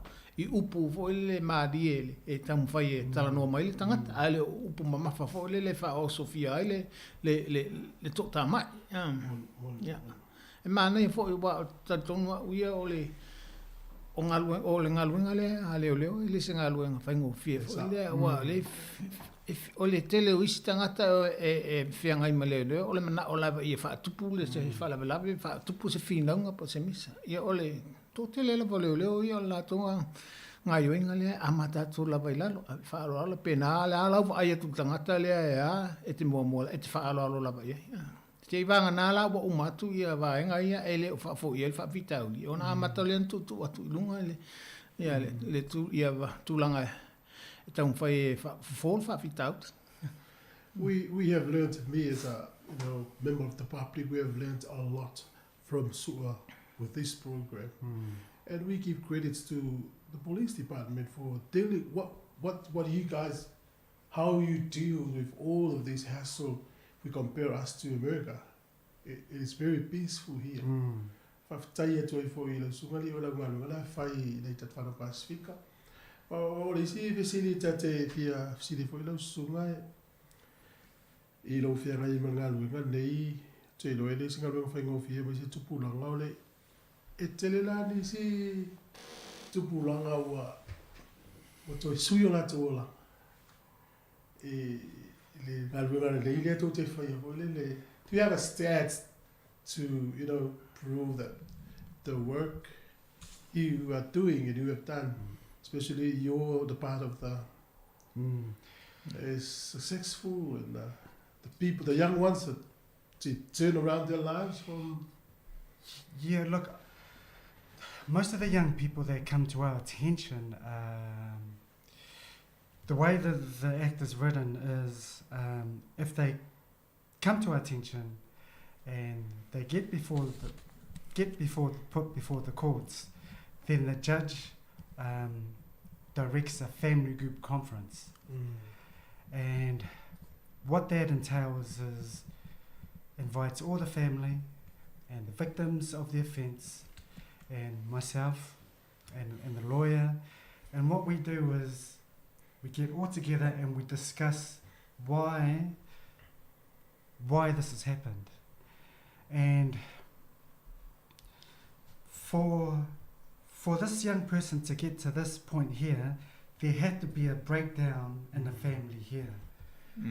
So can a person change their ways? Yeah, most definitely, but it's a whole family unit, and that's the beauty of I suppose the village raising the child. And that's what we try and do is, okay, let's go back to this, let's go to this meeting and let's everyone discuss what we can do as a family, because in an essence it's the family that's failed the young person to get to that point. And I always believe if we hold this family unit, and if the family believe in what we're going to do for this young person, yeah, changes will happen. Not overnight, but in the long term, changes can happen. O sili na lava tusunga ele mo sili fia nei tatou mātuale.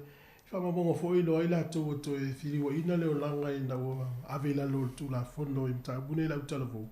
Ya le ta wa ya ta o tele si so mangale o le ainga fa fata tawanga ina ia mo tonu mafuanga ia msaili fo manga ia tua i leo lang suia so yes ole wa le siva nga le la tonga luenga ole fono le se le tangata le sol tu la fono o mai male ainga male leo mai si tangata po tangata le na faina fo e fai le fono so le fo ba la total tonunga o le tangata le titi le po tangata le tupulanga le o sol tu la fono bo o solinga tu la fono ona i ele mele fa le tonu il si manga tu se pe ona ta o le ala o so i le fe o ele mele fa le tonu le o mafua o no o ele le tamatiti le sol tu la fono tau fai lai fo fa fitau di le na mafua na fai sol tu la fono ia o telo fa fitau di po tonu lo to fale le mafua fa fitau di ele ngata la sol tu la fono e fo ale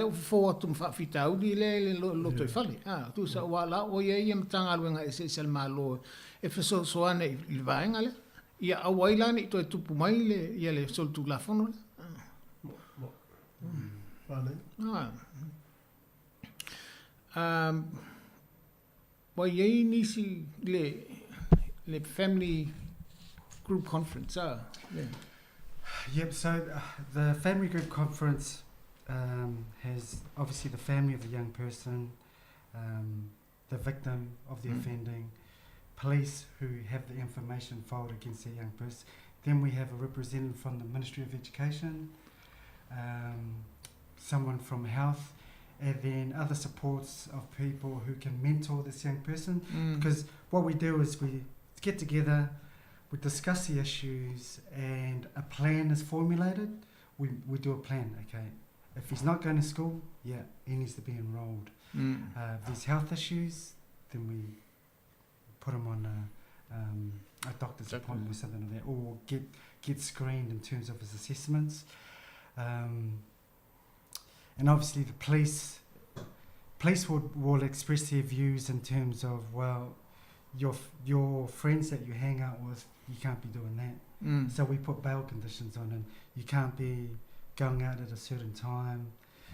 So we offer those conditions as well, and for that to be put forward to the judge, everyone needs to agree to that plan moving forward, and that plan can look, the term of it could be 2 to 3 months, and if he or she successfully completes that plan, then his matters are discharged from the court, and he goes back to Ole pela le tala no ina le fono le family group conference le tala no ina le ngata ole ainga ole tangata le sol tu la fono ole ona ainga ole tangata le na faina ole ya la to uma ya famtalang ole sol tu la fono ia ma vaenga ia po ole vaenga soi fu maloloina po vaenga mai le ya onga pe fa pe o la tola ia e su ela tole fo a fa pela fa inga fa pe vet ele wa onga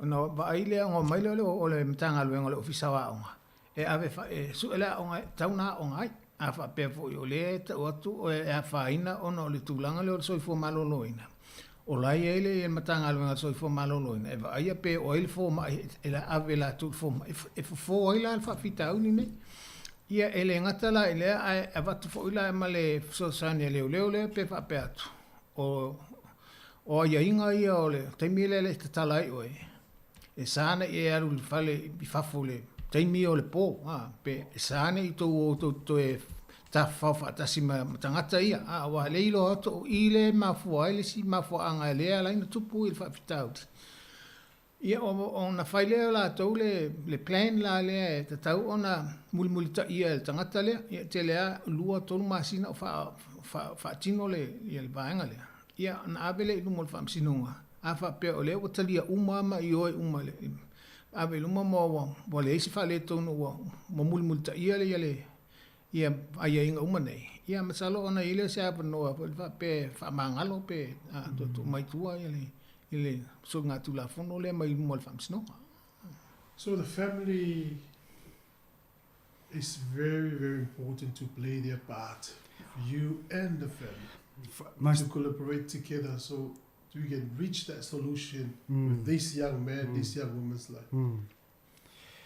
I mean, as I said before, there had to be a breakdown in the family for this young person to behave that way. So the reason for the family group conference is for everyone to share and express their views and say, well, because he or she's doing this because he's not going to school and he's hanging out with that one, and you know, we're struggling at home with no money, with no finances, no one's working, so we have to deal with those factors to get him or her to succeed or to make better decisions.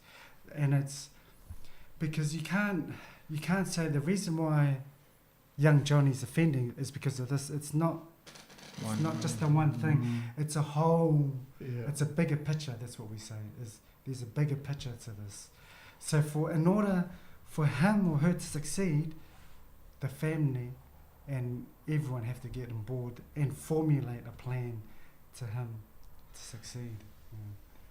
We have that nature of shame, or we keep our secret, we keep our secret stuff to us. We don't want to share. Yeah.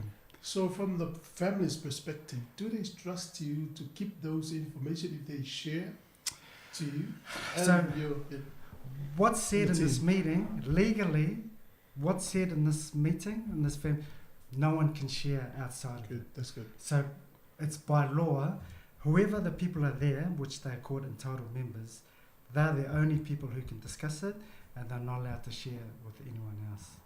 Pero fisilene na batu sunga eleno no la topitola aule fai mo manui ole tama ma tene le wai lalo la to inga ona tula so tula fo mena mia fo tato a inga la o lango le la to mo fai e nga lu tato la inga nga lu fo la to timbo la to vai ai fa mitala ga uma fa fa so I fono ne ia e fa ni do lindo wa ele fa to fai na so ia ole tulanga pe o tula fono na ia e fa malu pe me uma lava po atala no anga ia e fai tu tonu le fono le e sa na fa la te le atu tua e ngata la pe tonu i fa sa no tala no ai fa fom ona ole e pui fo i le tangata le ia male ainga me saro le si va nga na fa fingata ai si ainga no mai i family, are they easily able to come in, or are there families that actually are reluctant to be part of them? Yeah, that's a good question. There's that's a real good question because there's some families who have gone through the process more than one time, you know. So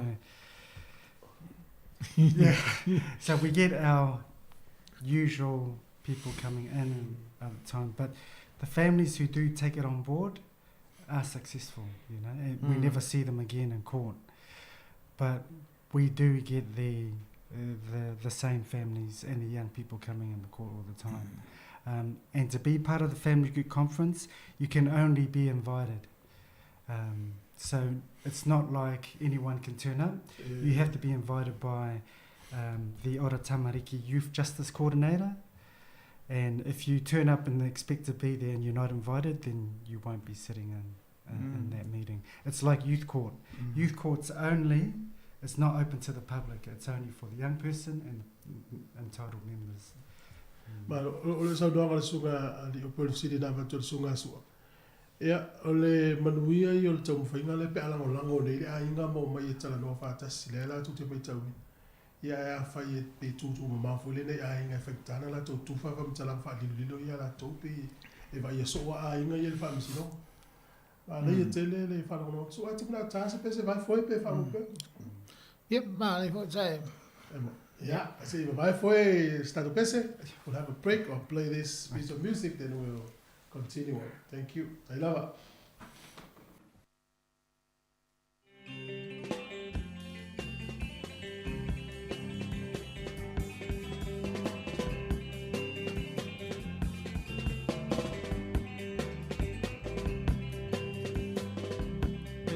Samoa,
Samoa e manatua, o nai leo leo ala I roa, I le kui kuina, o tau ala la whana.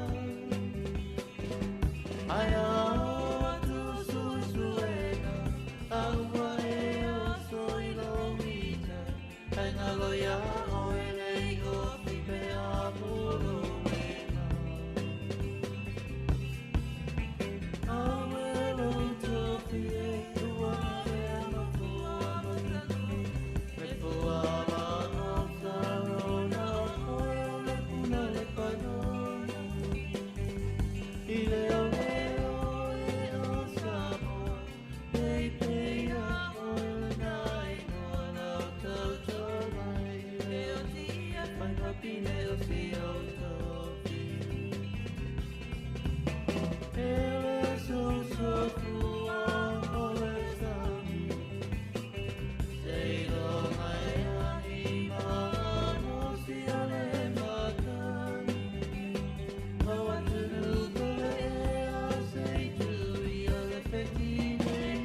le fa forma il proclame le tula fono mtanga le leo fatas fe me sunga ele leo me foi le sunga sua por selinga fa maulalo a pe telo sunga to moltato proclame ele na ilva ngale sa tu atu le fam si donga me fatata no ngale ma le va nga fam si donga le telefo ele fa no wala watu e no mal vala udia o te yesu a pe ya ole fam talanga le mta no il sunga ya ele no le fono le ye le te ile ainga o tangata ye tonu le fono na tangata la ba vala aulia i tonu le fono lo no winga le ainga le wat o le ainga le e vala aulia ele me faino na e wat so fa pe te ainga tangata le ma e wat le fa pe lo wa ya tonu le fono le le ai se longa vala aulia o e te ye le fono le e fa pe na fo ila al fa msinonga le o tamiti fa msinonga le o tamiti sana i si ton o le privacy la o tamiti le e fa mo el tu la fono vanga na fo ila o vala audia o e te ai tonu le fa msinonga le a tamiti ia no ta dia le o ele po fa msinonga tele ia fa ya alu ati fa longo fa msinonga fo ile le tai o fisa fa msinonga ia mfaina e ton a fa msinonga tamiti le utau e fa sana e vanga na o vala audia o e te ai tonu fa msinonga le a tamiti na ia te le tula fono ni usile pui tamiti io ia le ba e wa le si fesili la le o le ale trend le ye nei ia le tupulanga le mele I think what's been coming over a lot of reports coming over our desk is what our kids see on social media, especially with the schools, how they arranging fights over the social media, a lot of talks. Especially our schools lately have been, what's the word I'm trying to, have been troubled with a lot of young people having fights on the playgrounds. And it's not even students from the school, it's students outside the school coming in and organising fights. And really sad point about this is mainly girls the ones who get onto these social media stuff and organise these fights on at the school grounds. Lately we've had a couple of girls who have come over across our desk and it's been organised fights on social media. You know, back in the day, when we grew up, it was don't talk to strangers. If you don't know that person, then don't talk.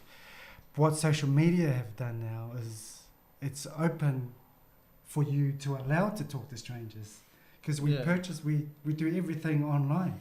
There's no face-to-face. Yeah, that's right. And now that's something that I suppose police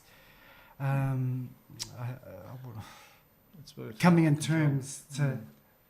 We have no control over that. We have no control over it, and it's just, I suppose, a work in progress in how we manage that. young people, social media, and our young men stealing cars and then trying to entice police to chase them for fun. So that's huge with us, is the young men stealing cars and then trying to get into races and trying to get police to chase them. Ia ole whawhitau di le talanoa i le sunga ia Alan o le vaenga le ole tupulanga le i telefoni le mawhain talanoa i telefoni wa mantua sola tatu la iti sa whautua ia matua i whanau o talanoa i stangata te le masani o te tatalatana ia ale pe o le social media ma telefoni a tamiti le iei nei o whawhainga o whiana talanoa atu tangata te le masani e wafo i le te lua le whengai na ole talanoa atua talanoa i lunga te ai pe o le vaenga na le wa ai o whawhainga o whia e whawhitau di le ole o mai whaia la ia fusuanga whapea o le tūpā tamaita i le tele i le vaenga le o tamiti a onga o le whaia fusuanga e whaasara lau i lunga o le telefoni kai mi whai fusuanga o whai fusuanga ia o vaenga na e le tau no o ia tātou whana pe o le whamanatu atu fo i mātua awa o le sotu la whona le wha o lima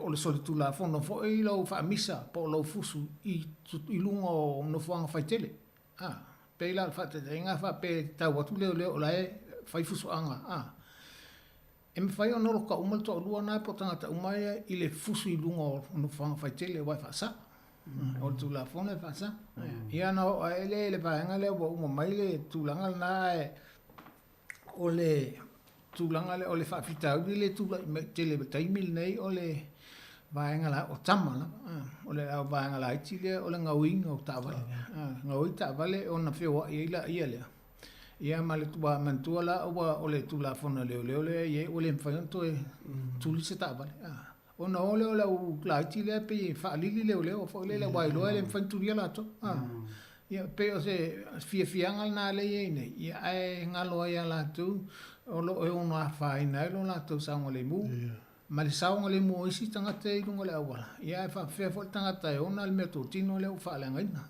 o mea uma nei o whawhitau di le tupula i mai taimi nei i alum whanau i al tupulanga My concern here as a father myself with their names, how long will be their names on the records? Now they're growing up. Yeah, and that's a good question. So, look, the beauty of the act here is we understand that young people make mistakes and make poor decisions because of their age. And most of the time, you wouldn't get a criminal record. The youth courts designed to always give the young person a chance. So obviously there are the small percentage that will get a record and a record on their name. But I would say 98% of the time, the young people do get their plans, because once they've succeeded their plans, it goes back to the judge. When the judge says, you have successfully completed what you've asked of, you're now discharged from the court, you're released from the court. And it's like the charge was never put before the court. And that's what they say. It's like, this charge was never, because you've honoured your contract, I suppose, your plan, you're honoured, and your charge before the court was never laid. So the intention of the court is to give that young man, that young woman a second chance. Yeah, because we know in life, in the future, they have to live. Yes. And it's hard to make a living with a criminal. When you've got something, it's hard to travel. So we should be thankful to the court in New Zealand, so how they look after our young ones. But it's for us parents and the family to do our part. Oh, for sure. Most definitely. And I don't know if I'm nuts. I think you're too kind. I thank you. Yeah, I mean, look, like I said, there's a bigger picture on why these young people come into into the system.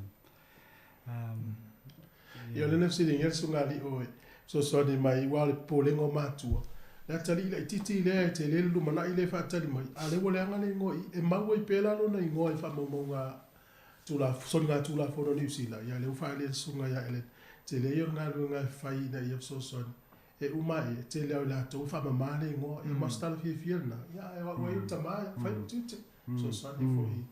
Na ile o so ni mai wale le yo tatu tamuti. Aftai. Ole tatou vavaile le tulafono o tamu fai lava le tulafono ina ia pui a alo mawhanauiti ia o la e ai mamao fo le tulafono o te le lumana i le iluma ia latou o le la tamu fai lava o a whaafitau ili masoli tulafono ia so la iti masalo o le vaenga le tatou fo le ula vale whaatamititi a e le imatua le mawhauwhau o le foi lai malama i le tulafono o le tu ava noa pela i whanauiti ia matutua o la e mama ia o latou ingoa i le tulafono e le o palpala ia whaingofie ai e le lumana su e ngā luenga o le malanga atu i visi atu nu mea umo whapena o lo te le la pala ngā luenga ale tulafono o lo tamu whai i le puipuinga o a tatou i malo ma whanauiti le i tupulanga ia pe o le tulanga e tatou te vavai fo tatou matua fai tatou ngā luenga o le telefoni ngā luenga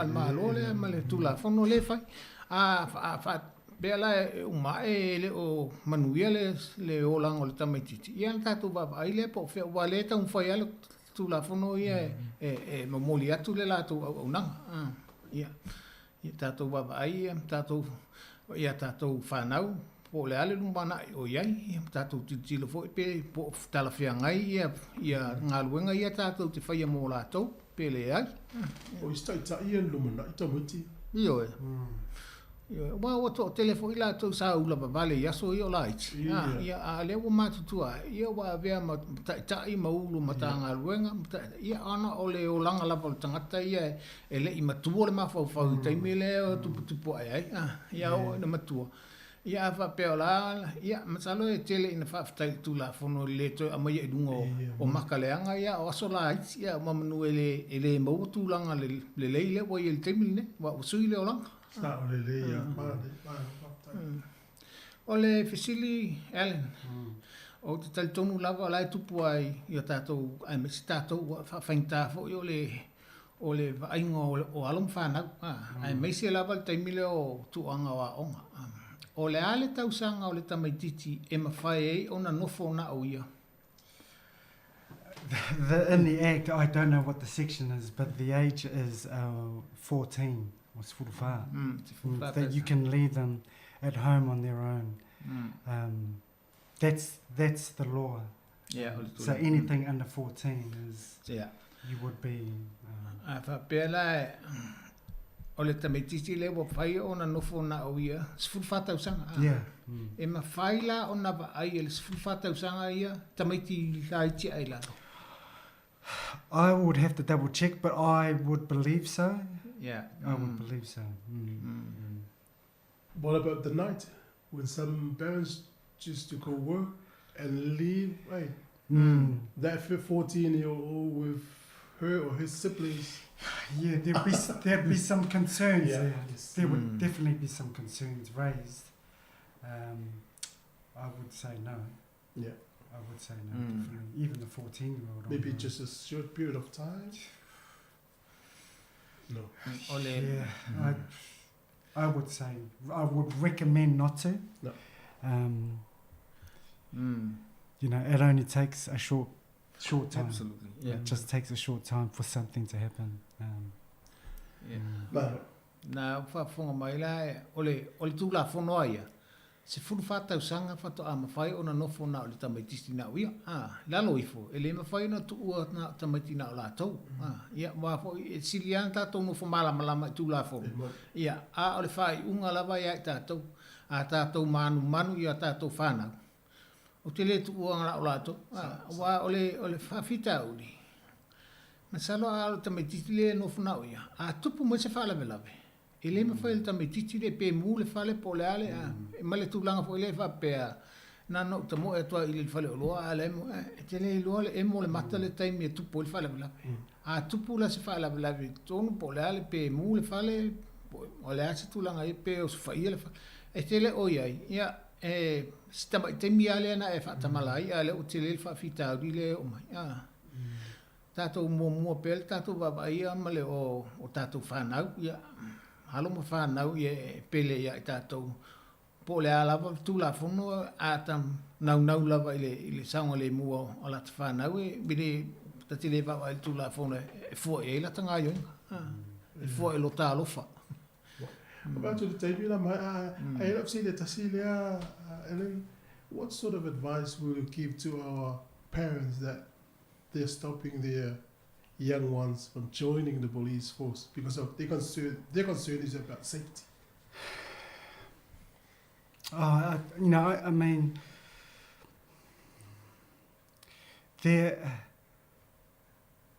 I think, as a Samoan and the way I was raised, and I would say most Samoans raise their kids probably off the same textbook as if your son or daughter is confident, mature, and speaks well, I think you have no concerns for them, because I said 98 or 99% of the job is being able to communicate.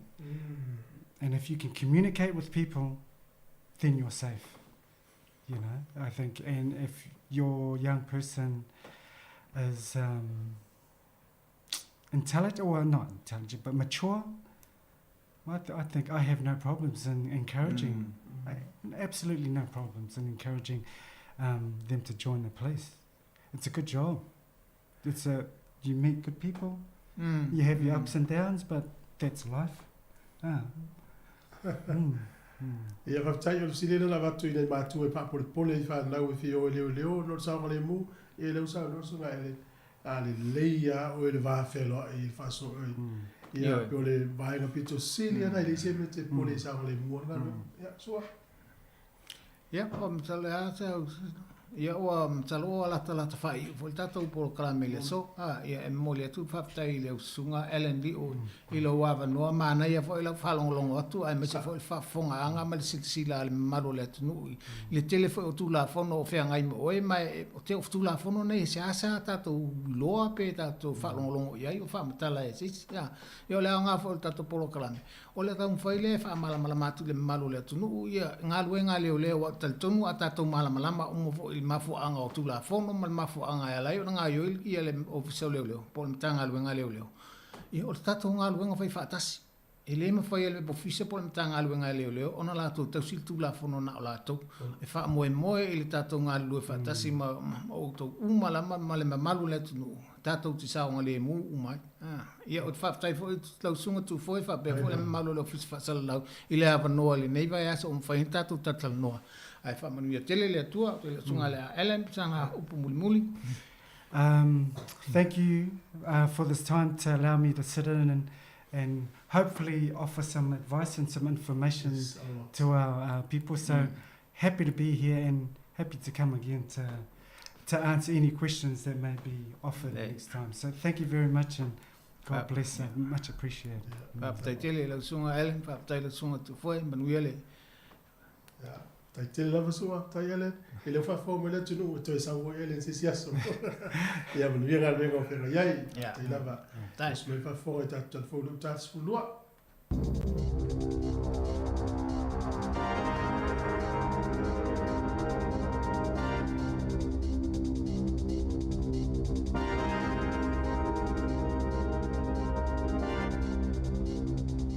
Toi whaatalo whaatol whapoponga o telefon ma le si ufonga le lau mua mo le nei vahenga o le awa uli.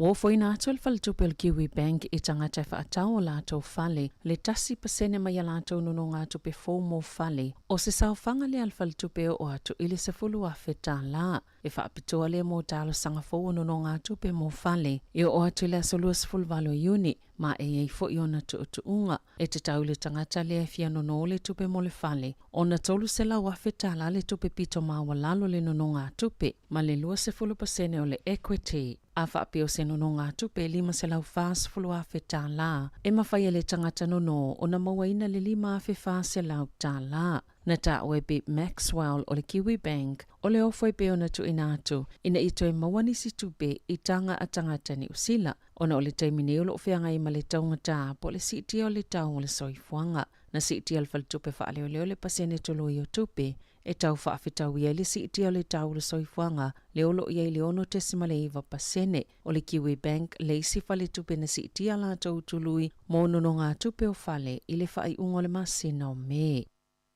Talona mai ale pepesi al COVID-19, sa ele suinga al whaatinonga o ngā luenga, o nol to tele o tangata ni usila sa whai ngā luenga ati o lātou a inga. Mana tā ua se tasi o whaito whāmu tā upatau ngā luenga, e te tau na whaatino se whainga fōu ma whaamasani i ai. O le whaititia leo aso whai ngā luenga, wa tele na whaonga ina e whale whai ngā luenga, le me totia o le tai whao aso i whai ngā luenga i tangata i o lātou ofisa. E whaatāua ati le tele ato le fuo ngā luenga, na ilo le tele o i tū la whai ngā luenga. O lo whaanga solo i Peritania le taimine i se whaata inga, o le wha o aso whai ngā luenga o le vai aso. Mai silia ma le tolu a tolu se lautanga ta whai ngā luenga, ma le fitu se fulo kampani o lo awai le whaata inga mo se umi ono masina, e maua ato o tole se lau pasene o tutongi o tangata whai ngā luenga, mo le valu se fulu i tū la, pe awhai e tuto sa lava le solonga le lei, ma le fua mai o lanto ngā luenga i peona masani ai. Sata ue se reporte le News Hub, o se whaata inga ua lewa na tatau na whaatino, ma o le whaanau naunga ina ia tupu fo i totono ni usila. Ua sauno se tase o whaurulunga le mtanga luenga o leo leo, e leo malo loa lātou tau mwhainga i whetawa inga ia whaia nei le vau gengia le Killer Bees, ma le Tribesmen, ai ua sosolo atuma a fietanga talau tele mga alau au kilani, o lo su ene leo leo ni mata upo na whaapapa atua ini whana mai ni taavale, ma lave ve ini whale whaatase mani afi o lo o masalomia na amataina e nisi, e silia malilua sifulu ni mata upu na tawhana atuai mai ni taavale ni pulufana anga ini whale ile lua vai aso ua tuanai. Mai silia malito lua sifulu tangata na loka inai matau fiai fo ile tele o ni pulufana. Ele o tu uava noa lava le mtanga luenga o leo leo i kengi malato ngā yoinga e tu saima se sauna ngala sui komisina mo iwi o wali haumaha o le lapta inga homaha ile Killer Bees ma le Tribesmen whaatalitali mai o leo ua tu leo leo esa ili o tou.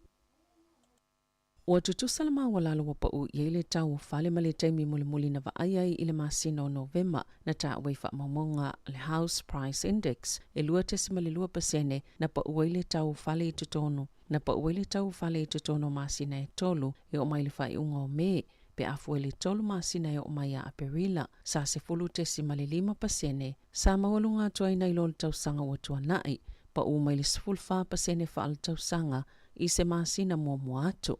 Na ta ue David Nacol o le polisili o le quotable value o le siiti o le pasene tulu i o tupe maisi tūlanga ia ua whaawa wai o na yeisuinga le maketi o whale. O i tu malo po o a ai o le atunu uiana muli mawina le vavele siiti o tau whale le lua tau sanga watua nai o na o tau vanga le au fai inivesi matangata safa a tau la tau whale mua i le lava o whale se taimi na maua laloi pasene tulu i o tupe, le wali patie whape o matuati le lava le pa ua whale ia i tu malo. O lo moli mawina i Wellington e Hamilton le pito pa ua tau whale le tolo masina o tuana, mai le whaatesi ma le iwa pasene, ma le whaatesi ma le wha pasene. Ua whaalauloa le matanga luenga o saifua maloloina le pasene o tangata i tutono New Zealand sa whaamawina o lātou whaamamonga na afia le COVID-19. E o mai la sovalo yuni lua fe lua e tu samale lua sful fa pasene o whaitawa o whai o tangata New Zealand.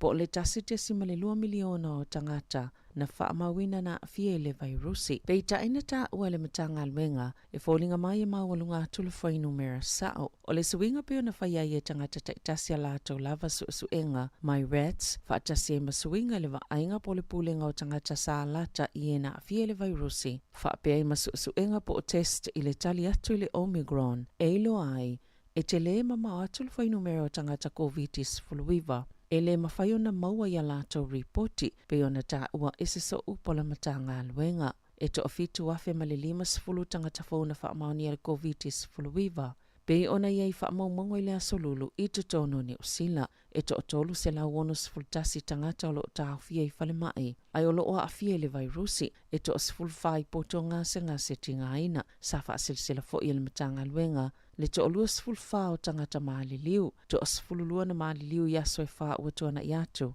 ma le isi to sfululua na maaliliu, talo mai lea solua sfululima o Aperila. Ua folfola sta mai ta ilo wa hat o le awhina upea, ina ia toi whaafo iane le tino maliu o lona te olua Tommy Murray. Safa ilo le fia o le ta mai tai, ina ua watu le ainga o lona te olua le whai unga le vai aso, ma ave whaamalo si le tino maliu o lona te olua I Northland e lango mawai, na ia ta ue whaapea, na tala noa I leo mo se fisosoani na ia o atu, ona ua atu le ainga ma avelo na te olua, e au noma le tāpuni o le pusa maliu. Mana se manula vai pa ui whafole tino olo na te olua mai le pusa maliu, a ona nate o ma ave e ui le te ola na whanau tene, ma isi tangata olo na ainga, na maliu whaafua se I Tommy mai le isana ma vaenga tostosia, ele I loa ilo na te olua po o fea safia ave ui iai, ai o le tala le tina.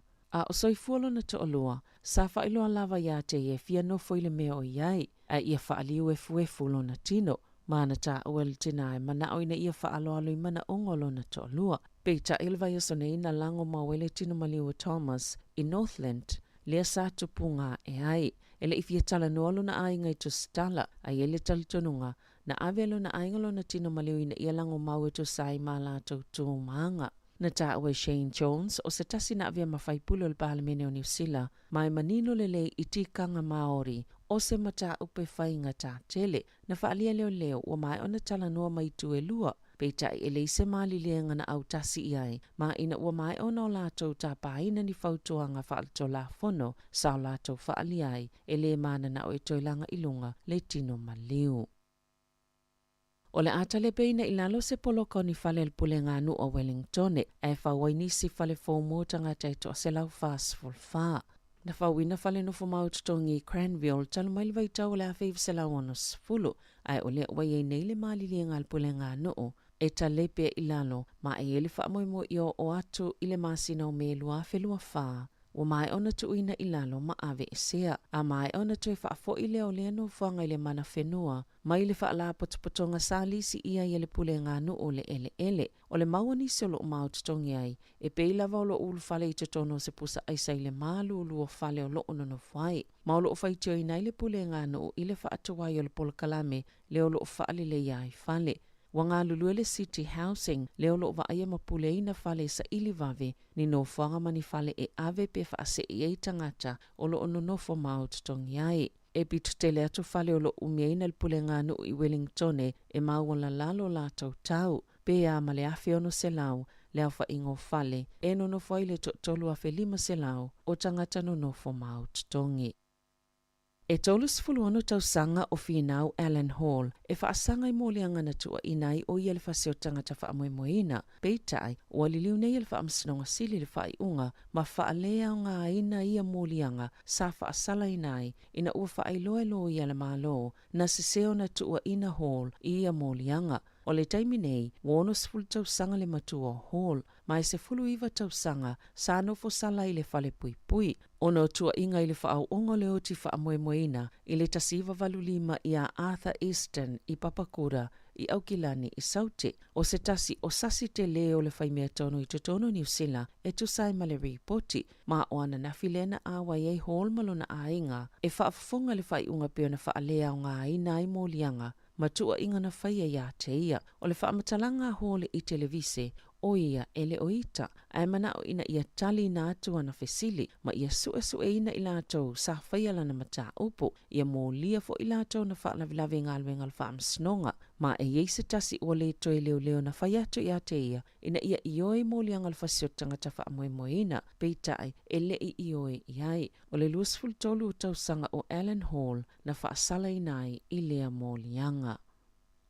Sa tolo po male whaataunu uina nisi o wasenga ia o ngā ese le atunu o, ona o le taisi iti o lwhai numero tangata ia afia le COVID-19, whaatasi maa afianga o whaia onga, mai ngā se ngase o le vaitau o le tau malo lu. Ua whautua ina nisi o a onga, Mātua ma ainga o tamaiti ina ia awane ave tamaiti lea onga ona wale lava lātou whaia onga ia taimi. Ua popole pulea onga ona ile iyo oile taimi whaatitele inaini wha le tono. Pe a whai, e toi eiseisi ngalulo na luo le Omicron na whaalia le pulea onga rāwhiti i kalai estete. E ielewa le taimi na tāla sanga inai nisi o mātua ina ia tuua lātou whanau i le whale. Na to o tele tamaiti sa le ia o onga le kuata mua. Mai o atu lava le fase pasene o tamaiti, e leo atu le a onga e isi aso. O le kuata le nei, wa toi fo i atu tamaiti, ai ua ngase whaia onga. O lo fatu beina le mtanga luenga wa onga le tele o tau mo aso mai, o whaia onga nai lo le tulanga masani. Peita ina ta ua le pule a onga, e te lele tupe sa whaanganga o la la taupa keti mo whaia onga lango.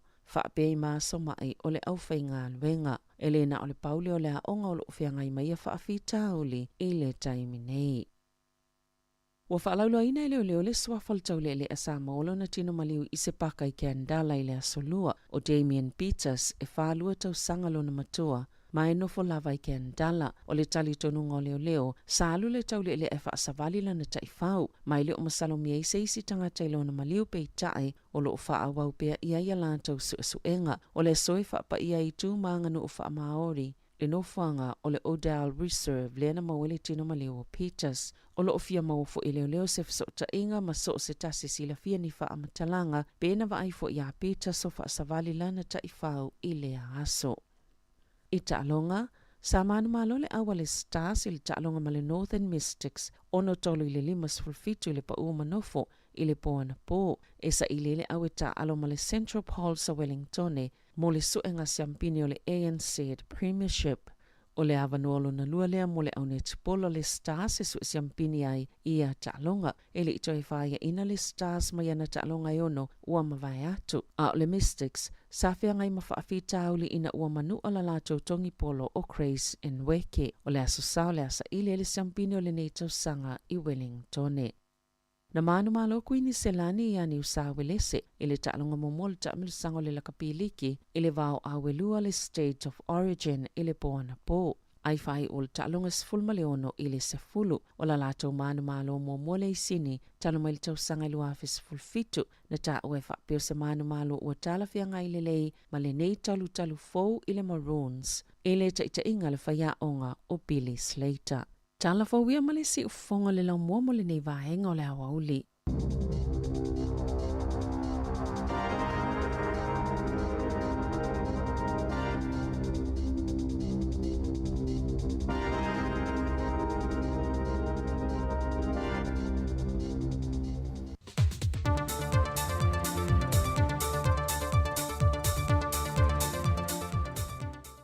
So i fo manuia le tātou atunu nei fo i aso fau ai o se whao poponga o tātou tala fau mai sa mo le tautua an se fonga le lau mua. O le vai aso nte nei na tāo fia mai ai leo se li i mai lea fia anga matia tele. E na ua wha mao nia lon se sunui no le whalo le pulenu o le fia anga. O le mata upu ne na wha lia reporte leo. O se fe ese inga mai le vao le pulenu o malo na uso. Na whao lima i tau lea sto tolo le ainga i tasi, lea e ao fie ma le to tasi lea ua tau fie leo. O le isi to luo i la toe to tolo na tau fia, na sue ma toe te tala i tua. Ai a reporti na tau wai, o se whaai ungo le fono ma tai le fio anga i whaasanga ia i la tauia, na tupua nei te le fia, ma tula i mai ei le wha lave. Peitai o lo molia fo i le lipu le nuu malo nauso, na wha o lima fo ia i la tau ia to tolu, ma nga ia nei ma se sonu le whalo le pule nuu. O le aso ngā fua le vai aso fau e wala au waile mata opule nei lumo le wha masinonga, ai o lo o wha wau le vaenga leo i a la tau suenga. Wa whaadia manino mai le taitai o le vaenga whaupu whai le tua ngai tu le empa lupe sori aisa i le malia le ngoi. Wa whaulu atu la nātou tangi le wha masinonga. E toi whesilingi ai le whaai unga wa whaau popoi le tina i ato mata nora leota. Lea na to tolu i tina na wha tau tō. I le wha ato ai no le se 40% o te maitai i le pāle mene. Na whaai loe tu i le epa. O se whai unga wa se ese mai ei ma le wha vai o le se 40%, ma ua le talawhiangai.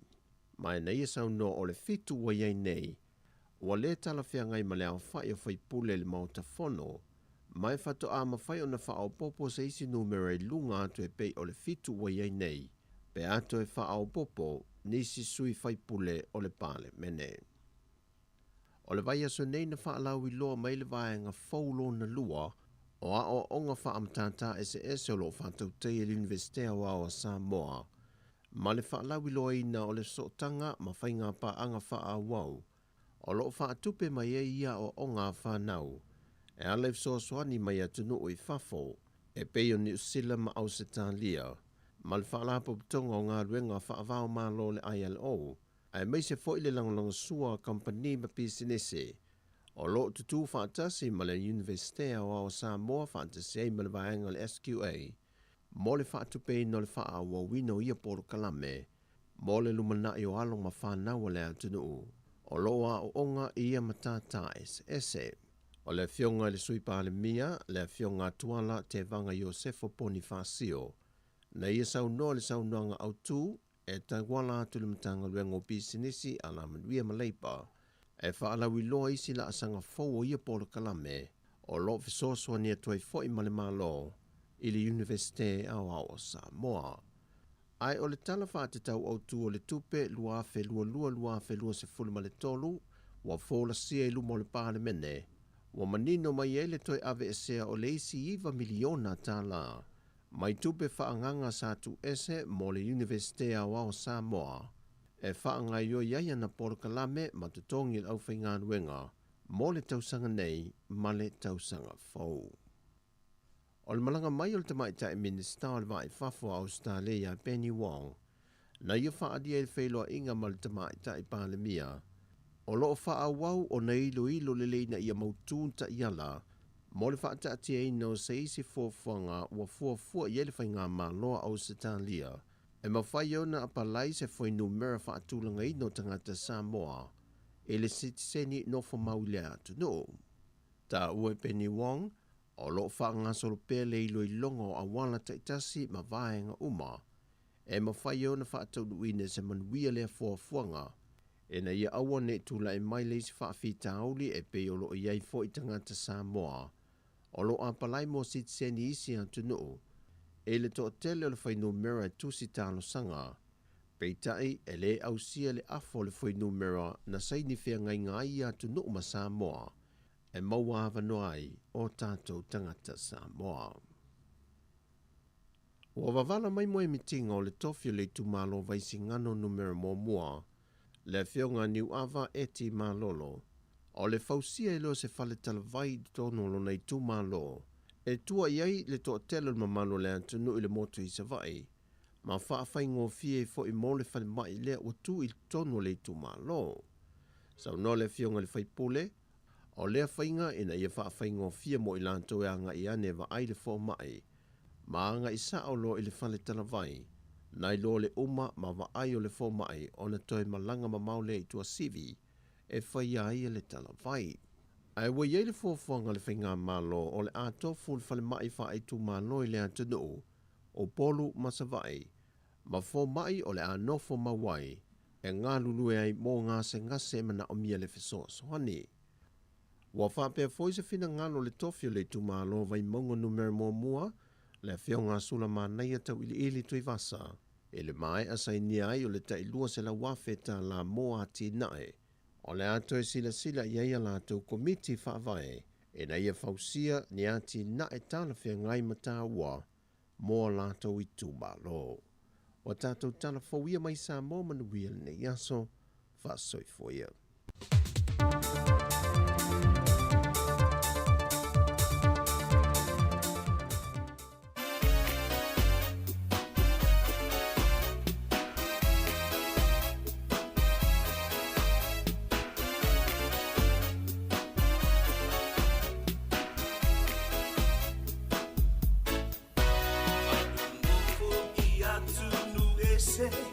Ele ngalo sa moala upele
Suau me sina awane I whangalo Ele lava o sol popole Mamulu mea I le wha mole mole O wha vai na o lo uatunu awa e te popole O whea mawhea e te alui ai Na o sa noai la si I la ai Lo atunu pelele ana o whana wai O whea mawhea e te alui ai Na o sa noai la si I la ai Lo atunu pelele ana o whana wai Lo atunu pelele ana o whana wai O whea mawhea e te alui ai Na o sa noai la si I la ai Lo atunu pelele ana o whana wai O whea mawhea e te alui ai Na o sa noai la si I la ai Lo atunu pelele ana o whana wai Lo atunu pelele ana o whana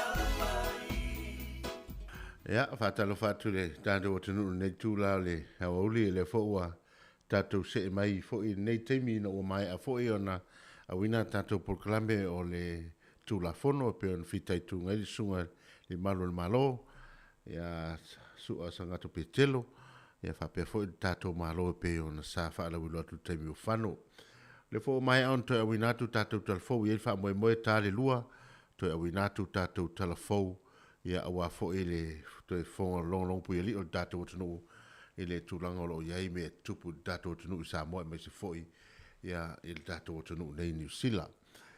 O le tātou proklame o nei awa uli wa le aise tātou proklame tu sa mai Samoa le sunga tā se Salem Sam o no tūlanga ia o whalawilawi le maalfia o le mwhaiona awina mais tātou proklame ia ai ole afa o wautu lava ia tātou proklame nei tātou ofisa tu tonu i New Zealand nei po la mua ia te roa ia awa lava le tautu ino le tātou tunu i lungo le tātou Facebook live ma lungo le tātou YouTube awane ingalo subscribe le tātou YouTube page ia ina ia le page ina ia whaalawi loa i tātou woma paanga lātou te maua mai ele tele o tātou proklame e pei foi on iei tātou proklame le niaso. Whamalulu o tia lātou o loo tustusi mai lungo le tātou Facebook i tūlanga o le ima o le tātou proklame lena awina atu e le fionga i ala wano ati lawa ia ma le susunga i le foma ia se dad maiava ia le proklame o le replay lo no winga la e le to ieni ata e to alu atu ia e na o le vatu le audio ia ma le tūlanga le nai mwhaion mai mua mai e lungo le tātou Facebook ma le YouTube ia ai le to ieni ata ia peo na moli mana o mai e nisi le tātou proklame le nana replay atu le tūla se fulu ia wani ngalo lefo i le tātou tusi le na ia wala au mai le numela le tolwa limulu o whātasi ia na avatu le link ia e a foi le ngoa e mwhai e o na oilei se toi fa mautu mai po le ale tulang po i tonu le so tai le link e mawhai ona e mai mo ai i le whaarawiloina po le launching o le tātou tusilea o le launga i le tu la e ono le fiafia na nei. Ia nisi na vaenga o le mawhai ona mau atu temi nei ai awane ingalo ia le tātou ngaluenga le na wala au mai se tasio o foi o Samaria nga le lei ina ia foi le whaalawilo atu a whapeo o maua le telefoni ia e toi whaalawilo atu telefoni lea mo e lato uma o lo fisa ili ngā luenga o lo sa ili se ngā luenga o lo iei tato ngā luenga mani malawa lele le company va lele a le company va lele ele si va lele mele su o le company ta vale le Eurogas company ia e a mata i le valu i le tai au ia sa ia o atu le fiafi ia la lo le ngā luenga o sa ngā luenga full time ia ai maua fa mtalanga umol ninga ruenga ili o lua fitu fa lua tasi tolu lima valu tasi o lua fitu fa lua tasi tolu lima valu tasi ina ia foi lepe a fai te mana mia nga ruenga ne foi mana e tongi lunga to luas futa la le tongi li tula ia mo le nga ruenga le ia se nga ruenga mana e tele ia di se nga ruenga fai ta ia o le ua toe ua luas minute luas fitu minute ua te ai nei le tu la es forma le lua ia fa talo fatu ia ile mamalo tatu o tunu o le fo tatu ia fo i tau maftanga le oli ia a fai o na o ia la o tau maftanga le oli ia fa solo ma li loa ma na ia fo ia mo sin ko Samoa to ina ma le on matua ia wa fo ina tatu matua tosi ia e fa ma fa nei la o nei fo i temi le oli ia a o ia la to tapo inga mau mai moto malau wa fenga yo tatu o tunu fa mo galuenga ia a o fa na fo ia o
tātou whawhiawhianga sui whewhiloi e peo nei tātou pespesenga nā, ia awa lava le whawhiawhiino le tātou o tunuu, au iei fui tātou o tunuu, ia i whai ngā marolonga mai whiau mga luenga lea uli, ia e mai se fui o tau mawhitanga o vai ingo lea uli, whatalo whatoa o whea lava lo mau mai tātou whasalunga, si ufonga lau mua le tasi ono, tesima le tasi whamo, ia whapea fui tātou Facebook, ma le tātou YouTube, ia ma le tātou app, ia ma lor soi fua manuia, ma lor tau atai na o toe luas fuma 2 minute o na tāle le tūlai tasi manatua, e tā fwoi le tūlai tasi, ia o na mai a fwoi leo le tātou tautua i lunga le tasi o ono tesima le tasi whamo, ai whaawa upea i lunga le tātou Facebook malunga o le tātou YouTube e live.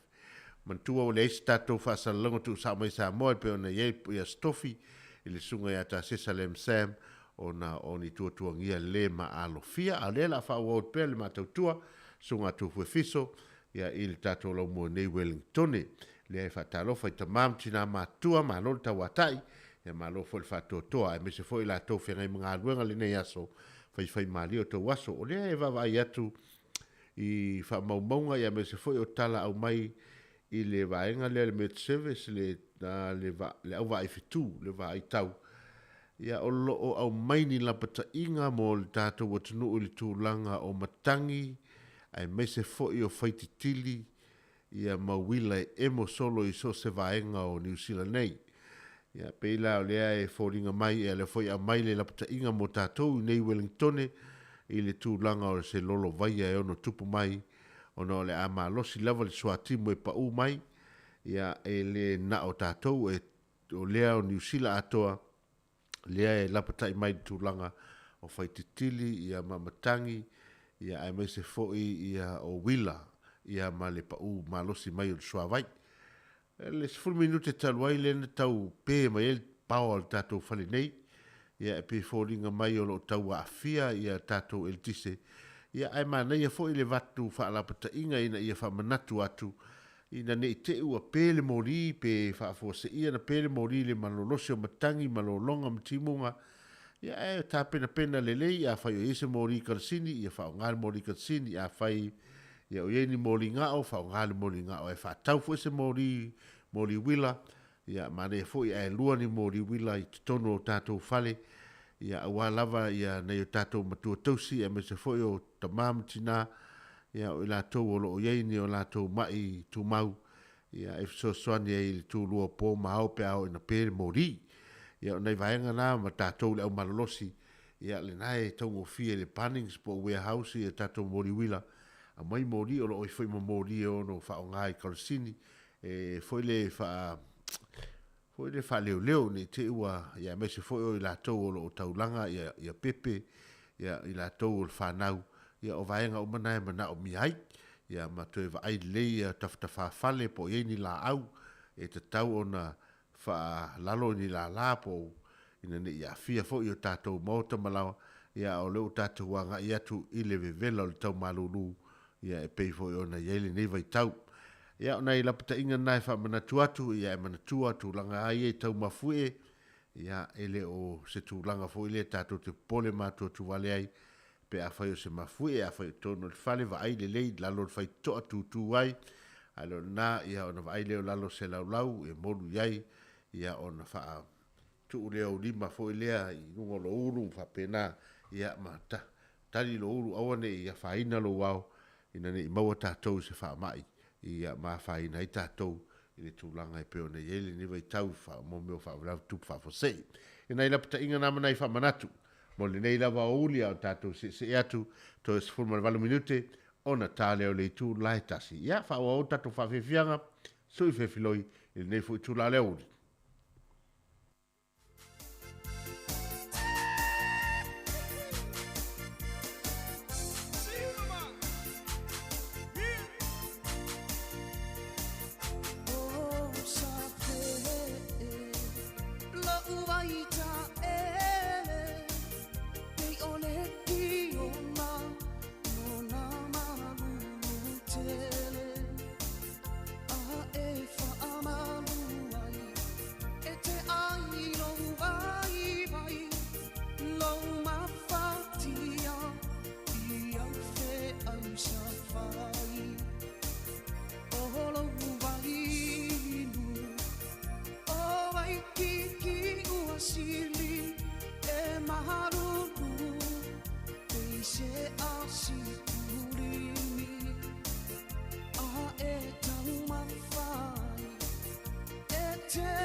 sili lava finao I mea tanunga Ua manana ia te o na wharesa Ua whaafua tonu mai maunga Sa e isi sifa Le meko isi la mosa Male ka koriko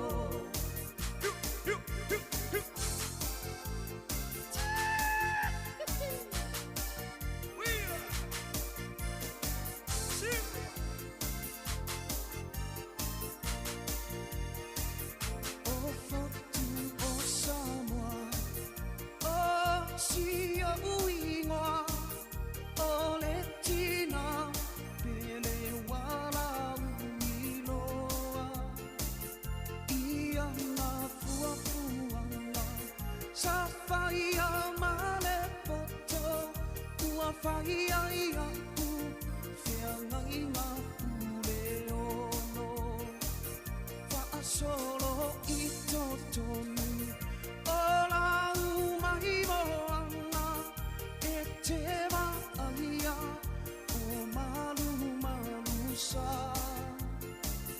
O whale longo, ua whai mata pasa I waalo, I alo whala Ua sili lava pinao I mea taurunga Ua manana ia tere o na wharesa Ua whaafua tonu mai maunga Sa e isi sifo Le meko isi la mosa Male ka koriko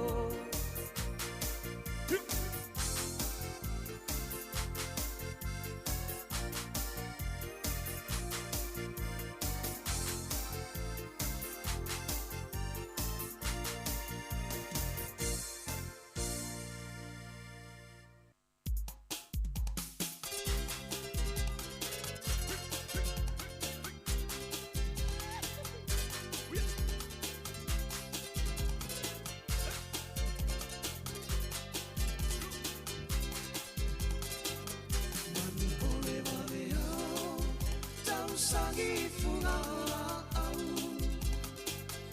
Ae ala usu ita I le whaiwa o mawhau Tanu polo uko pole Ne I te I uare tanau Taunu uai le upu Uane au le ila ilau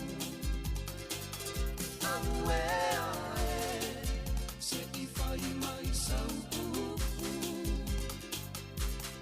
Tua ini mala, tua imanu, sau fumama upele, kau masina itua imagu, se inu ane ai, tama ole nungu.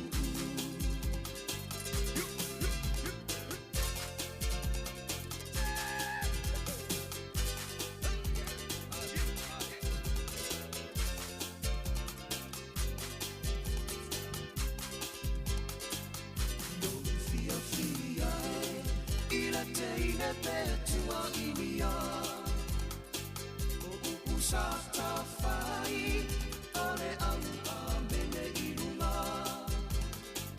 Ai popole no uloto Ona o santupua inana Ne ililo utuma Ae ali alina o utuma Au e ae Sau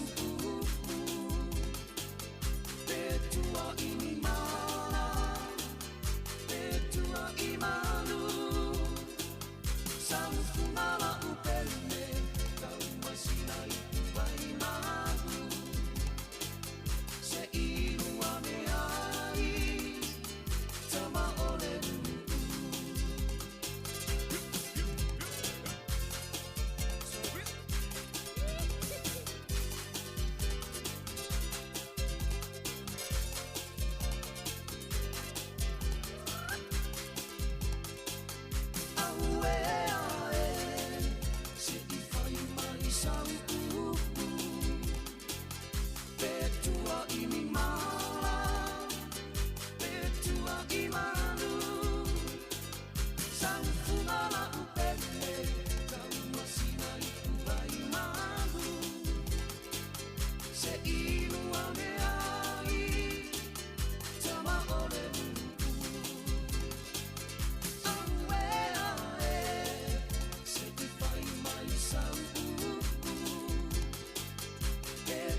Taulanga tangaloa ma le tātou pesa le nā, ia, ole, manu ole waweao, ia, pei foi o na, iei whawhiawhianga le ia uri, le si ufonga le nei o le laumua, le o toe, se fulu minute, ona tā lea o le itu la e tasi. Ia, o whea lava o lo mō mei tātou whaasalaunga, a whai foi o lea e, te nofo i tono lo sā, ma whai lau tau mawhtanga toe, whaasauni ei foi e te toe, ruatu i tono whalwhainga luenga, ia, ma lo lava le tau tai, ma lo tau atai, ma lo le ngā lulue le nei aso, i whia au ma ngā luenga manatu, ia o le suinga lava i o le tau, o le suinga o le tau, o le mea masani ai. Ai le mwhai lava o na tu unai le tūlanga o le tātou unau i whare ngā lulue, ia ono le tūlanga o le tausinga o tātou ainga, e le ngata i Samoa i atunu nei fafo i tātou whanau, ono i tātou ainga fo i Samoa o lo o whaamuni mai. Ia o le manatu lava le hata tātou wha Samoa e pe fōringa mai a tātou o mai nei, ia o tātou leo o tele tātou tupe, ai lātou tele o noa, le tūlanga le iei tātou i nei. Ia ai e se foi le mali e foi o le foi va inga i a tātou Samoa. Ia e o lava i whanau a tātou uso, tua whawhine, e o foi i tātou, foi lea tau songa e uso tātou tamā, uso tātou tina. E maua mai lo se fiso ta inga ma tātou, ia ona pei ale na vavea tusi mai lo i lungo le text i telefoni, fai mai oa mai o tau ma tau, ia tali atu lona na uman tali atu a sau e mai, ia bei pei sina u fastupe na se i fai ei se mea ia lau whanau e whapena, ia ua o te iloa ua halu mai tātou tūlanga le na, ia alo le na fai mai ia se i whaatau e sau kāta lau telefoni whamole, ia o inala, ia e pule lava oe, staff ne le lao lona waa, po le ali tūlanga o iei tātou pe te tau no tātou fai. Tau no tātou so sani, ia o tātou e iei tele le alofa o tātou, ia o tātou ainga i Samoa. Ai, au ne ngalo, e whapena, a whai fo e le leina tātou tausio tātou ainga, e tātou atu fo i Samoa e whapena na amana i ane tātou.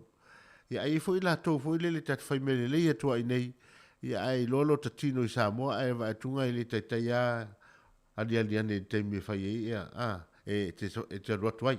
Ia e whapena, ia nei teimi, ia leo wato e 8 minute ona tā lea o le itu la e tasi. Ia e mole foi ia le whaaftai le pa ia malo tātou mātua, e me se lava o mātua o whaalongo mai mauta malawa i rungo le tātou tasi o ono te simali tasi wha mō. Ia e as foi malu i poenga pe a whai o wha ua sala foi ia se au nanga le nei aso, ono leo wa ai atua o fo teimi ia e whaamuta hele tātou proklame i rungo le tātou li tio. Ia ai ele tantonunga le a tātou whtapa i fo i le aso a tai au le alofa maleanga le leo le atua i tātou whainga lotu le tū lai fitu tai au ia mwha awa o toa leo le tātou proklame se pa ili tū lai 5 i aso wharei le teitase ia manu ia tele la wasinga ma fuafuanga le tātou hotunu ia meise lawe tātou tamamti nā mātua i mauta malawa e meise fo no whanga lo tausia i lātou ia iei perfa malo longa le tapa au le langi a te o tau i o tau tino ina ia maua le mahalosi a wā lava le whianga iai ia ma au mga luenga me se foi ma tanga ma whanau ia maua pere file mua le atua e mapu i ti ngā i ona au ia e maua i tātoro no file mua ia manu ia tele le whaasauga le nei aso ia le pese nei ia ma le kolise la mua avele.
Ai mua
Le tato pese le na mai i le Leone High School ma le tato pese le na la ulupe ua sola talosia ia ma o atu fwem tufue le iso sola ma lupe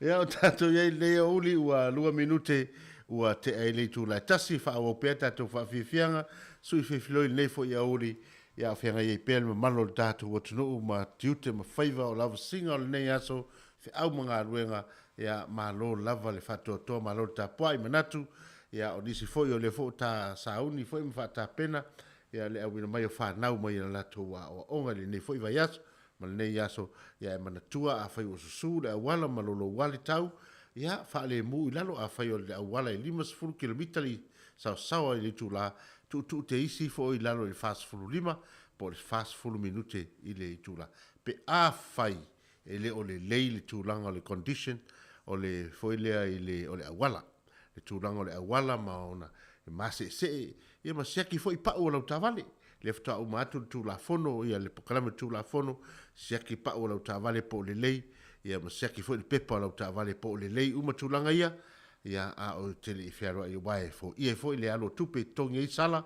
ia e pe ona ia foi niva i tau o whaingatale soifuanga e le ngate sao le alu lunga le pensini ia waluatu e foi mal tau o loa ia lo tu mau pele la ite o tatu tongi ia ia e awale popoli ia wa leo si ia lunga ia le alu tongi mai le leipa ia malana foi whainga malo ni vai tau ia pe mau tinoa va ia tu o le ono pasene le sitanga ia le lava o atu le luas fu maltasi do fu lua tala ia le living wage ia pe ona ia ile na ia na vai temi mato mai to ata sauta ita ia e totongi e laktu whainga ruenga ia a te le totongi o sfuru lua su tolta la na vai tap ia a le o temi nei ia le o atu le lua sfuru mo tupta la ma na ia tele ia te oi lava le whaso soa ia awa lava ia le tahina i o tatu ainga ma le tausinga ai ma lo lava e lise ka luenga whainga o fie le ngata tausinga ainga tausinga fo o kalesia ia me fai le kalesia ia a o tatu ainga fo i Samoa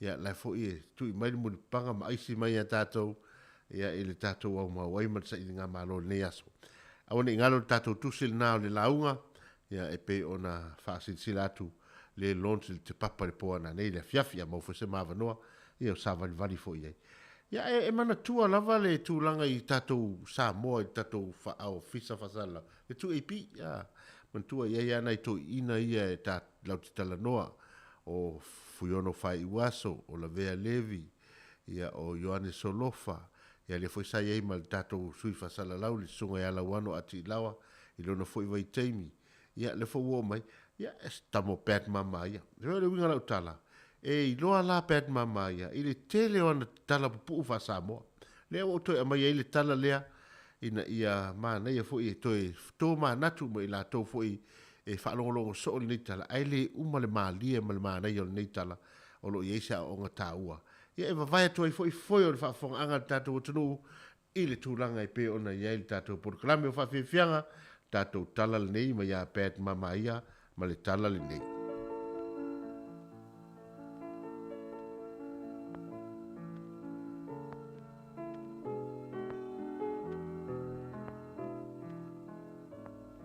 O le tala le nei i se ulunga li i mare la whanau teine to lua. E matua le teine o tiresa, ai o le wii a Naomi. A o maitanga le whawhine i a Naomi. E whaalongo pēa lawa pēa le ulunga li i le teine o tiresa o whaapea na upu. Tina, ai ia se mana ia e whanau mai o se teine. Se ma wai so tau so mati to olua. O te talo sia u ia maua se tama. Ai se ani tama. Ia wa awhanau mai nei fo o se teine. Ona tutusa paula fo ile ma oe.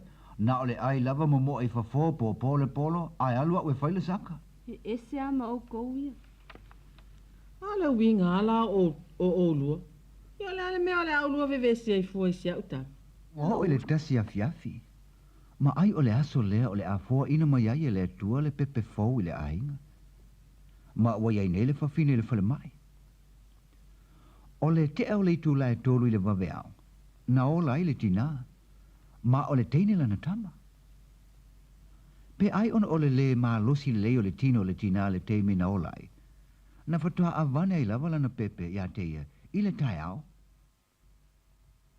Tina.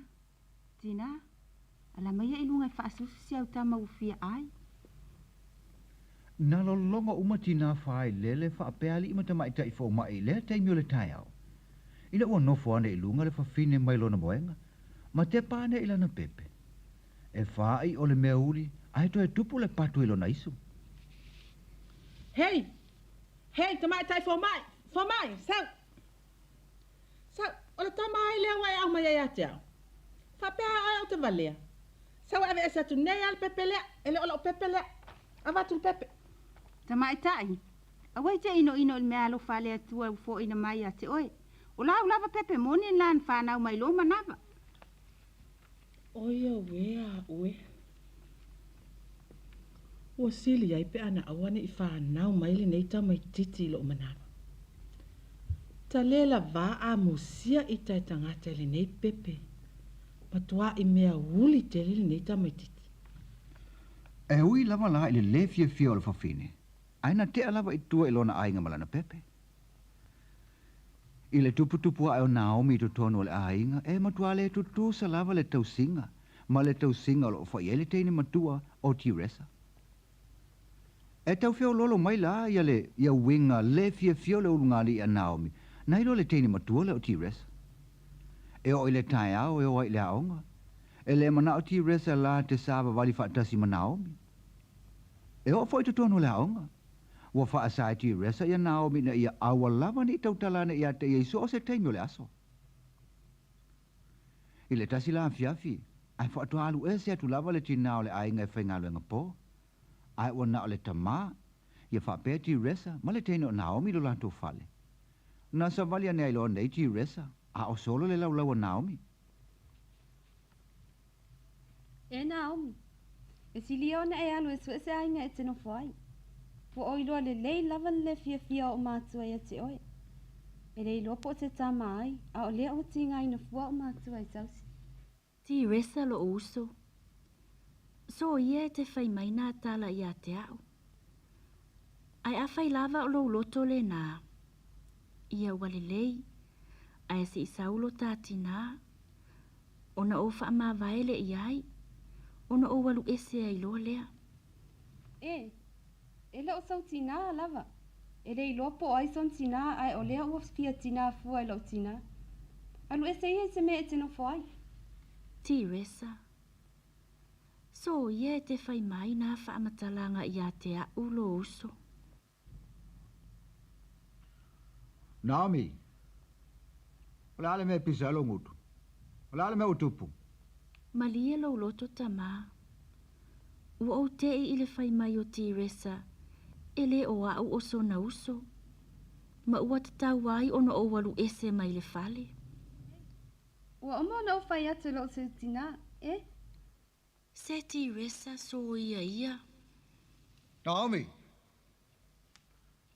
Ta poni lo ngutu e. Awa ne e to Italia sa upo ti resa. A ua whai atu ti resa ili me whai. Ona whai lea. E te to Italia sa upo ti resa na walu atu lole o tongi o I fafo e. Nali liu mai nei le Naomi, ma sa vali atu ilona potu maloi mata, ma le tangi masusu. Naomi se teimi o nofo le teine lunga o lona moenga, ma faa solo na mawhauwhaunga. O na mo waile o lona manatu. Ua sili ia o na whaile mana o lona uso. Ma ua ia tali tonu foi. Ua loto foi ai o na matua. Ua mai alea, ona ia nofo ane lole I luma o le laulau, ma tusi lana tusi, e wha mawai atua I lona tina. Wa uma le tusi, ona ia sa wali ane lea I le sulu I lalo o le alunga o lona moenga, ia le tusi le nesa ona tusia mo lona tina. Ona tango ane lole I lana ato, ma sa wali atu loa, I le mea o iei lona tama. Ma lona uso o tiresa, ma ona loi mata. Tiresa lo uso. O le a o walu e tusa ma lau whaatonunga. Ai mumoli atu o lo whaanga isi o utina pe a sau. Ele o so ki ngā lava e. Tō whāti resa lo uso pele. Wa e ino I a te au. Ona o te mea uli. Alui o ki ngā maka. Tō whāta mā. Wha. Se wa inga ina wha mo moi loto. Si nei sa wali atu ma le tangi masusu, ma le lei lua po o whea a alua ngā iai. Ai mai se ai, o lea ua ngoto le mata o le la, ai ua oli mai le pongi sa. O le te ala I titi o le valu I le po, na maa na wane ai lole tina o le ainga. O na whai atu lole o lana tau, o na whai lole o lana tau singa. Songa, au mai le suka. Ia la au mai la le tia suka I lea. Ua savali ane nei le tene o tiresa I le avane le suka I lunga le laulau. Oi, a whao iei Naomi. Ai whao whatanga o so le poto e whai mea, o ngā e wa moe. Teresa, o whea Naomi e sau e mai sau apa whano ma sau e tapena atu mea iei tua. Naomi! Naomi! O le mea lama le e oso e lo wita le wala watu e le oe mai.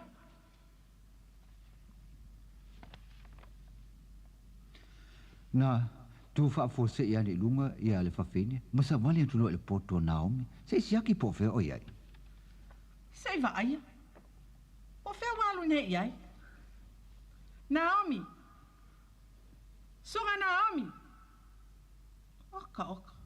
Teresa, o whea walu e Naomi? Oe, te ngā asa I ngā, ia o whea mea whape alu tiresa e sua le mea o iai. Nga uma ngā isa wali apu e alu le poko, ai o le whaianga mea onga o le rola po whea walu iai. Va aia. O le wale se atoa onga. Ai se I va aia. Po le ale atu se tu mai lalo le alunga. Oka. Mole tina pele o Elisa. Se I va aia. Po aina whai atu e whai mai ia sana tusi ia tia. Po le ale nei tusi. Na sa whai ane nei le whawhine I lunga le moenga. Ona ia te tala leo le tusi.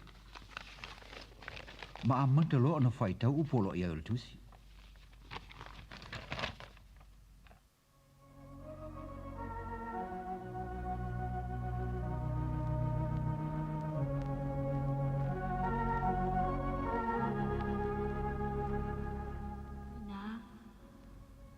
Ia malie lo loto. Sa o tau mawhai o te whaatali atu se I e sau. Ona o wha amawai le atu lea ia te oe. E tu sa ai ma le whaatonu ngā lo uso matua o Teresa.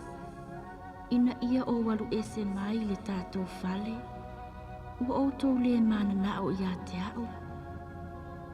Ma o au foi e le o sau tamamoni.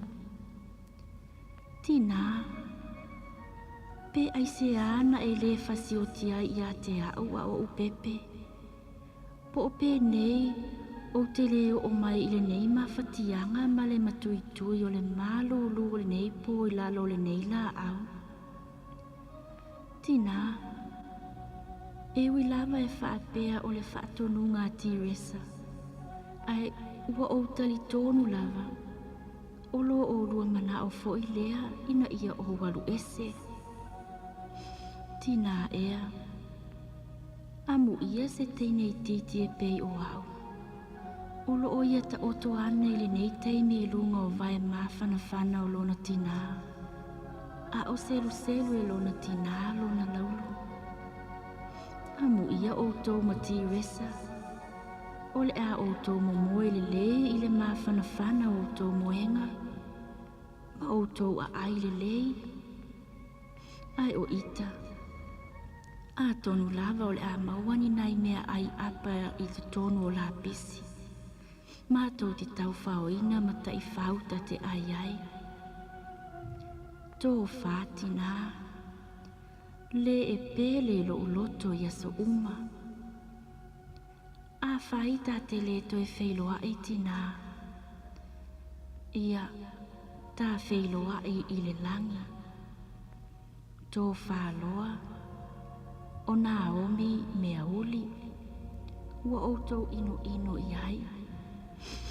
Ai o te alofa pea ma le wha maoni ia te outou uma. Ai mai se ai oe lo tina e pele lo ufatu ma lo uloto.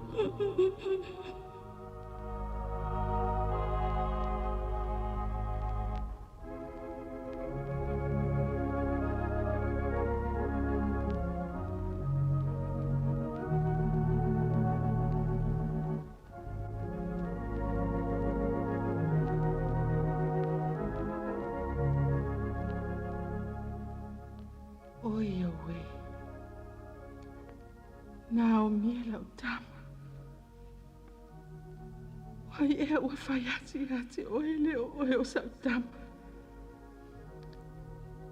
Teresa. Oi po whea Naomi. Ia ua lelei. Aluana la ia lua tena nofo maluta maa lua whale nei.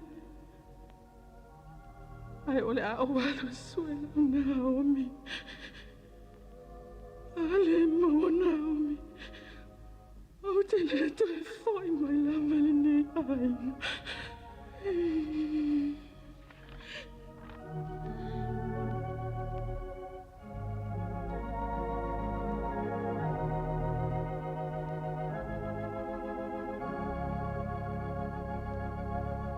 Talofa. Walu atu nei le sa ilinga I le pongi sa le tina. Aina whape na umu mo e tuai ma le tino tires. Si o tātou wasia po o whea o iai nei Naomi. E iai le no fuanga ua tā ua o le paka. E le mamao tele mai ma le taulanga. Ma o ina ua vea nei se tasi o la au tele I lalo o naa ma no fuanga ua no fuai nei Naomi. O le pō tonu lava la lea. O lo ve vesi ai le a ai ona o le vai luanga o le pō le kirisimasi. Ma e masani lava la I tau sanga uma. O na ngā solo ane tangata pe a tāle se fulu lua I le pō le o le vai luanga. E tu ina atua la tō mea alofa mo le pepe. Le wha atusa o Yesu. I rea la tū langa. O lo I tōnu lava le wha le pōvi ua samnia. Wai loa Naomi le vevesi o tangata. Na ia mafa fau lava lea. Po le asana mea alofa mo le pepe o Yesu. Ai po fea fo I a mau mai ai. Ua maua le manatu o le teinei titi I lana mea alofa. Ona ia tu ane loa le I lunga. Ma alu atu loa I le no whango lo. Ia le fale povi ma le motu o tangata. O le umi o le laina o lo whaasola tua I nei tangata. Nga I le fale povi ma lato teu tusi o tupe. Ma teu funga la au. Ma ua alua tua I nei la ma Naomi le solo lea. Na fe e wa I tangata. Ina ua lato wa aiane. Na pau leo le tangata e leise mea alofa o uu I lona lima. E pei o lo to tero I lato o lo tofu ma le mea alofa. Ai o tua mai la o le leina lea ua iai nei Naomi. O lo tau wha a fiofi mai iai nei lona tina ma lona uso ti resa I le sa I lingo le teini. E o ane loa Naomi I luma o le fale povi. Ai ua lata ane loa fo I malona tina I luma. Na fe musu wa I le motu o tangata. Si va aia. Si va aia lale teni titi. O lale ao luma lale le se mea alofa. Ia le oe. A o lona foi a inga. Si avane se mea alofa iai. I oe. Le teimi lava la na si e ai lunga limo Naomi ma faa loa atu anga I luma le faa tusa le pepe. Na le toe la ngona I lo lava ma se leo.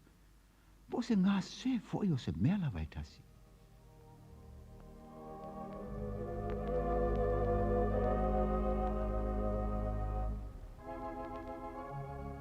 Yesu le pepe o le kirisimasi, le ua tamaiti. malie lo fina ngalo. Ua o le maua lava sa o me alofa mo oe. E pe o le te le o me alofa I latou nei. Ai ona ua na o au o se te nei titi ua tu la fua ina ue o umatua ma lo uso. Ona o lo ulano. Ai Yesu, ia e alofa matalia mai la o me alofa le nei. O le atu ina atu mo oe. Au te le itu ina atu la o me alofa. Yesu fa mole mole. Ia e fa mangalo atu I o umatua. Ai maise o lo uso pele o tiresa. Ma o la o me alofa le nei. O le taimi lava le nei. O te tuuina atuai mo oe. Lo utino. Lo ufatu. Ma lo uola.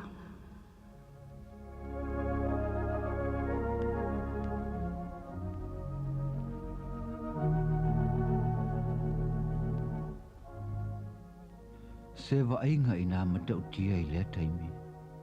Awa na ona umatu lava o ia upua Naomi. Ma palasi atua I lava I luma o le whaatusa o le pepe o le kirisimasi.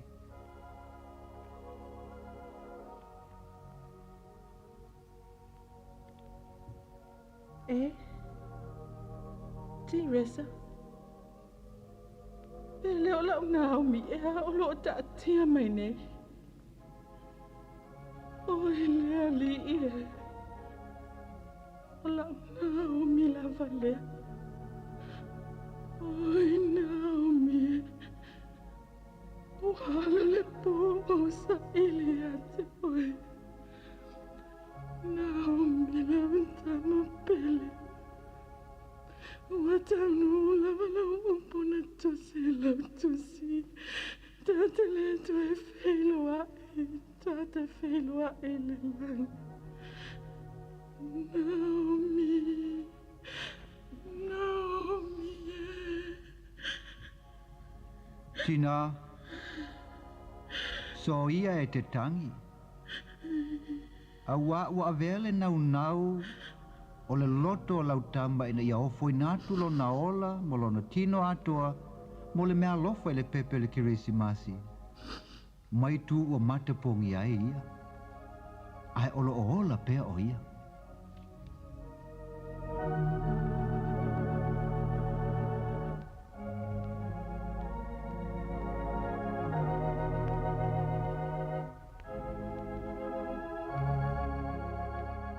Ia o tātou tala le nā pe on hai mana ia foi ia ua toe au mai ia nisi foi o tala popuu wha Samoa pe ona iai ia le tāleni foi ia le sunga ia bad mama ia o stasi foi to mali o le tunu ua lausi la fia le tātou tunu ia I tū langa mea tau wha salalonga e le ngata I tonu tu e pi I pese pesenga mori manao a me se foi o le wha salalonga o la kapi ia a le telefo I o ana tala pu e pe ona iai ia tātou wha maunga le leva I tau mana ia pe ia le toi soi fua mai ia le sunga ia bad mama ia na fo I tala man taleni lon si fonga malie ua luas forma 5 minute ua te ainele tu lai tasi fa solo tu pel tātou programe fa talofa tu la tofu to aki mai lau li tio fa longo e me se foi to mo mai tātou fa salonga ile nei fo I tu la le uli ina ua losu 5 minute te ili tu la tasi manatua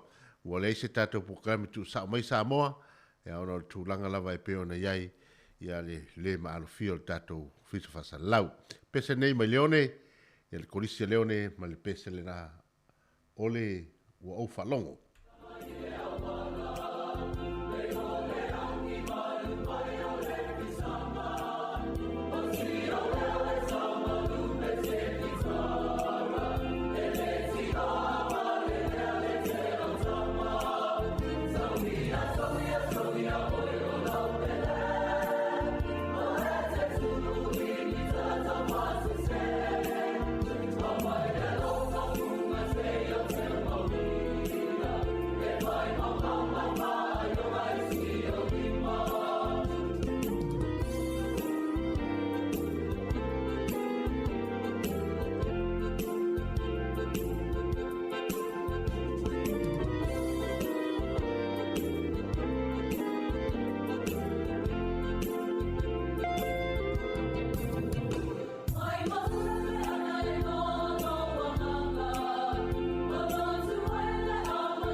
Oi mai kolofa lava. Kolofa ole talofa. Talofa lava. O au ole misi pa e pa. Wa o mai matou ma la tau nei. O mai la tau nofo. Ai mai ma ua fa valea nei. E masalo ko ya tu ma ua ile ato nu nei. Ua le anga la. Wa ngamai sa ua. E la mona ma ua le malulu. Ele se malulu. Ele se malulu. Ole malulu. Malulu. E fa mari a unei ile afia nei. E la mona a unei le malulu. Mari. Malulu. Lulu. E la mona a unei le malulu. O que o lá passa boa. Mai alofa fo ya ile kalasia nei. Ile a fioma matala mai a ao. E fia fo ya unei e tiro i tamaiti e ta alo. I luma nei ele o mai ile ipu nei. Ya familiatu i lau sunga le li pai. Ele ai se mea ole a fai ngai alo mo whanau. Awa o lai ai o mai la tu ta alo. Me tumu whapendei. Whatu a whatasi ai nai tamai. Lea, ia e alofa i masa o alo mo whanau lalo maoa o Samoa.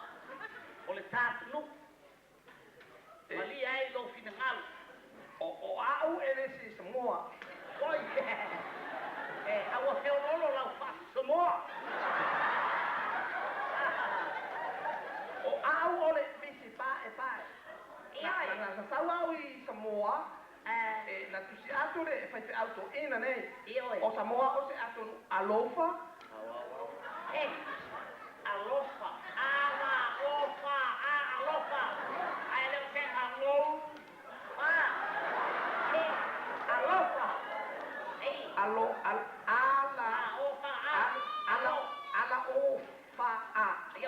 Alofa. Ai se se. Wai o ama o polo e fo.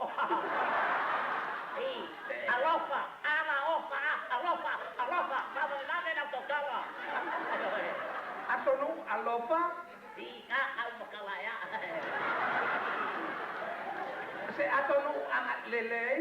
Lelei tele. Makwa lelei lava. Mas atonu e lima fo ai. E fa no au nei ole misi pai. Sao.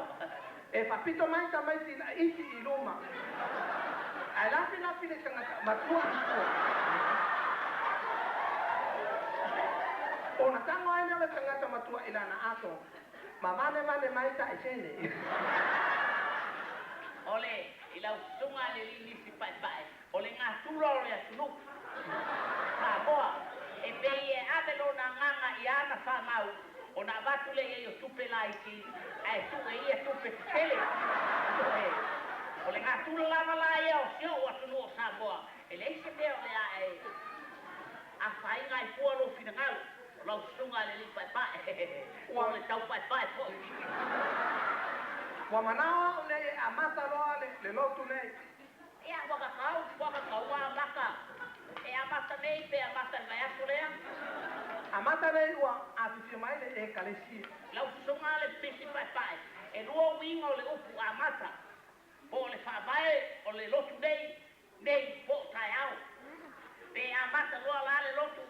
Pe amata po tai au. E whabai po le amata. O le mema na o ia amata loa le lotu atamai. Oi, lelei. O lau fina ngalo lama lea. O le a o whaia.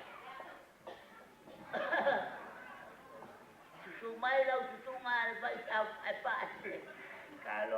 Talofa. Ia, talofa. E leo se tolofa. Talofa. Ok, talofa. Ia, talofa. O a mai oe. E manuia. E leo se manguia. E leo se manguia. O le manuia. E manuia. Ia ngā, e leo se manguia e.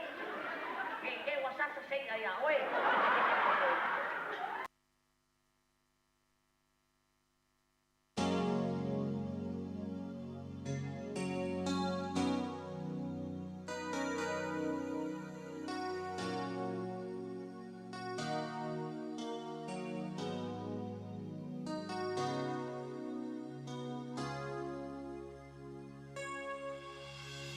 Sa o fa atali tali mo o elo utina a o alula malanga.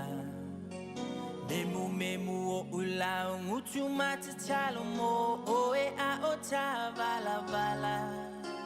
O falling ala lele ua pei o se ata ilo une yanganga. Ma o inga ua o masani ai mala ungangana. Malu mai ole afi afi ngoto ifo ole la alisi ua tangi. Fa alungo ina pesenga ua pei oni angelu mai le langi. Fa solo ane leva ai tina ea etele onofo mai. Oloi mata ua le mafayo na tatani ua malingi fa avai. Ole malanga tapua ieto e fo imai male manuia. Afa amoe moe le ali ele mafayo na fatia. Lelo fa ua moni mo oe. E tu maui loku lotu e bobo fete iai. Tina e au te te talo mo oe.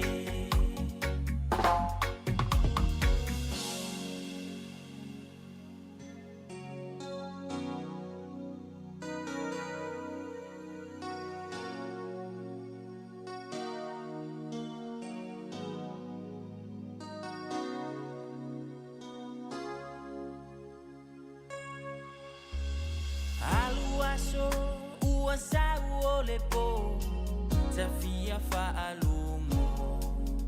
Fia maua o se tala ya o eletina o amai o e ima fatianga. La umalanga luto atasi na e fa amoe moe ile langi.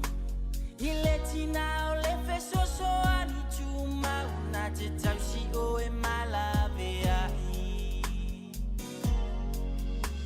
Ele imapu o la utatalo mo o e ile tele o aso. Sa o le mautonu mo o ele tinailo o la ne ifano. Yesu afa afetai o lea ua e to e fo imai. Ua ia fa amalolo o e mai ma isa e fea ngai ai. O le malanga tapua ia e to e fo imai male manuia. Afa amoe boe le ali ele mawhai o na fatia. Lelo fa ua moni mo oe. E tu maui loku lotu e popo fete iai. Tina e au te te talo mo oe. Tina lelei o oe o se tina. Tina lo fa. Mo sili sili oe. I au o ma penina. Tina lelei. Tina lo fa. Mo sili sili oe. I au o ma penina. Tina lelei. Tina lo fa. Mo sili sili oe. I au o ma penina.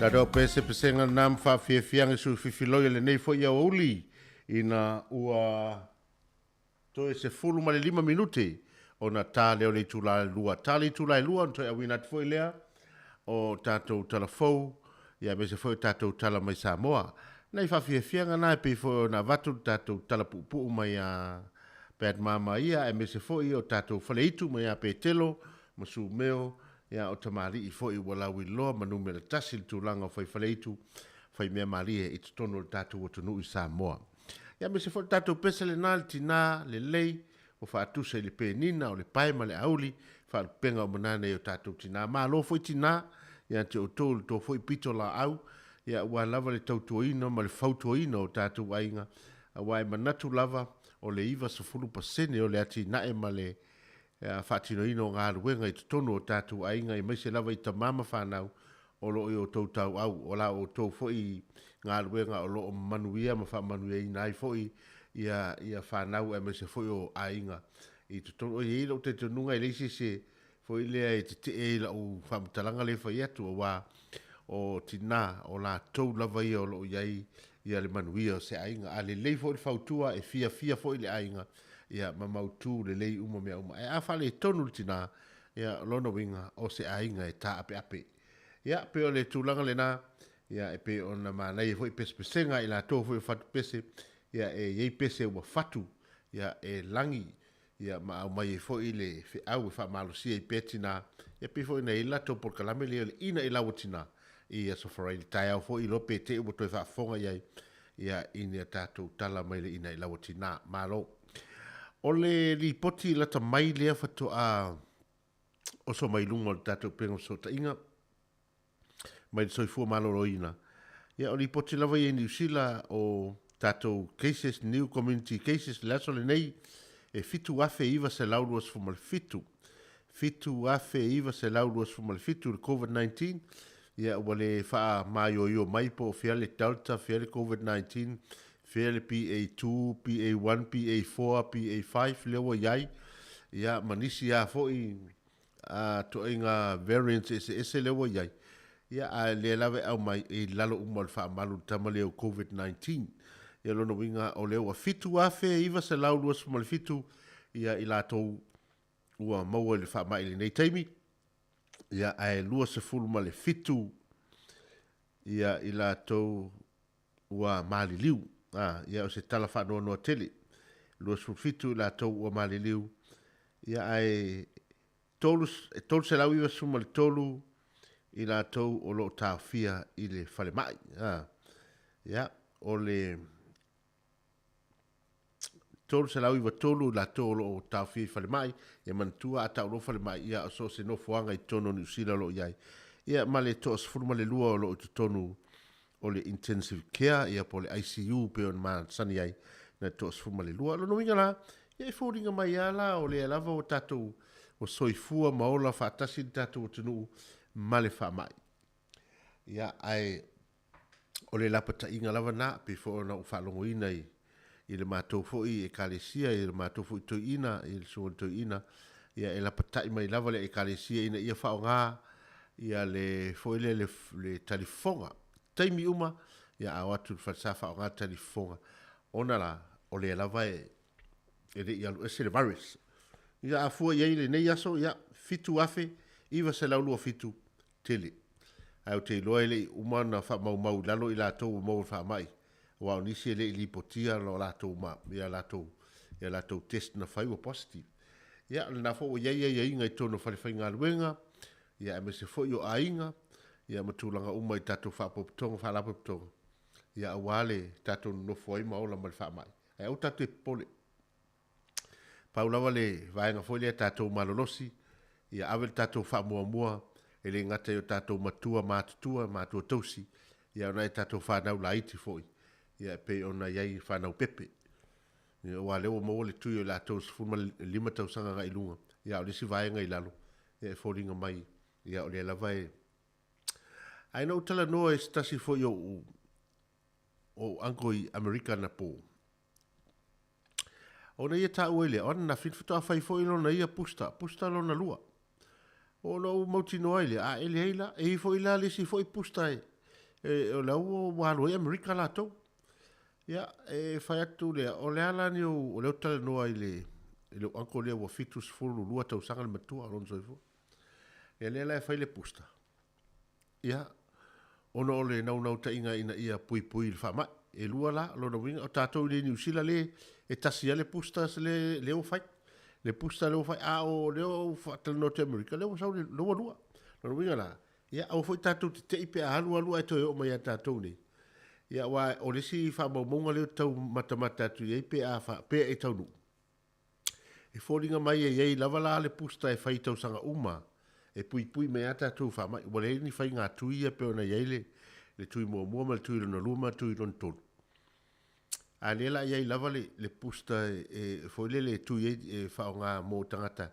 E fia mana o e pui la tau sanga uma mai lai le varas lea. Ia wau te loe le tui aluase. Le lava la pe tatou fulu o te tau tino foi au ia o le no mo fa ma ya o mo ile virus ya ele ala ni a unga foi le paul me le vaenga no fa longo ina au ia ya na no fa longo te me ti ngalo ulu ya mal te mi foi le o tau pe foringa mai e tau a matapongi a pauna a unga na tupu ia te au ya o le penedos lava le na facial tamalena ya ma rosi ai ia wala ki o leo uma tui uma e o ale pusta wa uma na fai ia pe o turanga la na leo mana iai leo o mai o fa ma ia tatou ia a wa mai o na fai o tatou puipuinga ia e o te i tatou pe ai foi nisi fofuanga ia ale fai ngā malo i soi fu malo loina ia a wala wale puipuinga o tatou tunu ai o le mea mautinoa e le ma fai ai o na toe tapunia le poras ia turanga e pe o neima le vale le pe o na vava ai tu i tustusinga po le lava le sau le fa mai a le lava o te tala lava i le tūlanga o fe malanga inga ia a wale fe malanga i o le atunu ia e matau tia fo e fiu su se va lele a lau i Australia i le nei fo iwa yaso ia ua le aini ia le mo le mau i le sunga le malo le malo o lo o ngalue i tonu le vaenga le i va lele tonu o le male va lele ia e tolu i tū lai tauna i o ono le umio kiu ia ona o le tūlanga foi leo le whainga o le li poti po whai o tui ma toi siaki oe i tūlanga ia e tele i osa le waalele i le alu le Australia ia whapena foi ma isi atru ia e peo le tala na e whamanatu o tato o tunu nei aso ia wad whafofonga tapo i le tato o tunu al tato pese lea ia le vai papa ma le pese whai mai ia toso to ine fea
So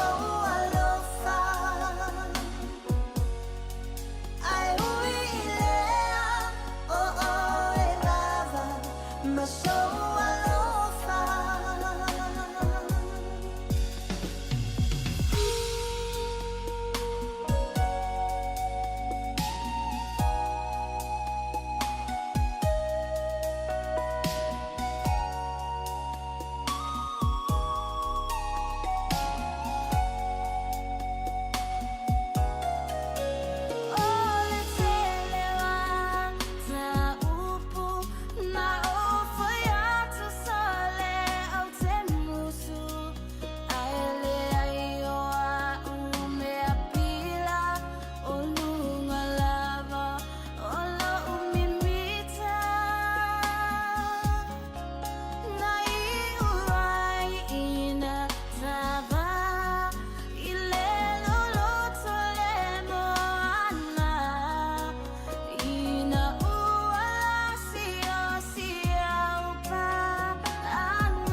Toe whaatalo whaatol whapoponga o talafou mai le si ufonga le lau mua mo le nei vaenga o le awa uli.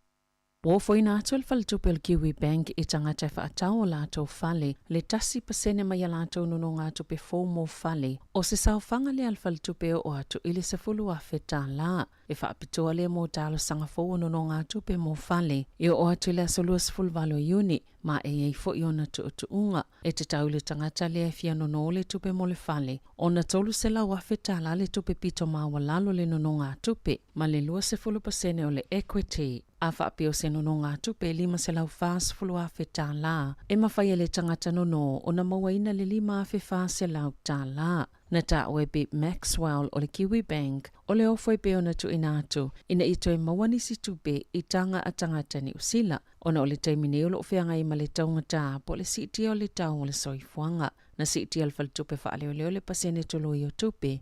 E tau whaafitau ia le sitia o le tau le soifuanga, le olo ia le ono tesima le iwa pasene, o le Kiwi Bank le isi whale tupe na sitia la tau tului, mo nono ngā tupe o whale, I le whai ungo le masina o me. Talona mai ale pepesi al covitis fuluiva, sa ele suinga al whaatinonga o ngā luenga, o nol to tele o tangatani usila sa whai ngā luenga ati o la tau ainga. Mana ta ue se tasi o whaito whaam ta uptau ngā luenga, e te tau na whaatino se whainga fōu ma whaamasani I ai. O le whaititia leo aso whai ngā luenga, wa tele na whaongaina e whai ngā luenga, le me totia o le tai whao aso I whai ngā luenga I tangata I o lato ofisa. E whaataua ati le tele ato le fuo ngā luenga, na ilo le tele o I tū la whai ngā luenga. O lo whaanga solo I Peritania le taimine I se whaata ita inga, o le wha o aso whai ngā luenga o le vai aso, mai silia maltolu a whetolu se lautangata whai ngā luenga, ma le fitu se fulo kampani o lo awai le whaata ita inga mo se umiono masina, e maua ato o tole se lau pasene o tutongi o tangata whai ngā luenga, mo le valu se fulu I tū la, pe awhai e tuto sa lava le solonga le lei, ma le fua mai o lanto ngā luenga I peona masani ai. Sata we se reporte le News Hub, o se whaata ita inga ua lewa na tatau na whaatino, ma o le whaanau naunga ina ia tupu fo I ito tono ni usila. O sauno se tasi o whaurulunga le mtanga luenga o leo leo, e leo malo loa lato tau mawhainga I whetawa inga ia whaia nei le vau kengia le killer bees, ma le tribesmen, ai waso solo atuma a fietanga talau tele mga ala o kilani, o lo su ene leo leo ni mata upo na whaapapa atua ini whana maini ta vale, ma lave ve ini whale, whaatase mani afi o lo o masalomia na amataina e nisi, e silia malilua sifulu ni mata upu na tafana atuwai maini ta avale ni pulufana anga ini fale ile lua vaiaso uatua nai. Mai silia malto lua sifulu tangata na loka inai mata ufiai fo ile teleo ni pulufana. Ele utu uava noa lava le mtanga luenga o leo leo I kengi malato ngā yoinga e tu saima se saunanga le sui komisina mo iwi o wali haumaha o le lapta inga haumaha ile killer bees ma le tribesmen whaatalitali mai o leo ua tu leo leo esa ili o tou. Ua tutusala mawalalo wapa u iele tau o whale ma le taimi muli na vaayai ile masina o November na ta wai whaamamonga le House Price Index e lua tesima le lua pasene na pa uile tau whale I tutono na pa uile tau whale I tutono masina e tolu e o mai le whai unga o me pe afuele tolu masina e o mai a aperila sa se fulu tesima le 5% sa mawalunga tuaina ilo le tau sanga watua nai pa u mai le 0.5% whaal tau sanga I se masina mua atu. Na ta ue David Nacol o le polisili o le quotable value o le siiti o le pasene tulo I o tupe maisi tūlanga ia ua whaawa wai o na yeisuinga le maketi o whale. O I tu malo po o a ai o le atunu uiana moli mawina I le vavele siiti o tau o whale le lua tau sanga watua nai Ona o tau vanga le au fai inivesi ma tangata sa whaatau o lātou whale mua i le lava o whale se taimi na maua la loi pasene tulu i o tupe, le wali patie whape o matuati le lava le pa ua whale ia i tō malo. O lo o moli mawina i Wellington e Hamilton le pito pa ua tau whale le tolu masina o tuana, mai le whātesi ma le iwa pasene, ma le whātesi ma le whā pasene. Ua whaalauloa le matanga luenga o saifua maloloina le pasene o tangata i tutono New Zealand sa whaamawina o lātou whaamamonga na afia le COVID-19. E o mai la sovalo iuni lua whelua lua e tu samale lua sful wha pasene o le whaitaua o whai o tangata New Zealand. Po le tasi te simale 2 miliona o tangata na whaamawina na afia le virusi. Peita ina ta ua le matanga alwenga e fōlinga mai e mawalunga tulu whainu mera sao. O le suinga peo na whaia e tangata taitasi a lātou lava suenga mai rats, whaatasi e masuinga le waainga po le pūlenga o tangata sa lata i e na afia le virusi. Whaapea e masuenga po o test i le tali atu le Omicron. E ilo ai, e te le mama atulu whainu mera o tangata COVID-19. E le mawhai ona maua ia lātou ripoti, pe ona tā ua ese so upola matanga aluenga. E to ofitu afe ma le 5 tangata whauna whaamaoni al COVID-19.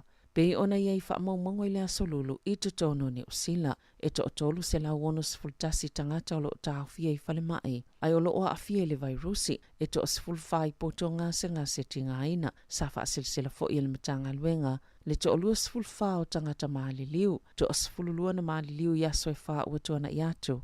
Ma le isi to sfululua na maaliliu, talo mai le asolua 15 o Aperila.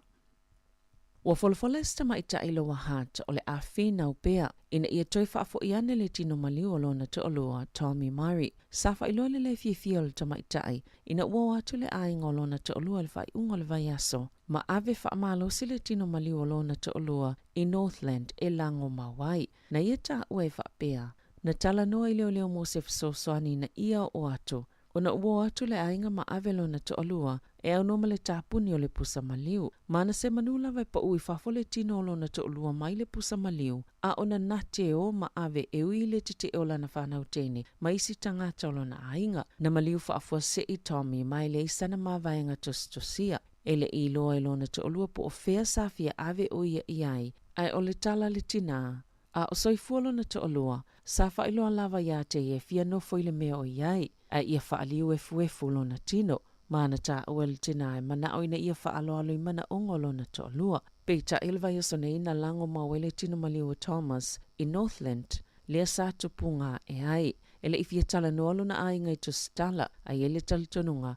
Na ave lona ainga lona tino maliu ina ia lango mawe to sai mala to tuumanga. Na ta ue Shane Jones o se tasi na avia mawhaipulo le pahalemene o New Zealand. Mai manino lele i tikanga Maori. O se mata upe whainga tā tele, na whaalia leo ua mai ona tala noa mai tue lua. Peita i ele se maali leanga na au tasi iai, ma ina ua mai ona o lātou tā pāina ni whautuanga whaalto la whono, sao lātou whaaliai, ele mana na o e toilanga ilunga le tino maliu. O le atale peina i lalo se poloko ni whale le pulenga anu o Wellington, e whawainisi whale fōmo tangata i to se lau whaasful whaa. Na whawina whale no whamau tutongi Cranville talo mai vai tau le awhiv se lau onos fulu, ai o lea wai e neile maali lienga al pulenga noo, e ta lepe i lalo, ma e ele whaamoimo i o atu i le masina o me lua whelua whaa. Wa mai ona tu ina i lalo ma ave e sea, a mai ona tu e whaafo i leo lea no whanga i le mana whenua, mai le whaala potopotonga salisi ia i le pulenga noo le ele. O le mauani se lo mau tutongi ai, e peilava o lo ulu whale i tono se pusa aisa i le malu ulu o whale o lo ono whai. Ma o lo whaitio i nai le pulenga noo i le whaatuwai o le polokalame, le o lo whaali le iai whale.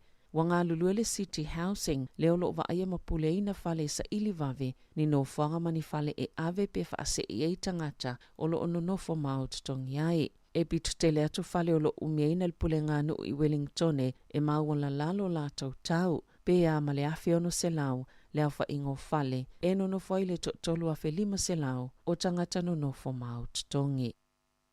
E tolus fuluano tau sanga o finau Allen Hall, e whaasanga i mōlianga na tua inai o ia le whaseo tangata whaamoemoina. Peitai, o aliliu nei le whaamsinonga sili le whaiunga, ma whaalea o ngā ina ia mōlianga, sa whaasala inai, ina ua whaailoa lo ia le mālo, na seseo na tua ina Hall ia mōlianga. O le taimi nei, wono sefulu tausanga le matua o hall, mai sefulu iwa tausanga sa no fo sala i le fale pui pui. Ono tua inga i le whaau ongo le oti wha moemoina i le tasiva valulima i a Arthur Easton i Papakura i Aukilani i Saute. O se tasi o sasi te leo le whaimea tono i totono New Zealand e tusai ma le ripoti. Ma o ana na filena awa iei hall malona a inga e whaafafonga le whai unga peo na whaalea o ngā ina i mōlianga ma tua inga na whaia ia te ia. O le whaamatalanga hole i televise o ia ele o ita, ai mana o ina ia tali na atua na fesili, ma ia sue ina i lātou sa whaia lana mata upo, ia mō lia fo i lātou na wha lavilave ngāluenga le wha amsnonga, ma e yeise tasi o le toi leo na whaiato ia te ia, ina ia ioi mō lianga le whasiotanga ta wha moemoina, peitai e le i ioi iai, o le luasful tolu o tausanga o Allen Hall na wha asala inai i lea mō lianga. Sa tolo po male fa taunu uina nisi o vasenga ya o nga ese le atunu o ona o le taisi iti o foi numero tangata ya afia le COVID-19 fa atasi ma afianga o fa ya onga mai ngā senga se le vaitau o le tau malo lu. Wa fautua ina nisi o a onga ma tua ma ainga o tamaiti ina ia awane i avea tamaiti le a onga ona wale lava la tau fa ya onga ia taimi. Wa popole pule a onga ona ile iyo o ile taimi fa atitele inaini fa le tono pe a fai e toa yeise isi ngalulo na luo le Omicron na fa alia le pule a onga rafiti i kalai estete. E iela vale taimi na tālu sanga inai nisi o mātua ina ia tuua la tau whanau i le fale na to tele tamaiti sale ia o onga le kuata mua mai o atu lava le fasa fulupasene o tamaiti e leo atu le a onga i isi aso o le kuata le nei wa toi fo i atu tamaiti ai ua ngase whaia onga o lo fatu beina le mtanga luenga wa onga le tele o tau mo aso mai o whaia onga nai lo le tulanga masani peita ina ta ua le pule a onga e te lele tupesa whaanganga o la la taupa keti mo whaia onga langolango whaapei maaso mai o le au whainga luenga. Elena o le paule o le a onga o le uwhiangai mai a whaafita uli i le taimi nei. Wa whaalaulua ina i leo le swafal taule le a Samoa na tino maliu i se paka i Kendala i le asolua o Damien Peters e whaalua tau sangalo na matua mai no fo lava i Kendala o le tali tonunga o leo salu le taule le e whaasavali lana tai whau mai le o masalo mia i seisi tangata i lona maliu pei tae o lo whaawau pia ia ia lantau suenga o le soi whaapa ia i tū maanganu o wha Maori le nofanga o le Odell Reserve le na mawele tino maliu o Peters o lo fia mawofo i leo se fsota inga ma so se tasi sila fia ni wha amatalanga pena wa aifo ia Peters o whaasavali lana tai whau i le aso.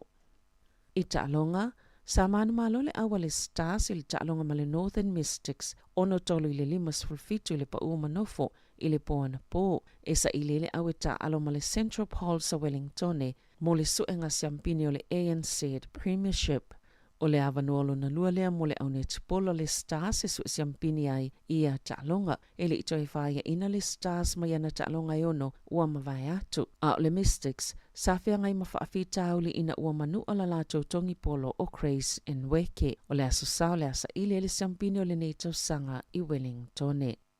Na manu malo kuini selani ia ni usawelese ile ta'alonga momol ta'amilu sango le lakapiliki ile vau awelua le State of Origin ile poana po. Ai fai o le ta'alonga sefulma leono ile sefulu o la lato manu malo momole i sini taloma ile tau sanga ilua afe sefulfitu na ta uefa peo se manu malo ua tala fianga ile lei ma le nei talu fou ile Maroons ile ta inga le whaia onga o Billy Slater.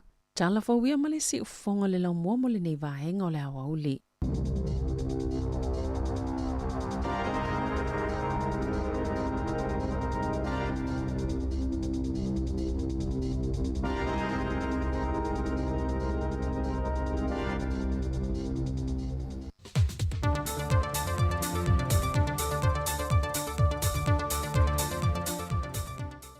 So i fōmanu ia le tātou atunu nei fo ia so fau ai o se whao poponga o tātou talo fau mai sa mo le tautua an se whonga le lo mua. O le vaiason te nei na tāo fia mai ai leo se li mai le fio anga matia tele. E na ua wha mao nia lon se sunui no le whalo le pulenu o le fio anga. O le mata upu ne na wha lia reporte leo. O se fe ese inga mai le vao le pulenu o malo na uso. Na whao li mai tau lea sto tolo le ainga e tase, Lea e au fie ma le tō tasi lea ua tāo fie leo leo. O le isi tō luo I la toe tō tolu na tāo fia, na sue ma toe te talai tua. Ai a reporti na tā uai, o se whaai ungo le whono matai le fio anga whaasanga ia I la tōwia, na tūpua nei te le fia, ma tūla I mai le whaalave lave. Peitai, o lo mōlia fo I le lipu le nuu molo nauso, na wha o lima fo ia I la tōwia e tō tolu, ma nga ia nei, ma se sunu le whalo le pule nuu. O le asonga fua le vai aso fau, e wala au waile mata opule nei lumo le wha masinonga, ai o lo o wha a wau le vaenga leo ia la tō suenga. Wa whaalia manino mai le taitai o le vaenga whao pufai le tua ngai, tu le empa lupe sori aisa I le malia le ngoi. Wa whaau atu la nātou tangi le wha masinonga, e toi whisilingi ai le whaai unga wa whaau popoi le tina I ato o mata nora leota, lea na to tolu I tina na wha tau tō, I le wha atoi no le se 40% o te mai tai I le pāle mene. Na whaai loe tui la epa, o se whaai unga wa se ese mai ei ma le wha vai o le se 40%, ma ua le tala whiangai. Mai na ia sau no o le fitu wa iei nei, ua le tala whiangai ma le au whai o whai pule le mauta whono, mai whato a mawhai o na whaau popo se isi numero I lunga atu e pei o le fitu wa iei nei, pe ato e whaau popo nisi sui whai pule o le pāle mene. O le vai aso nei na whaalau I loa mai le vaenga faulo na lua, o a o onga whaamtata ese o lo whatau tei l'universitea o Samoa, ma le whaalau I loa ina o le sotanga ma whainga pa anga wha wau, o lo whaatupe mai e ia o onga whanau, e alef soaswani mai atunu o I whafo, e peo ni usila ma au se tālia, ma le whaalapo putonga o ngā ruenga whaavao ma lo le ILO, ai mai se fo I le langolanga sua company ma pisinese, o lo tutu whaatasi ma le universitea o Samoa whaatasi ma le vaenga le SQA, mo le whaatupe no le whaawa wino ia poro kalame, mo le lumana I o along ma whanau le atunu, o loa o onga ia matata ese. O le fionga le suipa le mia, le fionga tuala te vanga Iosefo Bonifacio, na ia sau no le sau noanga au tu, e taiwala atu le matanga luengo pisinisi a la manuia maleipa, e whaalawi loa isi la asanga fau o ia polo kalame, o lo fisoswa nia tuai foi male malo, I le universite au Samoa. Ai o le tala whaatetau au tu o le tupe lua se fulu ma le tolu, wa fola sia I lumo le pāle mene, wa manino mai ele toi ave esea o le isi iwa miliona tā la, mai tupe whaanganga sa tu ese mo le universite au Samoa, e whaanga yo iaia na porokalame ma tutongi au whainga nuenga, mo le tausanga nei, ma le tausanga fau. O le malanga mai o le tamaita e minista o le vai whafo a Australia Penny Wong, na ia whaadia le whailoa inga ma le tamaita I pālemia, o loo wha wau o na ilo le leina ia mautūnta iala, mo le whaata atia ino se isi fuafuanga ua fuafua I ele whainga mā loa au Australia, e mawhai au na apalai se fwoi numera whaatulanga ino tangata Samoa, e le sitiseni no whamauile atu no. Tā ue Penny Wong, o loo wha ngā soropea le ilo I longo a wala taitasi ma vaenga uma, e mawhai au na whaatau uine se manuia lea fuafuanga, e na ia awa ne tula e mai leisi whaafita auli e pe o lo iai fo I tangata Samoa, o lo apalai mo sitiseni isi atu no, e le to tele o le whainu mera e tusi talo sanga, peitai e le au sia le afo le whainu mera na saini whea ngai ngai atu no ma Samoa, e maua hawa noai o tātou tangata Samoa. Ua wavala mai moe mitinga o le tofio le tumalo vaisi ngano numera mo mua, le whionga niu awa eti malolo, o le fausia ilo se fale talavai di tono lo nei tumalo, e tua iai le to telo mamalo le antunu I le motu I savai, ma whaafai ngō fie fo I mo le fale mai le o tu I tono le tumalo. Sau no le whionga le whaipule, o lea whainga ina ia whaafai ngō fie mo I lanto e anga I ane wa ai le fo mai, ma anga I sao lo I le fale talavai, nai lo le uma ma wa ai o le fo mai o na toi malanga ma maule I tua sivi, e whai ai le talavai. Ai wa yele fofonga le whainga malo o le atofu le whale mai wha ai tu malo i le atunu o polu masavai. Ma fo mai o le anofo mawai e ngā lulu ai mō ngase mana o mia le fiso sohani.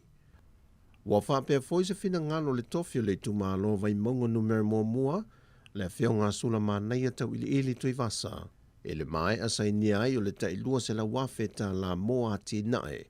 O le ato e sila iaia la tau komiti whaavae e na ia fausia ni ati nae tala whia ngai mata ua moa la tau i tu malo. O tātou tala fauia mai Samoa manuia le nei aso whaasoifoia.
Say it long, my fire to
tātou peselena le Oski Pen mai malie ma whenga ma le tātou peselena ia o le la upele ea.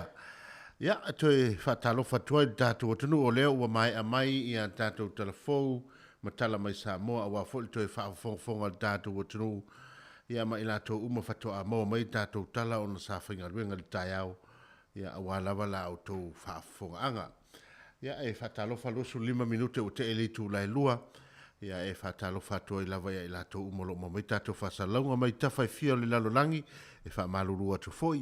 Ia e le mwhai ono o tō lalawina o tō e tō tele lunga tātou Facebook ma le YouTube. Ia e watu lau whamalo ma le whaftai le whavano o tō maota malawa. Ai mai se lava o lea lava tō te a fio ia tunu mamau. Ia a wai mai lava i tātou whaasifia fianga ma tātou porkalame. I le aso ma le aso whamalo fo i le sa ili malo. Whamalo fo i le ngā lulue nā tunu e se ese o tātou tau. E se ese tātou teimi. Ia e manatu o lo tu sa pau tātou o lo tātou mafuta pea. I lo tātou te talo e talo sia i pea. Ia lo tātou o tunu i Samoa e me se foi o neo tātou ainga. Ia o lo tātou sa ili malo i a tunu i fafo. Ia mo i la tau malava o lo o mwhai o na mo mai tātou whasalunga i lungo tā waleafi. O fea lava o lo anga i eilo sa le nei aso ia le naua watu tu o lalo. Ia mal whamanatu tu langa o le lolo wa tau o le fo ia mai lungo tātou tala. Tala fou ia malungo tātou o penga so ta inga.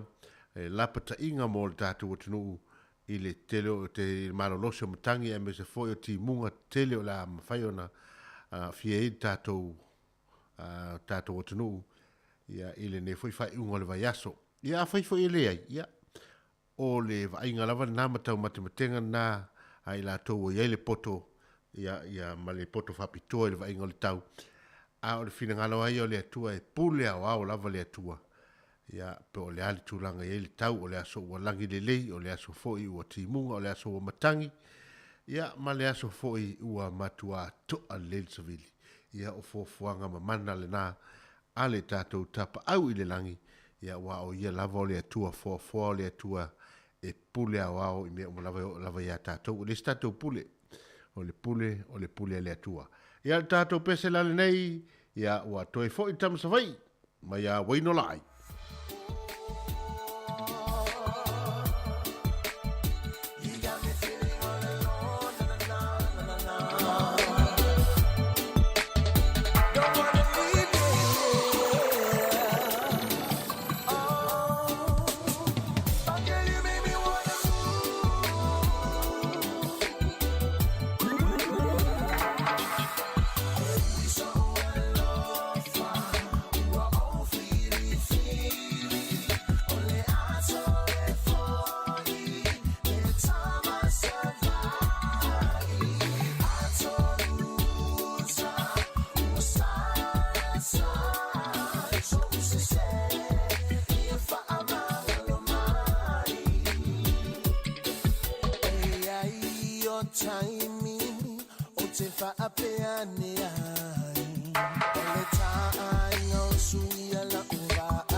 taste of dedication. Give you a lesson of life you like in education. By then you will know the meaning of love and affection. I'm gonna worship into the word of devotion. Shall between your face upon the taste of dedication. Give you a lesson of life you like in education. By then you will know the meaning of love and affection.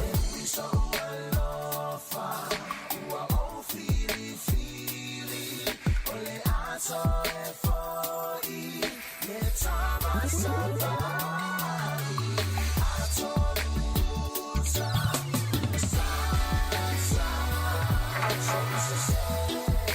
if I'm gonna worship it to the word of devotion. Shall be to your face upon it, taste the dedication. Give you a lesson of life you like in education. By then you will know the meaning of love and affection. I'm gonna worship it to the word of devotion. Shall be to your face upon it, taste the dedication. Give you a lesson of life you like in education. By then you will know the meaning of love and affection.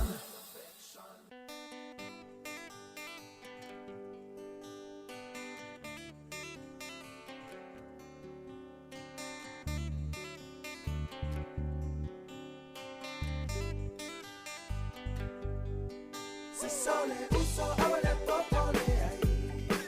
Fai tali lava ya manane e fai. Fai teo nawi nawa masani ai. E fai tiu e lete sole ai.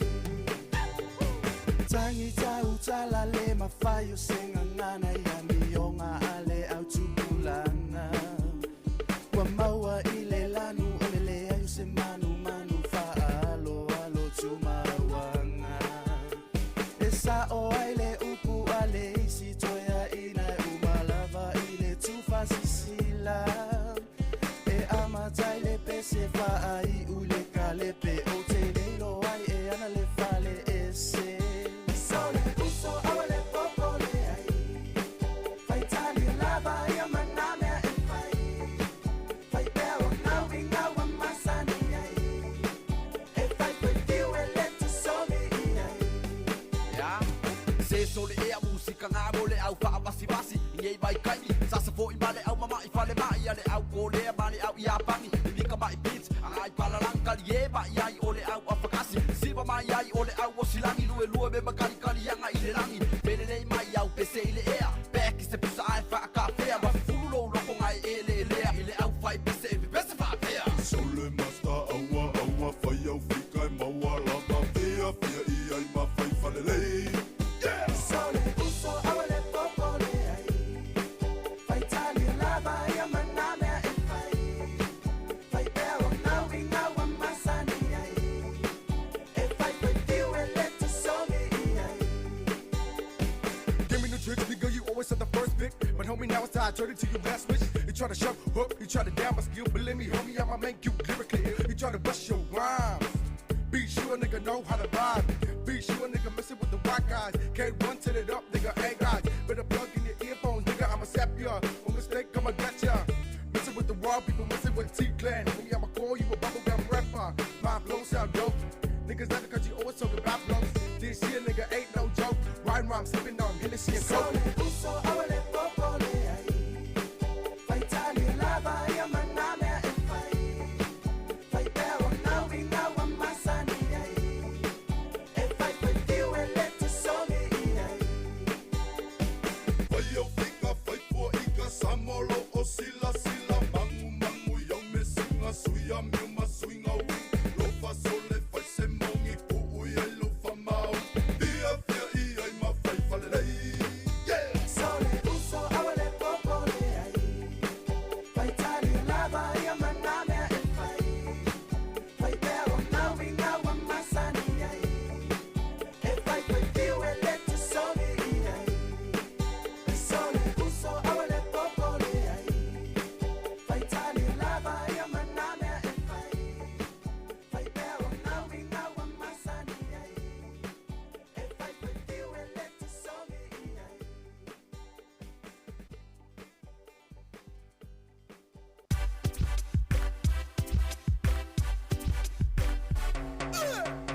All right, lady, let's get it down and rock to town tonight. That's three, fancy and put down.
Tātou pe se pesenga sui whewhiloi nā, i nei whai tūlā leo uli, ina ua toe luas whanma le 2 minute, ona tā leo le tūlai tolu, tā le tūlai tolu, ia ona whaamuta fo i leo le tātou whasalonga i lunga le tātou Facebook, whapea fo i le tātou YouTube, ia a olo o alu pēr le tātou app le luas whanma le whai tūlā, 24/7, ia olo o alu e pēr tātou app le nā Samoa Capital Radio, ia a FIA rina e alu la ia le kuko na tale lalo Samoa Capital Radio ona va ai la ia le ia o na ia le tatou apple na ia e ia le ato le te wila ia e foi le no te vai ia e folinga fa pe e folinga fa pe na le ata le ia ton ia i lunga tatou apple na ia na e mau lo la ilo tatou fa sa longa fa fianga su filoi i le po ma le afia i le po atoa se e toi pa ia foi tatou fa sa lunga le so ta o ni ngalo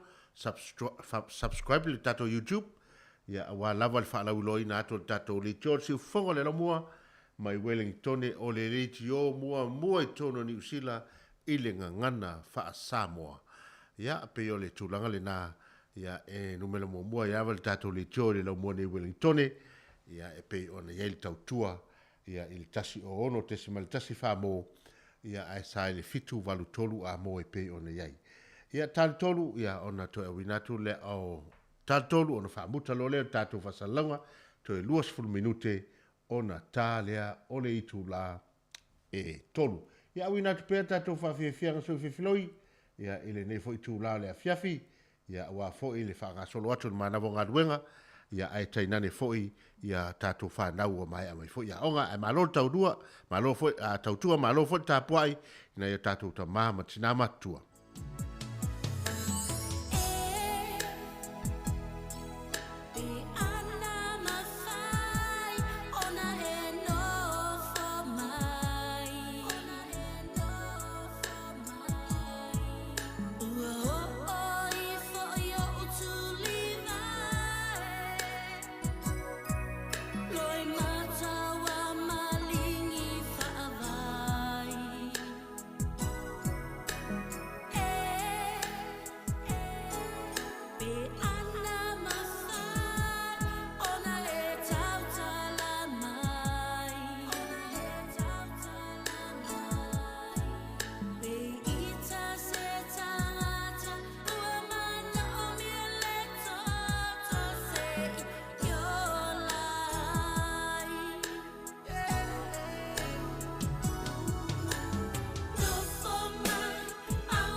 Watch this way, no, gonna mix them two and away from the top.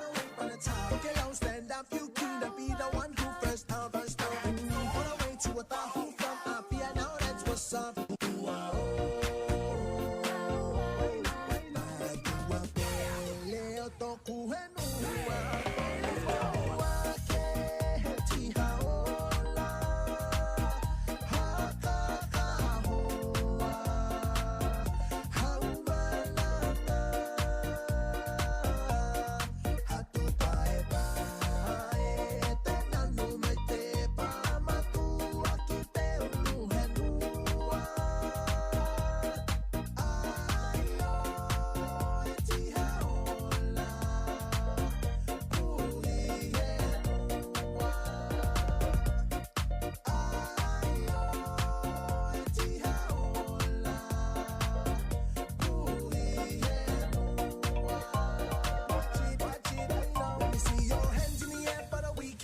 The sound system only I can move to the beat and move to the left, right, and I flex, I dab on the right side, and I lean, show up on the scene, I see no wrong, so I give her the scene. I'm a magic freak, what's up my sleeve? Right now remix, watch this PG.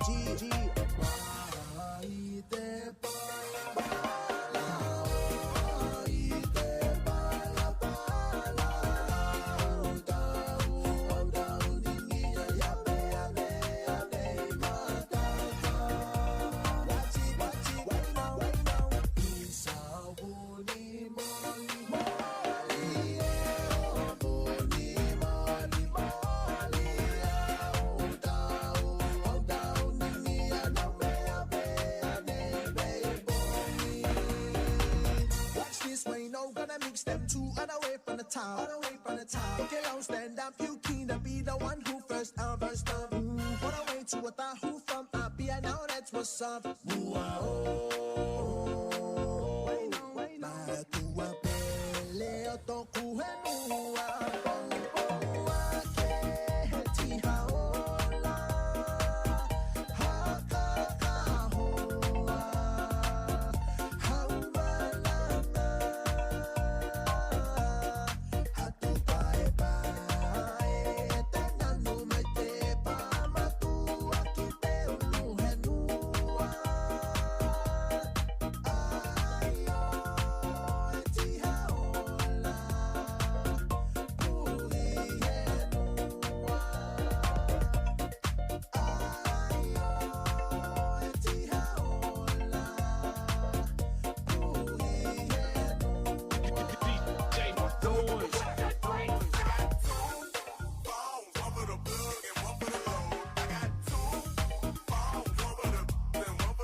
all packed, fresh kicks, nice tea.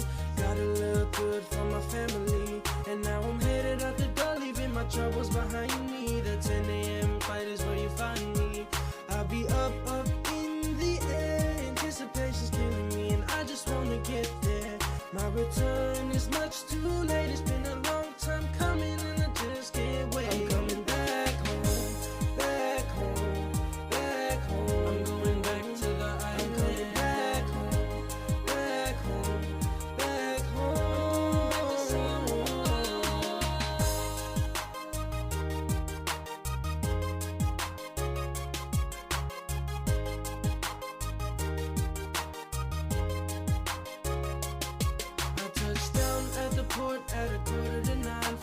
excitement, cause I know my family's waiting outside. And suddenly I'm feeling in love, being surrounded by kisses and hugs. I roll down to the house, only to find my family rushing out. And I know it's been a while, but even till now I can't help but smile. I'm coming back home, back home, back home. I'm going back to the island. Back home, back home, back home, back to Samoa.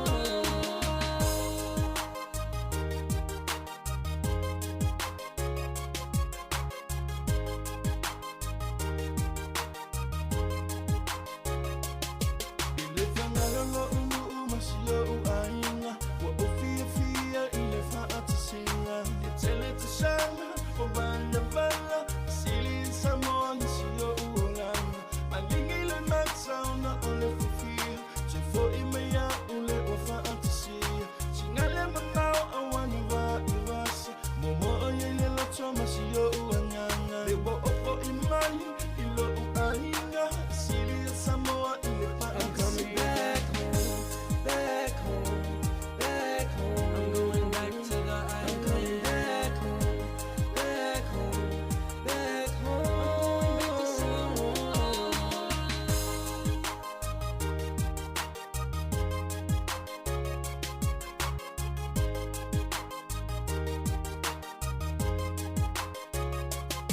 I got my cousins to my left, my aunties to my right, my uncles in front of me telling me it's been a long time, long time. I'm finally back, I missed you all so much, I had to make you this track. Whoa, all the kids are so grown, damn it's good to be home.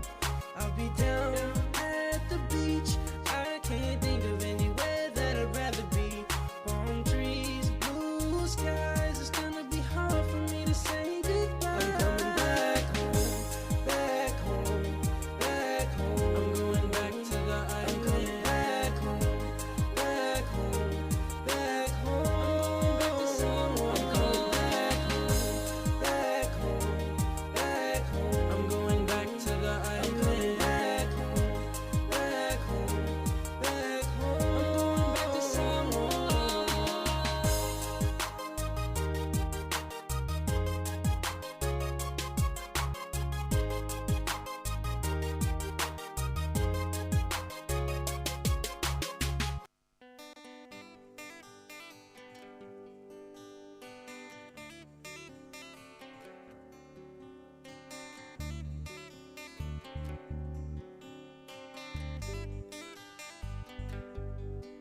Se sole uso awale popole ai. Fai tali lava ia manale e fai. Fai peo nawi nawa masani ai. E fai tiu e lete sole ai. Tangi tau tala le mafai o senga ngana ia mionga ale au tupulana. Wa maua ile lanu ole le au se manu manu fa alo alo tumawanga. Esa o aile upu ale isi toya ina umalava ile tufasi sila. E amatai le pese fa ai ule kalepe o te leilo ai e ana le fale ese. Sole uso awale popole ai. Fai tali lava ia maname e fai. Fai peo nawi nawa masani ai.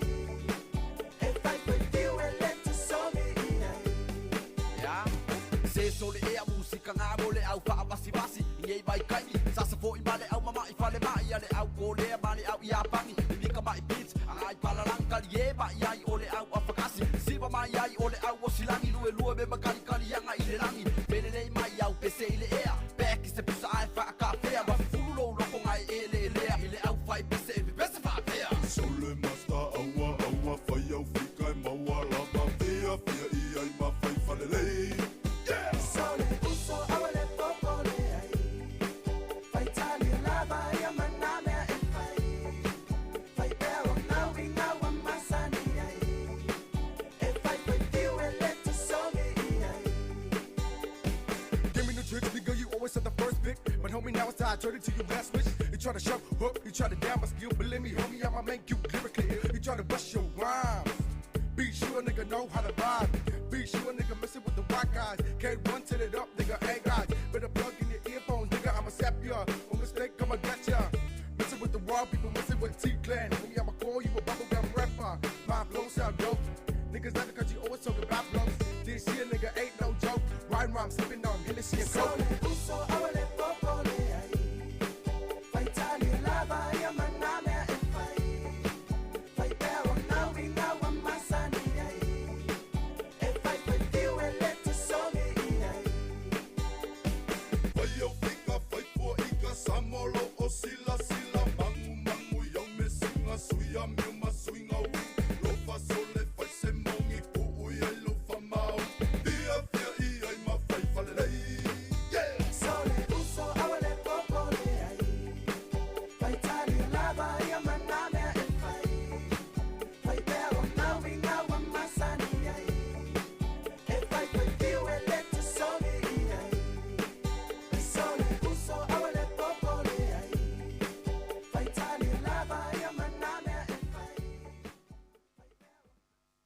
Tātou whaafia nga sui whiwhiloi le nā le nei fo iaso ia ma le tautuoino le tātou o tunu.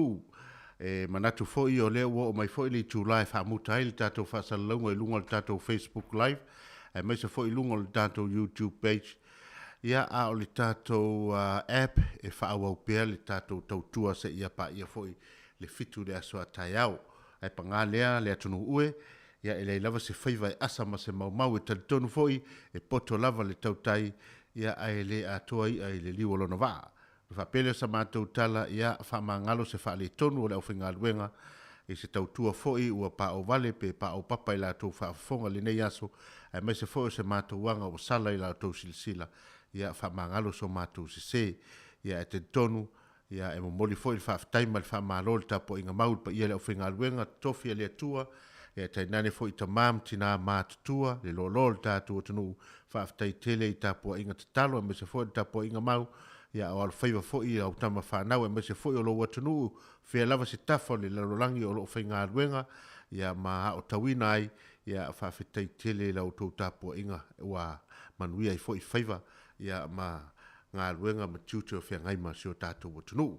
Ia a le te minei wa whaamuta le tātou polokalame e alofa atu fo ni siu fongo le lomua e tātou paanga ia tunu i whafo malo whaaftai li whaavano mai o mauta malawa ia awale whaofina atu o le tātou tautua e pei ona iei le nei aso. Ia a o le whamoemoe tātou whatapai le aso a tai au al te minei ia whaatou whaasoifo ia le malo le tātou o tunu. O se fitu e susu